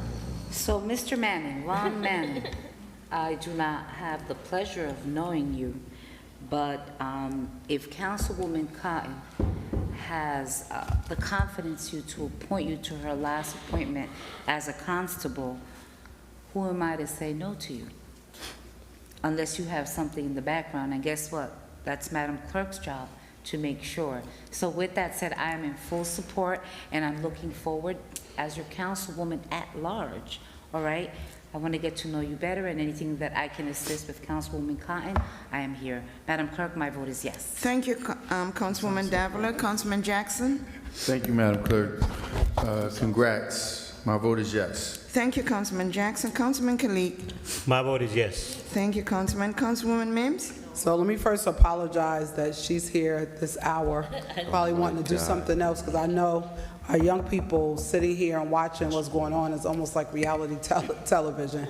So I apologize to you for that. But Mr. Manning, congratulations on becoming a Passaic County constable for the city of Paterson and throughout. But I commend anyone that wants to be a constable, because you pay money out of your pocket to make sure that you get bond insurance, uniforms, and all that stuff for something where you're not even sure what you're going to be doing. But it's a blessing that you want to serve this great city, and I know you'll do a great job. My vote, Madam Clerk, is yes. Thank you, Dr. Mims. Councilman Velez. Mr. Vaughn Manning, I'm not going to hold you too much, because I know you had to take her to eat at this time, right? Okay. But Councilwoman Ruby Cayenne, any council member that are here could testify that the constables that have appointed, they have volunteered in other wards, in other events. My constables have been in everywhere. Where they ask for it, they've been there. And whoever say no, even the first ward, second ward, third ward, they have been there. So we just appoint them. We want them to represent us the right way. I know you're gonna do that, but as I told you when you were sitting there, sometimes let's keep in touch, because some people sometimes ask for constable and they pay by hour, whatever, for that purpose, okay? So I'm not jealous if you come to my 5th ward. She's not gonna be jealous if you go to the 4th ward, okay? So you are welcome. And if you still have the age, right, under 35, we're looking for police officer in the city of Paterson. Encourage yourself to take the test and make sure you get enrolled and you get hired. My vote is yes for this constable. Thank you, Councilman Velez. Mr. President. Thank you, Madam Clerk. Mr. Vaughn, congratulations. Thank you for taking the decision to serve the city of Paterson. Councilwoman Cotton, she always chooses great people to serve our community, and you are one of them. We appreciate you. And just keep going, keep growing, and keep moving forward. We have you, and you have our support. My vote is yes, Madam Clerk. Thank you, Mr. President. The votes are 8 yeses, 1 absent. Item number 32 is hereby adopted. Thank you, Madam Clerk. Item number 28. You're gonna be faithful. He'll be here all night. Item number 28 is a resolution honoring and memorializing the life and legacy of a Paterson warrior, Ronald Hicks. It's sponsored by Councilwoman at Large, Dr. Lilisa Mims, Councilman Michael Jackson, and Councilwoman Ruby N. Cotton. It's a City Council Resolution 23:731. So moved. Moved by Councilwoman Mims and Councilwoman Cotton. No, it's... Second by Councilman Jackson. So it was moved by Councilman Mims and second by Councilwoman Cotton and Jackson. Roll call, Madam Clerk. It was. Okay. So, just for clarity, it's moved by Dr. Mims. It was moved by Councilwoman Mims. I hear both at the same time, Councilwoman Mims, Councilwoman Cotton. So, Okay. So Councilwoman Mims moving. Councilwoman Cotton.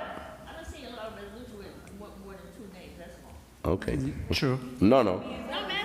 No, I just, it was moved by Councilman Mims and Councilman Cotton, so. It's 11:30. And second by Councilman Jackson. Roll call, Madam Clerk. 11:32 p.m. Roll call on item number 28 for adoption. Councilman Abdulaziz. Oh man, we lost a good one with Ron Hicks, and I stayed this late to make sure that I'm able to vote on this. Everyone knows Ron Hicks really loved the 6th Ward a lot, right? No, I'm just. If you go back on his Facebook, he told her how he felt. He said it. No, what was his saying? Straight up, no chaser, right? And he put me in my place, right in my face. Told me, but was never disrespectful, and it was a pleasant speak to him. I think Councilwoman Mims, I got to sit with him at your event, Lenive's, and that was at the birthday. He came out, we sat next to each other, and we spoke that whole night about it. He gave me the history of his uncle, was an assembly person, and good dude. I think right now he's looking down at some of us are voting on this, probably saying some things, but my vote is yes. Thank you, Councilman Abdulaziz. Councilwoman Cotton. Thank you, Madam Clerk. I just want to say to this resolution honoring and memorializing the life and legacy of our Paterson warrior, Ronald Hicks. I know him from back in the 70s, before our government was changed from alderman to councilman. His uncle was an alderman for the 4th Ward in the city of Paterson. I believe he was the first black alderman. I'm going to do some research, but they have been part of this Paterson history for such a long time. There were so many of them, and Ronald Hicks himself had done so much community work and helping us and being with the Black Business Association and the Black Men Association and just helping out and just helping people to even become elected, because back in the day, we weren't even able to be elected back in the day. And so with that being said, it's an honor. I'm happy to be part of this resolution. And I work closely with his niece, which is Linda. She's with me with National Action Network with Reverend Al Sharpton. So it's an honor to be part of this. And so for me to still sit here and remember his family members back in the 70s, and remember when they changed the form of government, for me, that's an honor that I'm still sitting here to be able to see the form of government change from one way to another way. And Ronald Hicks' family was part of that change. So with that being said, Madam Clerk, my vote is yes. Thank you, Councilwoman Cotton. Councilwoman Davila. Mr. Hicks, may you continue resting in peace. As Councilwoman Mims and Cotton always talk about, giving roses while people are alive. Unfortunately, he is not able to see this memorialization of his life and legacy as a warrior. So with that said, I'm in full support. My vote is yes. Thank you, Councilwoman Davila. Councilman Jackson. Thank you, Madam Clerk. First, let me take a moment to thank Dr. Mims for actually taking the time to put this together. As I'm sure everyone knows, it's not necessarily my forte to write resolutions of this nature, but it's extremely well deserved.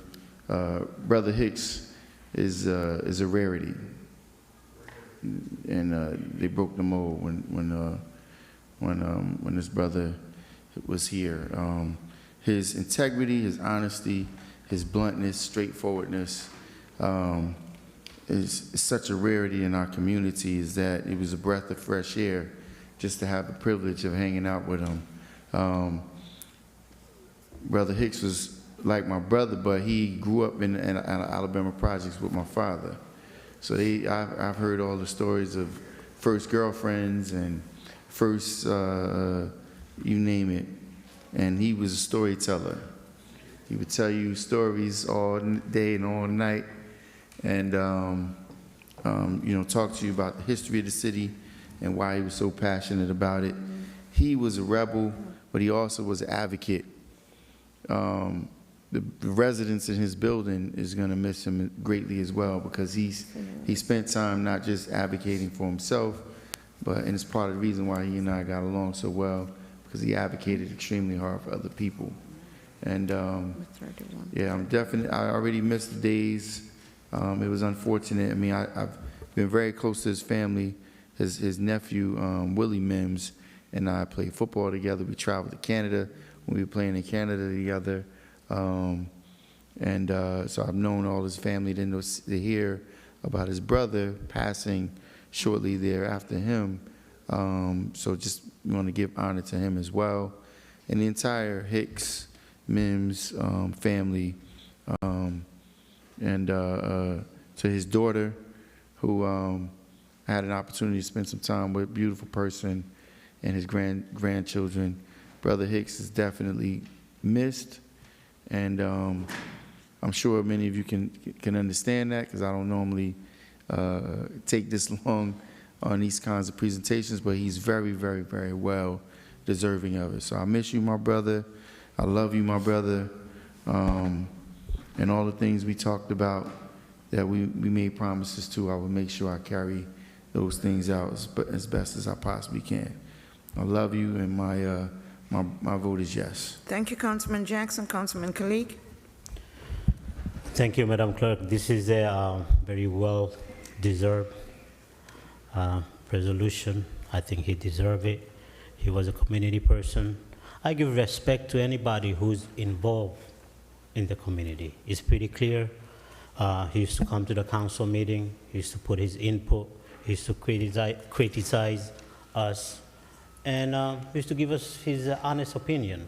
So I think those people very well deserve. They do care about the community. That's why he used to come to the city council almost every meeting. My vote is definitely yes, Madam Clerk. Thank you, Councilman Kalik. Councilwoman Mims. So first and foremost, to his family, to his sister, Teresa, to his daughter, to Reverend Pam Powell, who they were very close, and to everyone that knew, loved, and respected him. And even if there were concerns, one thing about, it's been said over and over, one thing about Hicks was that he was a man of his word. Like whatever he said, he was not changing his mind. He was very stubborn, and he was not gonna let you stop him from talking. And it's amazing how in life you get to meet people, and sometimes you meet them and it's not in a good light, right? You meet them in the arena of, you know, what's going on in the politics in the community, and then you become real good friends with them. And one of our going jokes with myself and Reverend Powell as we were there when he passed at the nursing home was that we were his pastors, that we would pray for him. And I remember when he first got sick, we went in his room and I started praying in his room, and he started pressing a button telling the nurse, get her out, she got to get out the room. She's praying and touching the bed and praying and praying. And that was always like our going joke, and we talked every day, multiple times a day. But one of the things that people may not ever say is that he was a man of wisdom. He had a lot of knowledge. He had been an entrepreneur for many, many years, that he would take things that looked like nothing and turn them into masterpieces. If you ever went into his apartment, it was things that were there that were so unique and designed by his hands. I told him that he should have done like a craftsman class for some of our young people, just to have them sit and to watch and to look. So Mr. Hicks, and we prayed for their family because Mr. Hicks passed, then his brother passed, and then Renee Brunson passed. And they were all very close, and they died all within about 30 to 35 days apart from each other. So let's keep their family lifted in prayer. Let's keep praying for each other. Madam Clerk, for this warrior and my friend who I miss, Mr. Ronald Hicks, my vote is yes. Thank you, Dr. Mims. Councilman Velez. My condolences go to the Hicks family. I could say it's something that I have learned. Every time Mr. Hicks used to do a comment, negative or positive, I always say, answer back to him, God bless you. God bless you. Why? Because some people probably could make comments because they have wrong facts. And some people do comments probably because they have the facts. So looking at the resolution, Mr. Hicks was born on February 10th. my daughter was born in February 9, a day before, different year. But that same February 10, I lost my first grandchild. So it means a lot for me when I see dates. Listen, if this resolution, and Councilwoman Mims, I know you put it together, and it could probably get 3 or 4 pages if you keep on putting things of Mr. Hicks. But one thing I got to remember is the positive things of Mr. Hicks. A lot of people like to mention the negative things of people, but the positive things. Sometimes those positive things in his comments or whatever make the city better. And one thing I say, today I'm here, tomorrow I'm going to be in heaven sitting next to him. What are we going to talk about? Heavenly things. We're not going to talk about Paterson. So my vote is yes. My condolences to the family, entire family again. Thank you, my vote is Councilman yes. Velez. Mr. President. Thank you, Madam Clerk. Thank you, Councilman Mims, for putting this resolution together. And yes, run ahead. He loved Paterson. He was a fighting to this, he loved the city. He was a fighter because he loved the city. You used to see him here at the city council, and here and outside the council, making the comment and basically fighting for the community and for the people that live in the city. Well deserved. May you rest in peace. And my deepest condolences to the family. He always going to be Paterson. With that being said, my vote is yes, Madam Clerk. Thank you, Council President. The votes are 8 yeses, 1 absent. Item number 28 is hereby adopted. Thank you, Madam Clerk. Item number 29. Yes, Mr. You President. did 27? 20. Oh. Item number 29 is a resolution designating Liberty Street between Maple Street and Jasper Street to also be known as Larry Doby Way, is sponsored by Councilwoman Maritza Davila and co-sponsored by all remaining council members. It's a City Council Resolution 23:732. Second move. Second move. Moved by Councilwoman Davila, second by Councilman Velez, Councilman Mendez, Councilman Wing. I say second move. I mean, she's the first move and the second move. You I second. know y'all ain't starting that. You ain't starting that. No. You It ain't was going there. You say moved that by right now. council members. It was moved by Councilwoman Davila, second by Councilman Velez, Mims, Mendez, and Cotton. Roll call, Madam Clerk, on item 29. Roll call on item number 29 for adoption. Councilwoman Cotton. I believe, thank you, Madam Clerk. I'm not quite sure, but I believe Larry Doby, he was a sports player at Eastside High School. I think he would be celebrating if he would be 100 years. I'm really not sure. I didn't really look at it. He was born in 1924. 1922? 24. Yeah, 1924. So that's the reason why I believe. But he was a sports player here at Eastside High School. So, being honored to use a sports player too. I don't know your son. I know your son was. He was a player. He was a good player. He was an All-American. I remember. I surely do. Council. Okay. With that being said, Madam Clerk, my vote is yes. Thank you, Councilwoman Cotton. Councilwoman Davila. So, Larry Doby was born in 1924 in Camden, but he was raised. Yep. Okay, so Camden, South Carolina, but he was raised in Paterson. Okay. He was a professional baseball player. Okay, which his career began in 1942. And he played with the Newark Eagles Negro League baseball team, okay? And he tried out in the historic Hinchcliffe Stadium, okay? In July 1947, 3 months after Jackie Robinson made history with the Brooklyn Dodgers, Doby broke the color barrier in the, as you stated, the American League when he signed a contract to play with Cleveland Indians, becoming the first African American in the American League and second in Major League Baseball. And I could say so much more, but I'm just happy to be a sponsor. I think this is well deserved. I'm not exactly sure that he went to Eastside, okay? But, the mayor, along with myself, when he came to me about this, the mayor is very big on the whole Hinchliffe Stadium and honoring those. And so, with that said, I'm just happy that, we were able to come as a council and move this forward for a vote today. So, my vote is yes. Thank you, Councilwoman Davila. Councilman Jackson? Yes. Thank you, Councilman. Councilman Khalid? Yes. Thank you, Councilman. Councilwoman Mims? Because of people like Larry Doby, we have people that are able to make history to this day. He broke the ceiling, he broke barriers, and the blessing was he grew up in my neighborhood when he was living in Paterson, across the street from my house. With that being stated, my vote is yes. Thank you, Dr. Mims. Councilman Velez? If we go into history, black and brown have made history in the Major League Baseball since 1919, way back. Wow. And let me say this. If you go to the history, it was not easy for the blacks.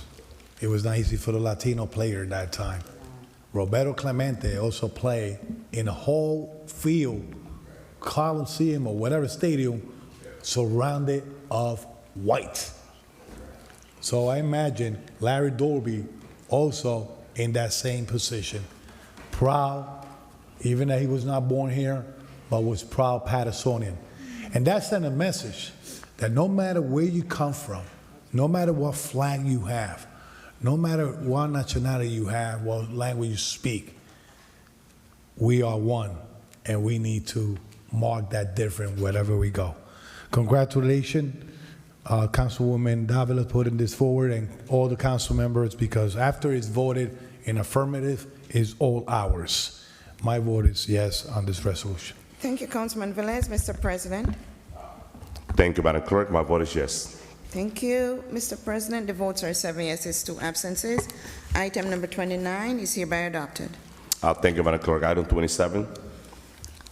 Item number 27, let me just get this, is a resolution designating East 35th Street between Alabama Avenue and Market Street to also be known as Rory Sparrow Way, is sponsored by Mayor Andre Sayer and co-sponsored by Council President Alex Mendez. Move. Second. It's an administration resolution 23:730. Move. Second. Moved by Council President Mendez, second by Councilwoman Davila, Councilman Velez, and Councilwoman Mims. Roll call on item 27. Roll call on item number 27 for adoption. Councilwoman Cotton? Right, Madam Clerk, 27, right? Yes, Councilwoman. Okay. No, I know he's a graduate. I remember when he played, because I'm a lot older than he is too. But I just want to say, I remember when he went to the New York Knicks and played in professional sports. It was the other couple of players there, but I'll just say that it was between Alabama Avenue and Market Street to be known as Rory Sparrow Way. I want to say to you, Rory Sparrow, if you're watching, congratulations. I remember when you got started. I remember when you graduated high school. And to be able to have this, I just want to say congratulations. With that being said, Madam Clerk, my vote is yes. Thank you, Councilwoman Cotton. Councilwoman Davila? I'll keep it short. Yep, I From remember. one fellow ghost to another. Congratulations, my vote is yes. Thank you, Councilwoman Davila. Councilman Jackson? Thank you, Madam Clerk. So, again, pleased to see this item on the agenda. Brother Sparrow is like a big brother to me. Many years, I've had an opportunity shortly after he played in the NBA to give him some business down at School 6 every Saturday morning, where he had come into Paterson every single Saturday, giving his time endlessly, countlessly, which he's still doing today, by the way. He's dedicated himself in the city of Paterson in giving back to the youth, not only his time, but sponsorship. Positive Impact was an organization that him, Joe Butler, Tony Murphy, Andre Bees, and so many other great brothers, Myron, Jerry Wimberly, and all these brothers that have given their time freely to not only provide the fundamentals in basketball, but also to provide the essential tutoring necessary so these kids could be successful in the classroom. They produce many, many, many young stars and have touched the lives of many. So Brother Sparrow is well-deserved, long overdue. His financial contribution to this community has been outmeasured, much like many of our other athletes, Tim Thomas, Mike Adams, and the list goes on. So hats off to Roy Sparrow. Congratulations, well-deserved. And I'll be there to talk junk to you when the day of the ribbon cutting for the street opening. Madam Clerk, my vote is yes. Thank you, Councilman Jackson. Councilman Kalik. My vote is yes, Madam Clerk. Thank you, Councilman. Councilwoman Mims. So I just want to say thank you, Councilman Jackson, for giving that history lesson about Rory Sparrow. He's one of our legends. Well, he is a legend, and he's one of the giants in the area of sports. So I commend him. I always used to laugh, you know, at his house by East Park. So I used to always wonder, like, are we in Mr. Rogers' neighborhood? That was a little joke. But I am so happy to see this on the agenda. It's well-deserved, and I want to commend him for the work that he continues to do to bless and to honor the great children of this city.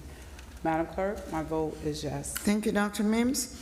Councilman Velez. So to the residents of the 4th Ward, do not get jealous. They have a Sparrow Street on the 4th Ward between River Street, Sparrow Street. I know that's, can I finish? I'm saying they don't get jealous because the 4th Ward has a Sparrow Street between River Street and Highland. I'm not saying that. Now we're gonna have two Sparrow, but one has Roy.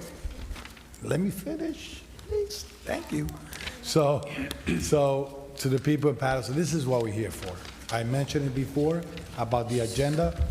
95% is things that we benefit the community, and that's the other 5% or a little bit less come from the council to name streets and other things. So congratulations.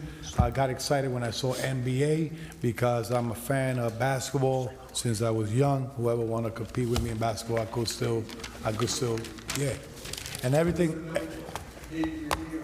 yeah, correct. So the good sport comes from Eastside High School that is in the 5th Ward. Thank you. My vote is yes. Thank you, Councilman Velez. Mr. President. Thank you, Madam Clerk. On Resolution 27, we're honoring one of our own, Roddy Sparrow, professional NBA player, raised on Alabama Avenue right there. It's amazing. So this is one of the things that we should just continue doing, honoring our Patersonian that put Paterson on the map the right way at a professional level, sport, you name it. With that being said, I'm looking forward to a celebration and the renaming of that street with your name, brother. So with that being said, my vote is yes. Thank you, Mr. President. The votes are 7 yeses, 2 absences. Item number 27 is hereby adopted. Council member, very brief. Listen, we only have from item 34 to 43 to 45 is all a regular resolution, license, and all of that. Let's go quick through 34. Madam Clerk, let's move to item 34. Yes, Mr. President. Item number 34 is a resolution addressing renewal of a motor vehicle junkyard license for Shawnson Inc., trading as RNS Recycling, number 140 Holzman Street in the 1st Ward. It's Finance Resolution 23:737. So moved. Moved by Councilman Mims, second by Councilman Kalik and Councilman Davila. Roll call, Madam Clerk, on item 34. Roll call on item number 34 for adoption. Councilwoman Cotton. Councilwoman Davila. Yes. Councilman Jackson. Yes. Councilman Kalik. Yes. Councilwoman Mims. Yes. Councilman Velez. Yes. Mr. President. Yes. The votes are 7 yeses, 2 absences. Item number 34 is hereby adopted. Thank you, Madam Clerk. Item 35. Item number 35 is a resolution addressing the renewal of junkyard license for Shawnson Inc., trading as RNS Recycling number 271 Presidential Boulevard, 1st Ward. Is Finance Resolution 23:738. So moved. Second. Moved by Councilwoman Mims, second by Councilman Velez and Councilwoman Davila. Roll call, Madam Clerk, on item 35. Roll call on item number 35 for approval. Councilwoman Cotton. Yes. Councilwoman Davila. Yes. Councilman Jackson. Yes. Councilman Kalik. Yes, Madam Clerk. Councilwoman Mims. Yes. Councilman Velez. Yes. Mr. President, Yes, Madam Clerk. the votes are 7 yeses, 2 absences. Item number 35 is hereby adopted. Thank you, Madam Clerk. Item 36. Item number 36 is a resolution addressing renewals of coin-operated amusement device licenses for the following licenses: MDD Nunez LLC, trading as La Joya Liquors and Bar, 1 Pool Table, 15 Park Avenue, the First Ward. Mac Ward Inc., trading as Neighbors, 1 Pool Table, 329 Trenton Avenue, in the 6th Ward. And Rami Shalhoub, trading as Habibi Cafe, 1 Pool Table, 998 Market Street, in the 3rd Ward. So moved. Moved by Councilwoman Mims, Second. second by Councilwoman Davila. Roll call, Madam Clerk, on item 36. Roll call on item number 36 for adoption. Councilwoman Cotton. Yes. Councilwoman Davila. Yes. Councilman Jackson. Yes. Councilman Kalik. Yes. Councilwoman Mims. Yes. Councilman Velez. Yes. Mr. President. Yes. The votes are 7 yeses, 2 absences. Item 36 is hereby adopted. Thank you, Madam Clerk. Item number 37. Item number 37 is a resolution addressing renewal of coin-operated amusement device license for Moe's Low Cost Liquors and Bar, 1 Pool Table, 620 Main Street in the 2nd Ward. Finance Resolution 23:740. So moved. Moved by Councilwoman Davila, second by Councilwoman Mims. Discussion. Item 37, discussion, Councilman Velez and Councilman Udine right after. Okay, so Councilman Council Khalid. President, Councilman Kalik. I was the one that decided to put this out, but I noticed, I'm trying to see the call of service is still here because they didn't attach it to the resolution like I asked for this meeting. But I'm looking, it had more than 50 calls of service.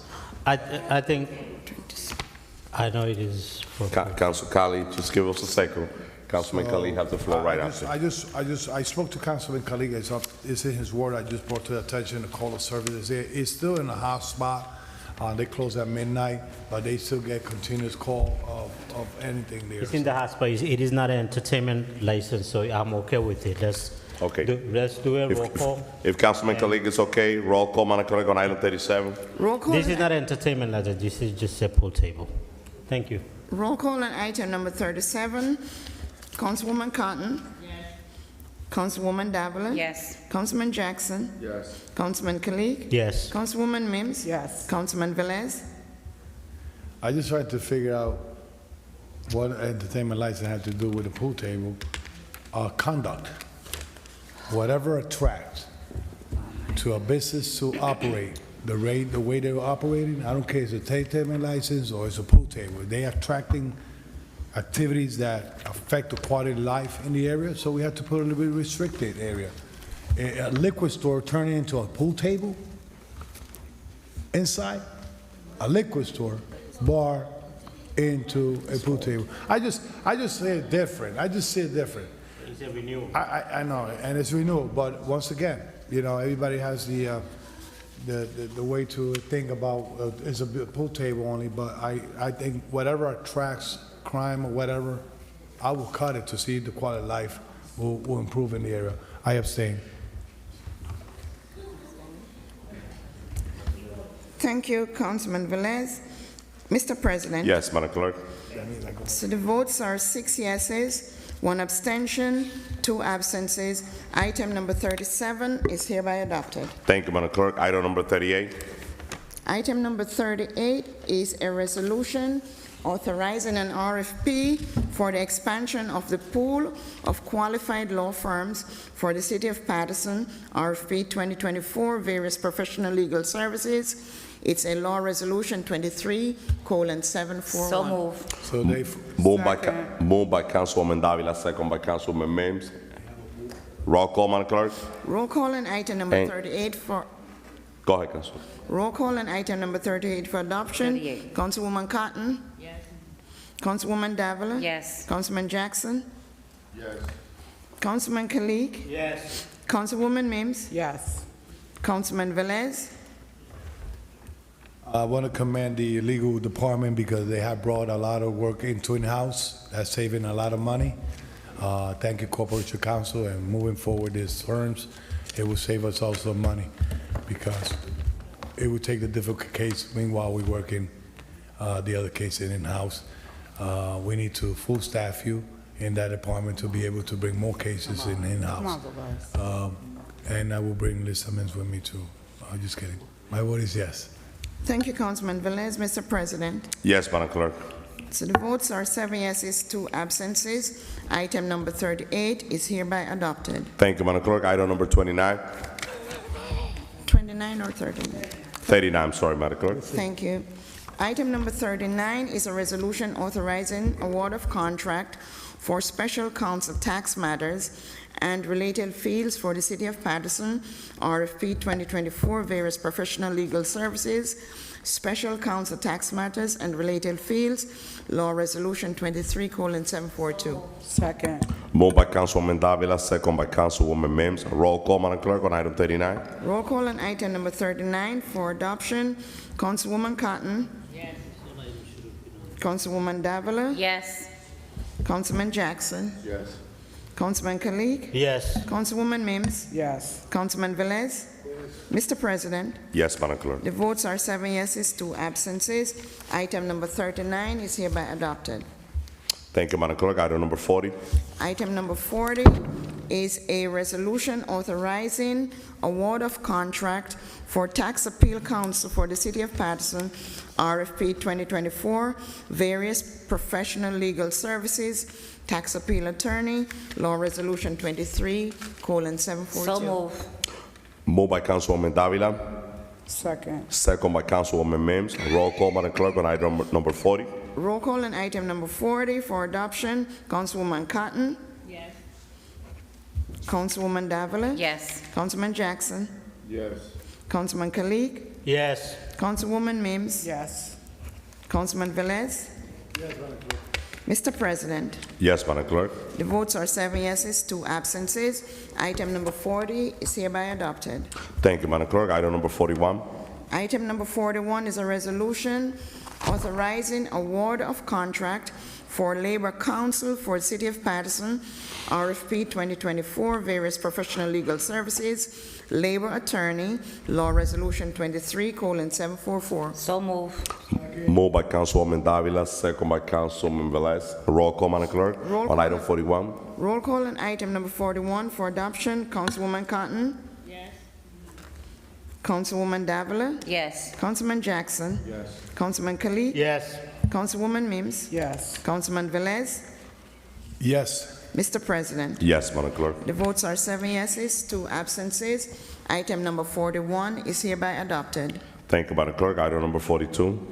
Item number 42 is a resolution authorizing award of contracts for litigation counsel, special conflicts counsel, and workers' compensation counsel through Claims Resolution Corp., Inc., the city's third-party insurance administrators via RFP 2024, various professional legal services, litigation counsel, special conflicts counsel, and workers' compensation counsel, Law Resolution 23:745. So move. Moved by Councilwoman Davila, second by Councilman Velez. Roll call on item 42, Madam Clerk. Roll call on item number 42 for adoption. Councilwoman Cotton. Yes. Councilwoman Davila.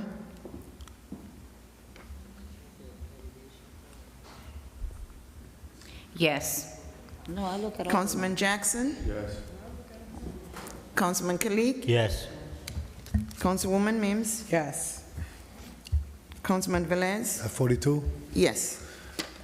Corporation Council, thank you. I don't want to say a lot because, but it's good. My vote is yes. Mr. President, Yes, Madam Clerk. the votes are 7 yeses, 2 absences. Item number 42 is hereby adopted. Item number 43, Madam Clerk. Item number 43 is a resolution authorizing award of contract to National Highway Products, Inc. under Morris County Cooperative Pricing for the purchase of traffic sign materials for the Department of Public Works, Resolution 23:746. So move. So move. Moved by Councilwoman Davila, second by Councilman Velez and Councilwoman Mims. Roll call, Madam Clerk, on item number 43. Roll call on item number 43 for adoption. Councilwoman Cotton? Yes. Councilwoman Davila? Yes. Councilman Jackson? Yes. Councilman Kalik? Yes. Councilwoman Mims? Thank you, Corporation Council. My vote is yes. Councilman Velez? Thank you, Councilwoman Mims, because we work together for DBW always, and Councilwoman Davila and all the body here. Listen, this is important because we use a lot of signs out there. Yes, we do. And I know that Bob Statute and his team work diligent to names all the streets and all the signs that we need for stop sign, everything. So this contract, Madam BA, it always has been a good one and good funding for it because our street needs those signs. My vote is yes. Thank you, Councilman Velez. Mr. President, Yes, Madam Clerk. the votes are 7 yeses, 2 absences. Item number 43 is hereby adopted. Thank you. Item number 44, Madam Clerk. Item number 44 is a resolution reappointing Cleve L. Sterling as a constable of the City of Paterson. Is sponsored by Mayor Andre Sayer. Administration Resolution 23:747. So move. Moved by Councilwoman Davila, second by Councilman Velez. Roll call, Madam Clerk, on item 44. Roll call on item number 44 for approval. Please continue, Madam Davila, Clerk. and then Councilman Velez. Councilwoman Cotton? Yes. Councilwoman Davila? This is the mayor's reappointment, and as I stand, I never not support any council member or the mayor's appointments unless there's an issue. So with that said, my vote is yes. Councilman Jackson? Yes. Councilman Kalik? Yes. Councilwoman Mims? Yes. Councilman Velez? The same lyric I told the other constable, we don't get jealous when they come to help other wards. Please do so, even if you from the mayor's appointee.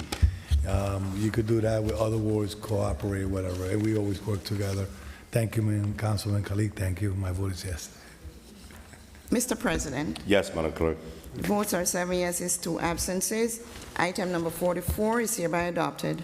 Thank you, Madam Clerk. Item number 45. Item number 45 is a resolution approving livery auto cab registration for Suruku LLC, 277 Fifth Avenue, Paterson, New Jersey, 07524.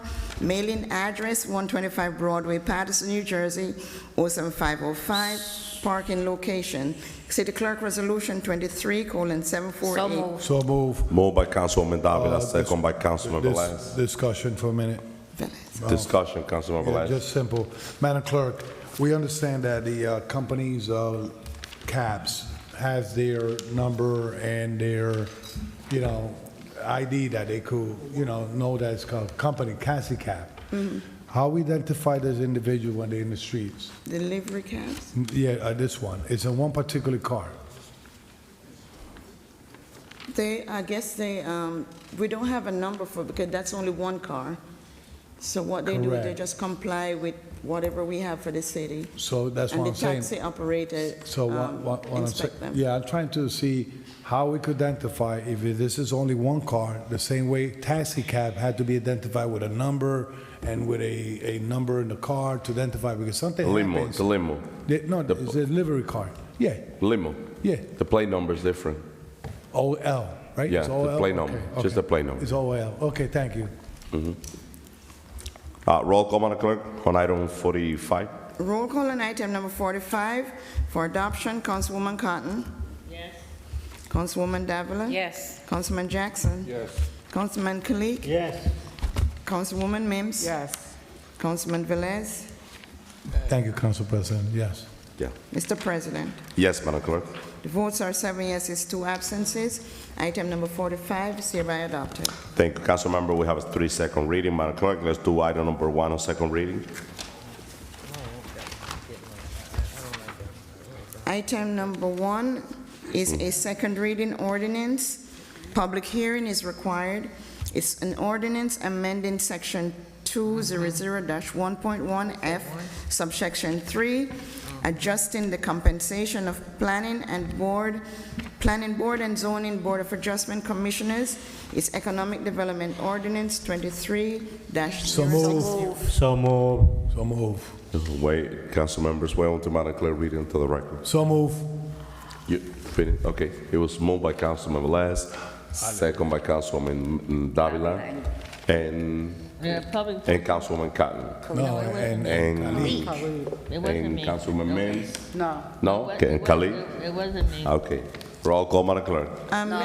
Who is it seconded by? I'm sorry, yes. Public hearing is now open for item number 1. If there's any members of the public that would just speak on this matter. See no one move to close. Seeing no move to close by Councilman Velez, second by Councilwoman Davila. Roll call, Madam Clerk, to close public hearing. Rules call to close the public hearing and the second reading ordinance. Councilwoman Cotton? Yes. Councilwoman Davila? Yes. Councilman Jackson? Yes. Councilman Kalik? Yes. Councilwoman Mims? Yes. Councilman Velez? Yes. Mr. President, Yes, Madam Clerk. the votes are 2 absences, 7 yeses, 2 absences.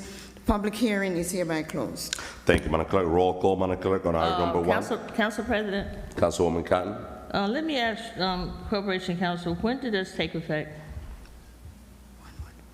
Because I'm looking in here and it says July 2022, and then No, it said that it was recommended. that's, no, For an recommended for July 20th, and then a year later, again, Because it wasn't approved. they didn't go through. Right.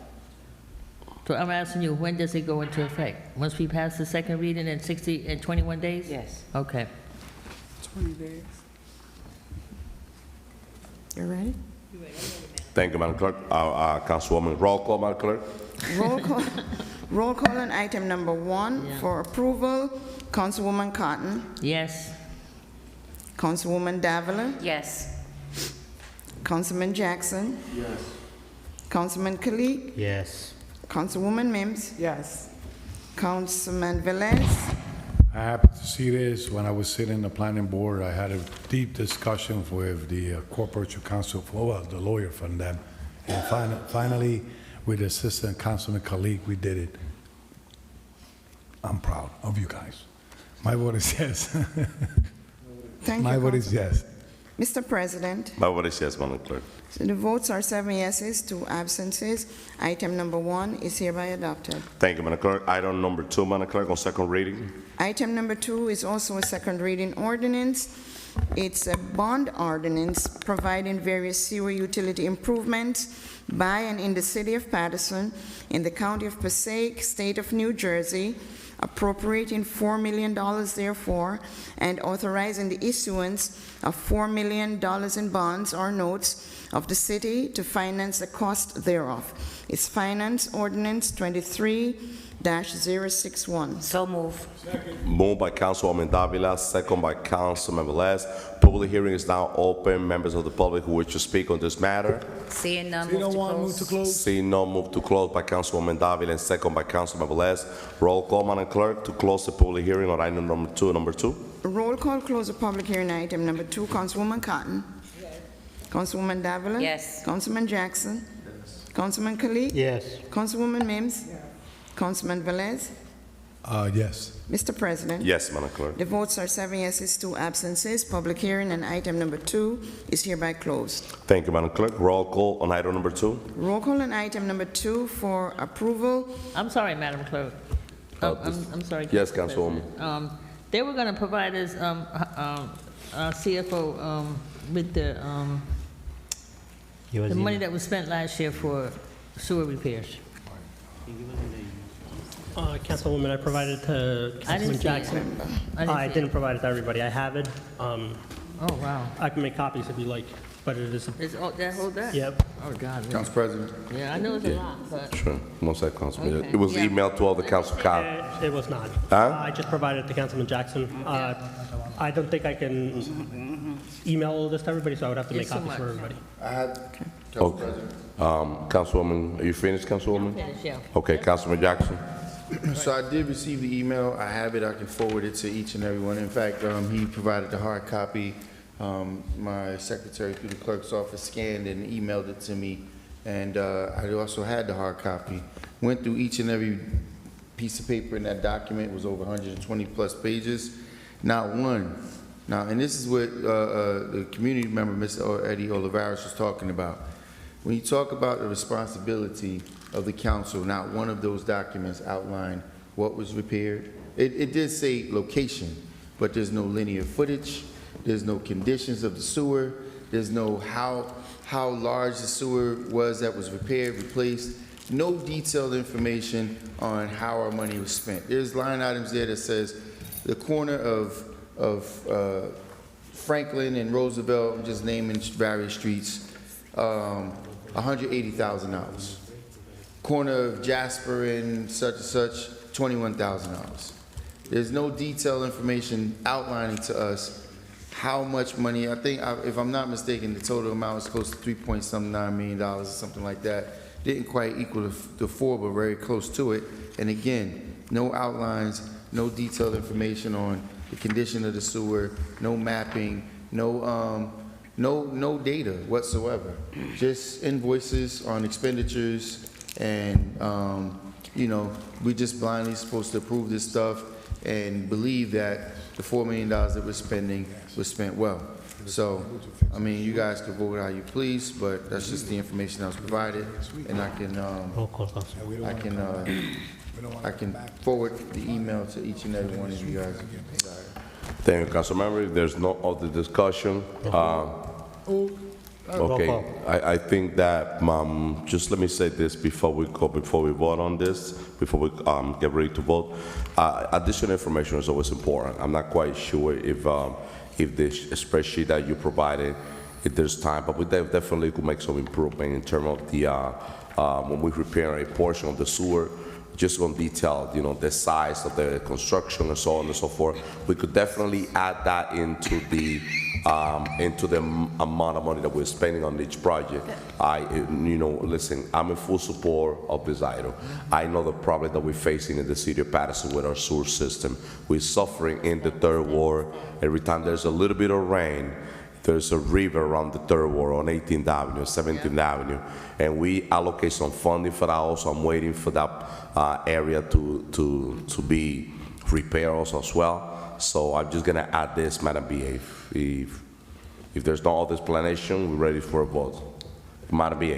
Madam Brief. Madam President. Okay. If I can just note that, yes, there are, those type of details would be with the engineering team and with the actual vendors who make the repairs. That's not something that, what was requested from us was a list of the repairs. So we provided the list of the repairs and the expenses incurred. So that's, that's what was provided. Okay, And, if that was the another level of request. detail would have been something that you can, have a further conversation with the DPW committee or the like. Okay, and I also understand that if you provide the location and the amount, we could follow up with DPW and the engineer, and we could get a full detail of that that work that was done there. Council President. Councilman Velez. Also, it's good to know that we need this money ready because a lot of the streets needs to get paved. And if we don't fix those sewers, we throwing the money down the drain. You talk about 19th Avenue in the 3rd Ward. 20 Avenue between Madison and East 24 is waiting for this funding for being able to repair that sewer that gets flooded with a little rain. The other day, the Water Commission went to fix a little valve that was coming water out of it, and they had to dig because the pipe was broken all the way inside, so you cannot predict what's going in there. Thank you. Definitely, Paterson, it's an old city, and there's a lot of work to be done with the sewer. I always ask, I'm very open to provide additional information, because every time, if you don't produce the information that the people requesting, there's always the open window for what are they doing with the money, and I don't like that. Transparency is key, and that's the reason why I'm very open for additional information. Council President? Very brief, Mrs. Silva. Yeah, Council President? Or you want, okay, good. I'm sorry, Councilwoman, right after Silva. No. Go ahead, Mr. Silva. An example of an invoice that was provided. It says Project 22, Carroll Street, Barker and Oliver, bypass pumping, 3,300, 250. I'm not sure what that means, but that's what it says. Contingencies, 2,400. Fiber light cover, $400. Add concrete, 1,100. Sewer main, 9,244. Ladder pipe, 45,846. He sent the email already. That's the invoice. I'm not sure what Councilman Jackson's looking for. So you have the detail. I appreciate it. Thank you. Thank you so very much. Roll call, Madam Clerk. Wait a minute, Closing. Council- I'm sorry, Councilwoman. I'm sorry, I just want to say, I mean, you just read there, but the engineers, because I called them, one of the engineers, because it's always sinkhole somewhere. But the engineer department would have every scope of work that each one of those bills would have. Now, let me tell you, Gerald Shepperson Way right here on Colt Street and Van Houten Street is dangerous. Somebody need that. Madam Clerk, that's a request. They got to send an engineer over there. Gerald Shepperson Way, which is known as, Church Street, Van Houten, and Washington. I'm not sure about Washington, but it's bad. It is absolutely bad. They fixed it before, and it's absolutely bad. That's a request, Madam Clerk, that they need to put that on there. But if you go to, Javier, I'm saying to you, if you go to the engineering department, it will tell you each scope of, when I had the main problem on East 23rd Street and Broadway, which took like 4 months to fix that sewer thing. That's what I'm saying to you. The engineering department would have each one. Thank you. Because they got to prove it, right? Thank you, Madam Clerk. Thank you. Thank you, Councilwoman. Roll call, Madam Clerk, on to close the public hearing on item number 2. The public hearing. I'm sorry, we close the public hearing. Roll call to vote on the actual item, Madam Clerk. My apologies. Roll call to approve item number 2. Councilwoman Cotton. Councilwoman Davila. Yes. Councilman Jackson. Thank you, Madam Clerk. I do believe the last meeting was televised, and everyone who knows, specifically, when I outlined the misappropriation or the misspending of the Great Falls, talked about the amount of cubic yards that was poured. When I talked about the stadium and $110 million that was spent, I talked about not only the amount of cubic yards of concrete that was utilized, the surfacing. It's like saying, I'm gonna fix your brakes, and I'm gonna charge you $2,000, and they only change the brake pads, which is like a $23 job. I asked for specifics, not just a bills list or what we spent. I mean, you could just give me the $4 million if that's the point. So you gave me some itemized listings, but you still didn't talk about the conditions. And this is the irresponsibility of this council. They're gonna say, well, we know the sewers are in bad condition. How do you know that? Oh yeah, we see the conditions in the road, but we don't know which sewers have been repaired, how many linear feet have been repaired, what have they filled those holes with? We don't have any clue of that. So I asked for specifics. I mean, I do get it. Maybe, some of the things my expectations are higher than they should be, but I refuse to lower my expectations for the things that we're spending. You spent $4 million and you just sent me an itemized list on but I guess you're assuming because it's 120 pages, I'm not gonna take the time to go through it, but it's no different than building a house. Well, we're gonna charge you $100,000 in lumber. Well, how many 2x4s was used? How many T-joists was used? How many pieces of plywood was used? You can't get a price until you understand what the linear footage was. You could give me an outline, $180,000, and what was it for?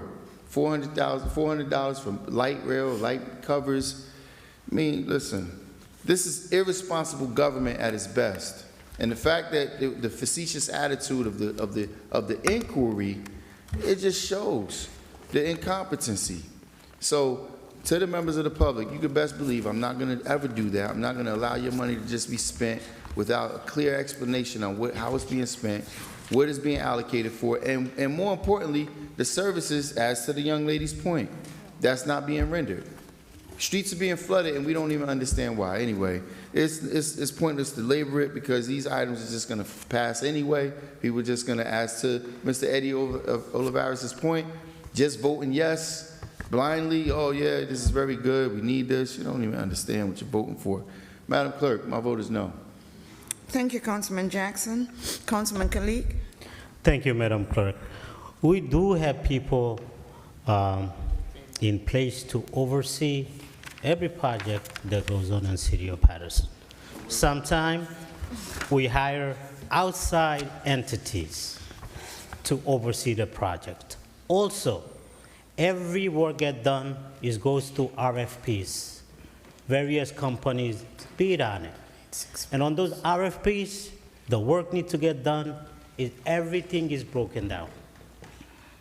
So this accusation, and I think we should, if we know somebody who will do it for a better price, we should call them. If we know somebody, we should invite them to come bid in Paterson and get the job and do the work right.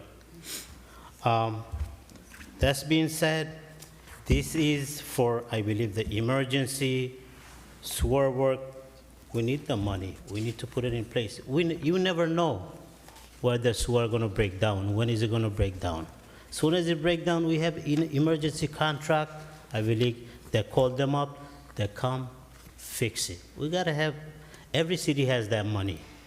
And we need to move the city forward. This is emergency sewer work. My vote is yes, Madam Clerk. Thank you, Councilman Kalik. Councilwoman Mims. With all the redevelopment and revitalization that's going on in our community, and also the fact that we have a lot of sewer infrastructural issues and concerns, as we see when it rains and how the catch basins and the flooding that happens, and the CSO water plan connected to the New Jersey Waterway Bill and all that, we have to make sure we have money put aside to ensure that when we have these emergency sewer lateral repairs and all different types of things, there is money set aside so that we can get the work done. If we don't have that money in place to get this stuff done, what will happen is you'll have collapse on some of the streets. You'll have collapse near some of our buildings or residential properties. So I just believe that we need to be more proactive in getting things done and making sure that, you know, the phrase says it's better to have it and not need it than need it and not have it. So with that being stated, we know there are sewer issues in our community, lateral issues, repairs that are emergencies that need to be done all the time. I agree that this needs to be in place. My vote, Madam Clerk, is yes. Thank you, Dr. Mims. Councilman Velez. This works both ways. Let me say, the state recognized that we have a problem in the sewer, and they still haven't told us how many $1 billion we need to go and get to go to combined sewer, and we wait to happen. We have to be ready when that happens. The state recognized that Corridor 20 had a problem. They opened the whole road to correct the sewer. If you go through there, you see a different anomaly or whatever they want to call it, or construction to make sure the flow of water goes out to the river. When we out there in the street and we interact with the community and we run our streets and we go to different streets at day and night, we could see what's going on with the potholes, not only potholes, sinkholes, okay? And when you see street that water coming out and they cannot repair it because there's a collapsed sewer on it, what do you want me to tell the constitution? Oh, I voted no to not get it repaired. We doing bad decision because they're not doing their job, so I had to vote no. I had to vote yes for this situation get corrected in our city. I don't understand how people could deliver to their community if they voted no to anything that happened in the city of Paterson. Let me say this, I'm not afraid to say it. Any decision that I have made in this city council have been a wise one, a beneficial one to the community, and people have proved they have better living in the city of Paterson, quality of life. So proud, gonna say yes. Thank you, Madam Clerk. Thank you, Councilman Velez. Mr. President. Thank you, Madam Clerk. So before my vote, let me just read the statement of the purpose of this bond. And it says the purpose of this bond ordinance is to fund various sewer utility improvement in and throughout the city, which should include but not limited to copy of repair and replacement, including but not limited to emergency improvement, acquisition, and installation equipment and material.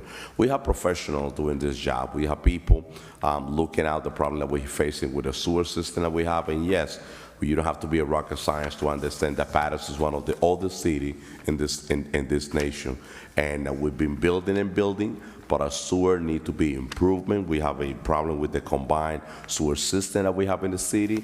We have a lot of work to be done in our sewer utility, and this emergency bond has been included. And I want to thank the CFO for throwing those numbers and including every repair with the amount of money that you're spending. If any council member wish to go on detail and go deep, let's talk to the engineer and get the full detail on how they spend that money. That's their job.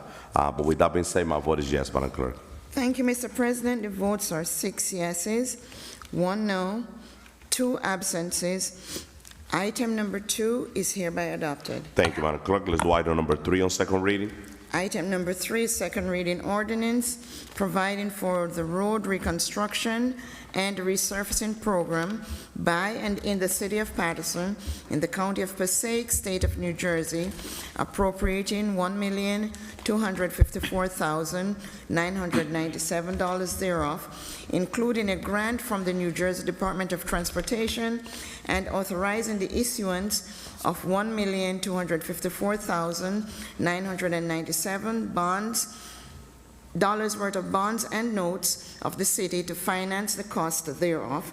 It's a finance ordinance 23:062. So moved. Moved by Councilman Velez, second by Councilwoman Davila. Roll call, Madam Clerk. Public hearing is now open. Members of the public that wish to speak on this matter.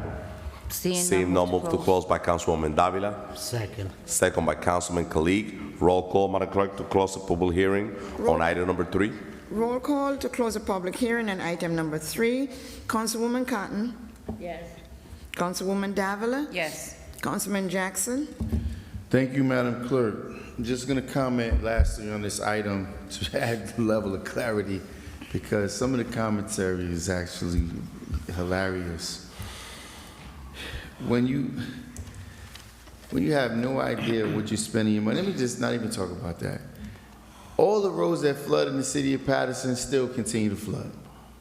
You drive in the same areas, and if we're spending $4 million a year just on bonding. That doesn't include what's being collected from your sewer taxes. Just on bonding, just borrowing $4 million every single year to do repairs. Yet all the same areas in the city continue to flood. And not one person, council person other than myself is inquisitive about what actual repairs were done. It's clear, even if you're elected, you should understand that when during the days of Graves and Pasquale, all of that time, the biggest corruption racket was the money in which was being spent every year on emergency sewer repairs. We don't even have an outline. Just like the individual that came here to talk about our sewers overflooding, we got charged over 27 infractions for overflooding sewers. You go back and look at the calendar, there was no heavy rains during those dates. When asked the question, where did he derive with those numbers? He says, it's a national average. They're charging us for things that don't even happen. So yet, council members, if you wanted more details, go get the engineer's report. That's what how do you approve an appropriation or approve money without understanding what the money was spent on? And they sit over there just chuckle and laugh because they are part of taking us to the bank. The city's in the worst condition it's been. Sewers are not improving, but yet we're spending just this is not even on average, just this is a $4 million expenditure every year. Now, the 1.2 for the road, and roads are still in poor, dilapidated conditions. Just relative to a comment about someone saying every single decision, these are the same people talking about beautifying the area, spending $1.4 million in a trailer park, and still not being used. They're wasting your money. People wake up and watch what's going on. Watch what's going on, because this is an example. Poor leadership, no vision, lack of understanding, ignorance at its best. You don't spend money this way. Nobody, no leader of a company, of a business would allow this kind of expenditures. Are we closing the public portion? Are we talking public portion? Are we close? I know. Are we under you know discussion? what? Let me give credit. I'm voting, and I should have the floor. But I'm going to give credit where credit is due. You know, when you have people who have such a low level of education, manage to acquire a seat, then they're getting family members who are getting jobs within the city to do certain things like this, to continue to vote in favor. Continue to vote in favor. Council we have Continue to vote in favor. Grow up. You need to grow up, man. You need to I need to grow up. This is council who has member. low level of education. Council members. If you notice, Council every members. time I begin to talk, you got all these hecklers. Make me. There we go. Make me. You talk about your colleague like Make come me. on, grow up. What are you talking about? Councilman Khalid. It is a fact. It is a fact. I'm just about to suspend this meeting. In the city, newly hired. I would like to see the posting. And you wondering why people vote in these fashions. And then I'm talking about growing. You're talking about corruption at its best. Council President, point of order. We're in a vote Corruption call at its for best. trust of I'm in public a roll portion. call. You shouldn't be Council members. disturbing me. It's really sad. I mean, it is. I mean, this is the last item on the agenda. This is the last meeting of the 2023, and it's extremely sad that we cannot be able to know what is sad. No, you were there, so we can do to yourself. What's sad is this condition Just of our city. let us know if you want to vote that way. What's sad is how you so easily flipped all of a sudden. No, I'm not flipping. You're a yes man. You will become a yes man. I'm not the same into- guy who want the Bro, whole I'm not people into- accountable. I'm not into- Every single item come here now. You're I'm not cheerleading for. entertaining you. Listen, Point of you have order, no point of value order. to We talk are about, to closing talk the to me. public No, hearing. you're not. Interrupting me, Councilwoman Davila, Interrupting Councilman me. Khalid, let's wait for Councilman Jackson to finish. You're not gonna bring me into you mess. Either you vote or we move on. Enough is enough for you show that you have over here. Listen, you have no respect for this council. I contact DCA for you to sit with the state and ask questions and request information. What do? You never show up to any meeting because you don't care about the city. The only thing you care is about the show that you put on every Tuesday. And you want the workshop to be televised to have the same show. That's who you are. You call yourself a fighter for the city? You're a joke. It's unacceptable. We request meeting for you to show up because I want to work with you. But I'm going to tell you, it's impossible to work with you because you just don't care. You have one agenda and you could rise a group of people with the thing that you're saying, and that's the only thing that you care about it. Now, I'm not entertaining you anymore. Either you vote or you don't. Oh, I'm going to cancel this meeting, and we could go and wish the city of Paterson a Merry Christmas and a happy and successful New Year. And I hope that you attend to the retreat that we're going to have as a council colleague. If you really want to sit on that chair and be responsible, have a discussion like a man. And don't come here and do your show. Why you don't have a discussion like a man back there in the committee meeting, on the finance, or any meeting that you want to have it? You don't care about that. You care about the TV and the show that you put every Tuesday. Disrespecting people, talking about people education because you think that you are the toughest one, the smartest one. You think that you are, I don't even know. Bro, you need help. Come on. So if we cannot continue with the voting, just let me know, council member, because this is the last item. It's not time sensitive. And I'm ready to close this meeting. Sensitive roll call. We have a roll call and to close the public. Okay, so council members, Please allow Councilman Jackson to finish with his vote. That way we could finish with the last item of the night. What do you want, man? I want the bill. First of all, if the council president was competent enough to maintain the Point of order, Council President, please. Council members, please allow him to continue his show because we need, honestly, again. this is Here time he is sensitive. We're talking It's about the time sensitive. He resurfacing of the continues to road. Talk over top of me. If the council president was competent enough to maintain decorum, he wouldn't have allowed Councilman Velez to start talking when I was talking. I just call a point of He order. sat here and he passed his insults and talked. I sit here quietly, patiently. I don't have to talk over no one. I don't have to prove that I'm bigger and tougher than anyone. I don't have to prove I'm more educated than anyone. The level of ignorance is showing. It shows. That's why in a room of 500 men at the fire chief's promotion, when my name was called, it was acknowledged. It was acknowledged. And when the BA went up there to run the BS, she was booed. She was booed. That was not. And yet again, he can't hold his water. He can't hold his water. So again, and to answer your question, the BA called me about the meeting with DCA. I wasn't informed in advance. I wasn't informed in advance, and I informed them. I informed the clerk that I was dealing with an emergency at my daughter's school. So I'm entitled now to have to deal with my children's issues. But I'm more than happy. I've been asking for a meeting with the DCA to prove some of this nonsense that's going on, and specifically because I have plenty of information with regard to the fire chief's salary and how it levels up with the rest, how the BA and the mayor derailed and utilized the DCA for that entire thing, to cut him $40,000. But anyway, I digress. Once again, back to the spending. There has to be a level of accountability, a level of responsibility. If you're going to pave an amount of road, you know by square footage how much it costs. And if we're spending money consistently saying yes, yes, yes, yes, yes, without understanding, having a clear understanding of what we're spending on, that's irresponsible. Where was this for? That's irresponsible. And when you have council members that have family members that are overstepping other applicants and getting jobs within the municipal government, it clearly outlines why they're willing to vote in the affirmative for something that's something so egregious. So it's relevant. It's totally relevant.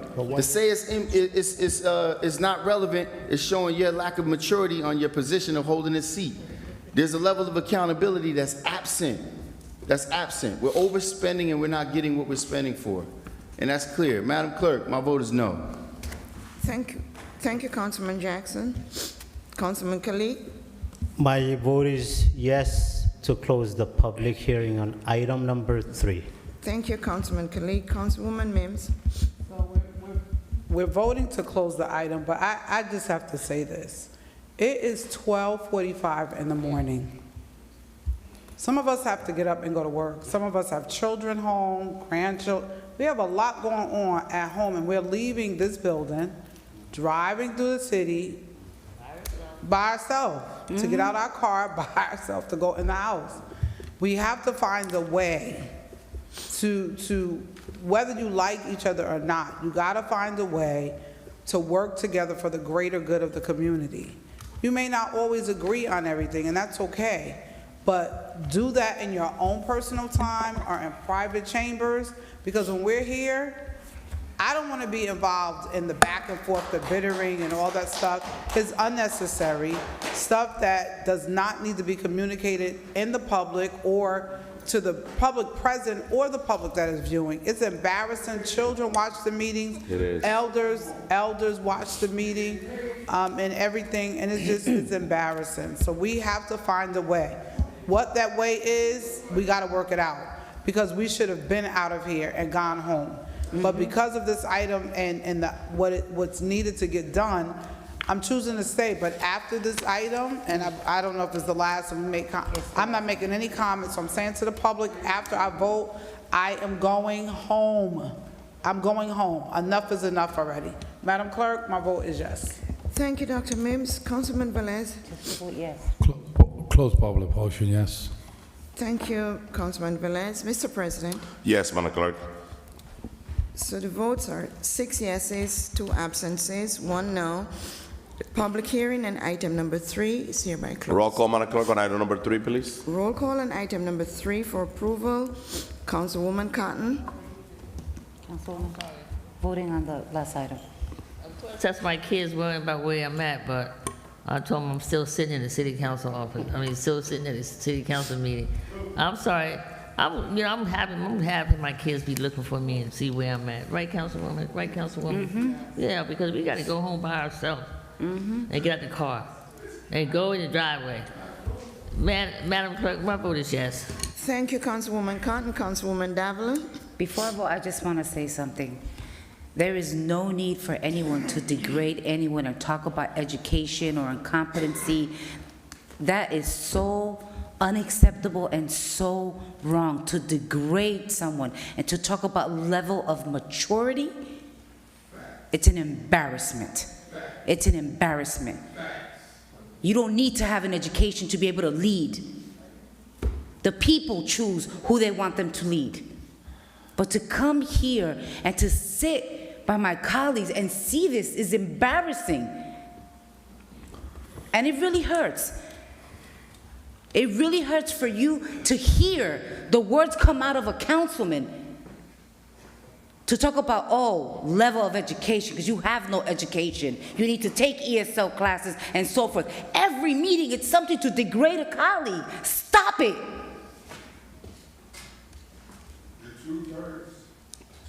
Sir, So with that said, please. we have a responsibility.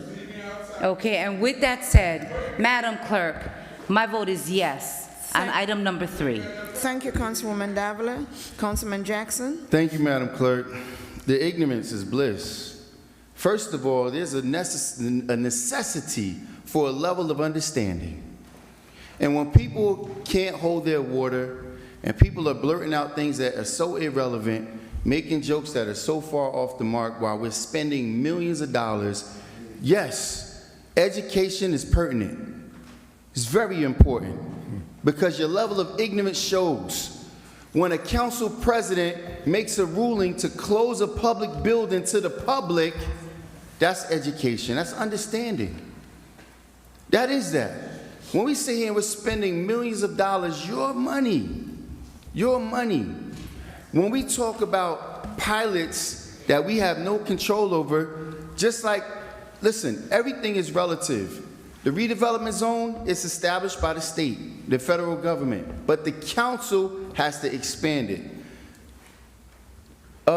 Cannabis licenses, they're not given out by the city, they're given out by the state. But the city has to put the measures in place to approve its operation. And people in here are struggling with that because people here don't understand their role. So when you talk about a whole list of pilots that's arbitrarily just going through and the council saying nothing about it and then taking, yes, education is real. But see, some people, all they want to do is come here. They're just happy to have a seat. They're happy to get a pat on the head, be able to have their name called out at a ribbon cutting while they're selling us out. This stuff is not sound for the city. If it is, then show me where we're improving. Show me that. Whatever. And telling somebody what's factually correct is not an insult. That's not an insult. If somebody's incompetent, they're just incompetent. That's not an insult. Somebody calling somebody ugly, yeah, maybe that might be an insult, but guess what? Even if it's true, then so be it. But talking about the level of someone's competency and voting on measures that's millions of dollars, we're sitting on a $300 million budget here. And people making decisions because their wife gets a job, yes, that's a factor. That is a factor. Madam Clerk, I apologize. You have to labor this. My vote is yes, no. Thank you, Councilman Jackson. It's so low. Councilman Kalik. Yes, I'm not gonna go back and forth. My vote is yes, yes, Madam Thank you, Clerk. Councilman Kalik. Like that does something to me. Councilwoman Mims? So, I mean, I just stated it, and I'm not taking either side. The disrespect is paramount. It's ridiculous. We have to stop. We're here to do the city's business. We're not here to entertain this and that, and then you're back and forth, and then you're yelling, you're screaming, it's too much. Like, if you want to do that after the last item is done. Then you can do that, we can go home, and you can sit here all night long and turn the lights out when you leave. But while we're here doing city's business, and we have to stop saying, I'm the only person doing. It is not true. We're all sitting here doing and voting on stuff and advocating and fighting for things throughout the city. So when we take it and say, I'm the only one doing, it's not a fact. Everyone, well, those that choose to work with, but you have to work with the administration. You may not always agree with everything they do, and that's neither here nor there. But to get stuff done, you have to work together. That's the only way the city is going to get better. That's the only way we're going to move forward, if we find a level playing ground to come together. It is now 12:55 in the morning. Good morning, Paterson. God bless you. I am going home. I have no comments, and there's many events going on in the community. Just go on my social media page, you'll see it there. But I'm going home to be with my children. Madam Clerk, my vote is, before I vote, thank you, Ermelinda. Thank you to our officers, Corporation Counsel, Madam BA CFO, council colleagues, Madam Secretary, our guards downstairs. Good night. My vote is yes. Thank you, Dr. Mims. Councilman Velez? So, listen, I'm happy who I am. I'm happy what I'm doing for the city. Councilmember, let's interrupt. The council colleague, the one that are here, if you could please have the decency to wait until we close this meeting. This is the last meeting of the year 2023 in person. We just got one more, we just have to close out the meeting. Councilmember, let's please continue. So, the same way I sit here patient to see the slandering and the trying to belittle me, my family, that's the program they have. You know why? When a person has 2 pending charges or more charges pending with me, no, I could do it.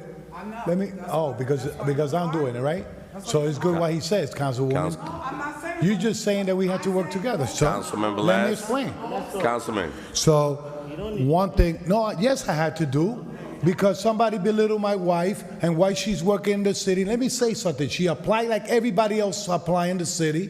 She had 2 masters with economy, and the city's lucky that she's working here with the grade that she have in college that he have. Okay?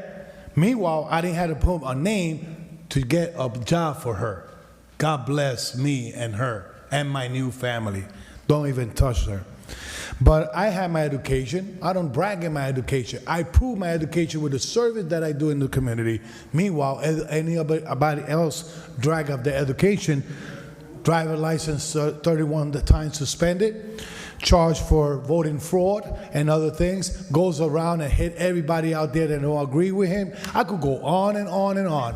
And I know the prosecutor that have my cases watching every meeting here and who's provoking who.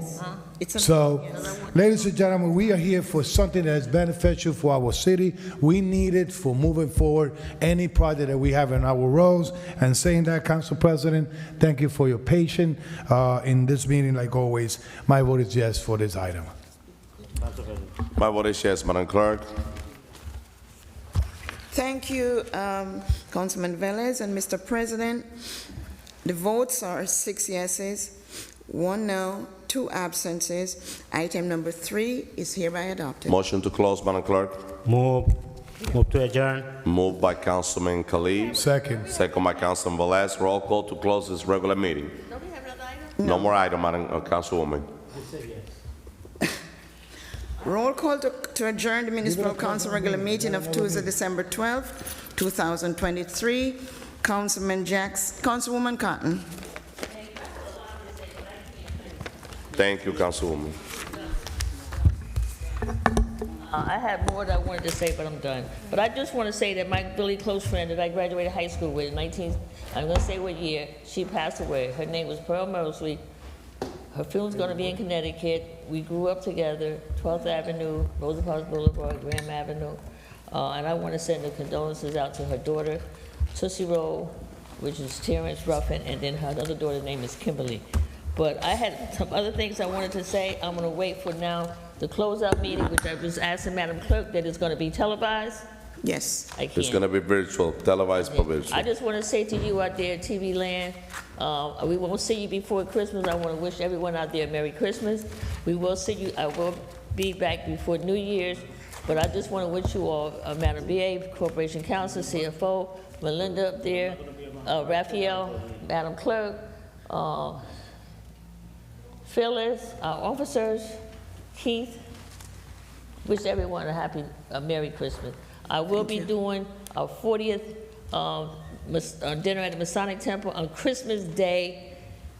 This would be year 40. Thank you to Councilwoman Vera Ames for her vision, and this will be 40 years. She started it. We've been friends, and I'm happy that God put it in my soul to continue. So to Councilwoman Vera Ames, your legacy is going to be in the city forever. It is not going to be touched by anyone. With that being said, my council colleagues, thank you.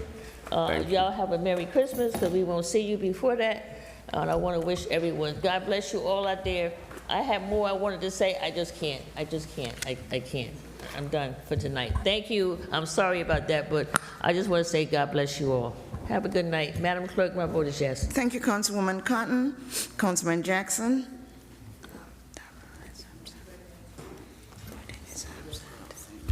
Thank you, Madam Clerk. As we close, listen, I'll be remiss if I didn't make a short comment. First of all, go back to the tape. Look how it started. I'm talking about the facts of a vote on an expenditure. We get heckling, people talking over me. They can do it all they want to. Relative to my license being suspended, since that's a factor, yes. In college, I was a quarterback of the football team. I owned a Viper. I owned a Corvette. I owned a convertible Mustang. I owned a T-Top Z300. I owned an R1. I did a lot of speeding when I was a kid. My license was never suspended for any of that. My license was suspended because of the criminality of the motor vehicle and the surcharges, which by the way, the state legislator changed those laws. So your license can't be suspended for unpaid surcharges. As relative to my charges, I've never been convicted of a crime, ever. And those who are trying, I'm more than happy to see you in court. But that doesn't take away from the irresponsibility of what we're doing here, people. We're spending your money without any results, and all you got to do is look, just drive around the city. If you believe your money's being well spent, then guess what? My election is coming up very soon. I pray that people vote me out of here. But I'm very confident that that's not going to be the result. It's not going to be the result. My approval rating is high because of exactly what I'm doing. People taking it personally, yes, do it all you want to, but the decisions that's being made are improper. And with that being said, Madam Clerk, my vote is yes to close the meeting. Thank you, Councilman Jackson. Councilman Kalik. Good night, everyone. My vote is yes, Madam Clerk. Thank you, Councilman Kalik. Councilman Velez. Council President, I just want to thank you for uniting 45 organizations this past week to be together. I want to thank Corporation Counsel representing the administration and being there, carrying boxes with us, and he was there giving back to the community. And we are sending two containers to the Dominican Republic under the leadership of Councilman Mendez and the 45 organization that works together to make this happen. Thank you to all the donors that came forward from the city of Paterson, and it was a good event, and that's what we're here for. You don't need to have a lot of education to give back to the community, but I still have my education. So I want to tell the community that on the 22nd of December, I'm going to have my toy drive at 94 Market Street, ending in downtown, the new district, 510. Giving back to the community, that's what I call here, give back to the community. And once again, be safe, enjoy your family, enjoy your Christmas or holidays or whatever you want to celebrate it. When you come back, please come back with positive ideas. My vote is yes. Thank you, Councilman Velez. Mr. President. Thank you, Madam Clerk. Please don't break the quorum. Council member, Council Cali, administration. I definitely will be brief. I was hoping to have a different meeting at the end, basically the last meeting of the year 2023. I was praying and hoping to have a different meeting with more respect, with us at least disagreeing, but not disrespecting us the way we should be doing. I don't even think that we should be meeting in person anymore, quite honestly. You ask me, it doesn't even make sense. It's sick, but I see, based on the request of Councilwoman Mims, the next meeting is going to be virtual. Councilwoman Mims is not going to be around, and all the council members will be out of town. So the close-out meeting is going to be virtual. But responsible is when you pay attention to the committee meeting that we have here. Those committee meeting, council members of the public, those committee meeting and attend the meeting and fight in the back room to make sure that when you come here well informed. But you fight for the constituent, you fight for what needs to be done in the city, but not here to create chaos, not here to disrespect people, thinking that you are smarter than everybody else. I see that as a real problem. I see that as a problem. And with that being said, Councilwoman, I have the floor and I'm closing. Just give me that minute, please. With that being said, I mean, we have to pray a lot. January the 13th, I'm calling this governing body to a retreat. I really hope that you attend. I have not much faith on maybe one or two, but I hope that you attend. Because if you really want the best for the city, don't put the show that you put over here. Just do the work behind the scene. Don't wait for the TV that is on. Go meet with the CA. I have a meeting especially for you with the CA. You didn't show up. What respect, I mean, you're talking about when you don't even care about meeting with the state, when you say that you're fighting for somebody, but you don't show up to the meeting. I've been a very fair council president, but moving forward in January, the closing of the meeting, every council member is going to have 3 minutes. We're going to have to find a way to put a system in place. Madam Clerk, I need a better communication with you, Madam Clerk. It's not fair that some people that work on the election didn't get paid, and I was not aware about that. As council president, I need to have full knowledge of what happened at the clerk office with me and to make sure that we work with the administration to resolve the problem. We don't have to wait to be on the chamber, on TV, to fix a lot of the problem. We're here to work in the back there. Come here and get ready to serve the people of the great city of Paterson. I'm just going to leave it like that, but at this time, let me take this time to say something very positive. Let me wish all the residents of the great city of Paterson a Merry Christmas and a New Year 2024 full of hope. On this weekend, stay tuned, get into my Facebook page. I have toys for close to 2,000 children between Saturday and Sunday. Please stay tuned. Winter Wonderland is going to be at Eastside Park this weekend, one of the best show in the city of Paterson on our newly renovated Eastside Park. As your councilman of the Third Ward, I take pride of the work that I've been doing in the Third Ward and in the city of Paterson, and I'm ready to continue serving in the 2024. I'm getting ready. I'm running for my re-election. I love to serve the city of Paterson, and I really hope that 2024, I know we could do better in 2024. I know we could respect a little bit more each other. I know we could treat each other different in this new year. I don't have to call people ignorant to disagree with them. It's not fair. So God bless you, Paterson. Let's continue praying for our city, and let's finish the year 2023 strong. God bless you all, Paterson. Good night. Thank you, Mr. President. The votes are 5 yeses, 4 absences. The regular meeting is still, can I adjourn the meeting? I'm sorry. The regular meeting of Tuesday, December 12, 2023 is hereby adjourned. Thank you.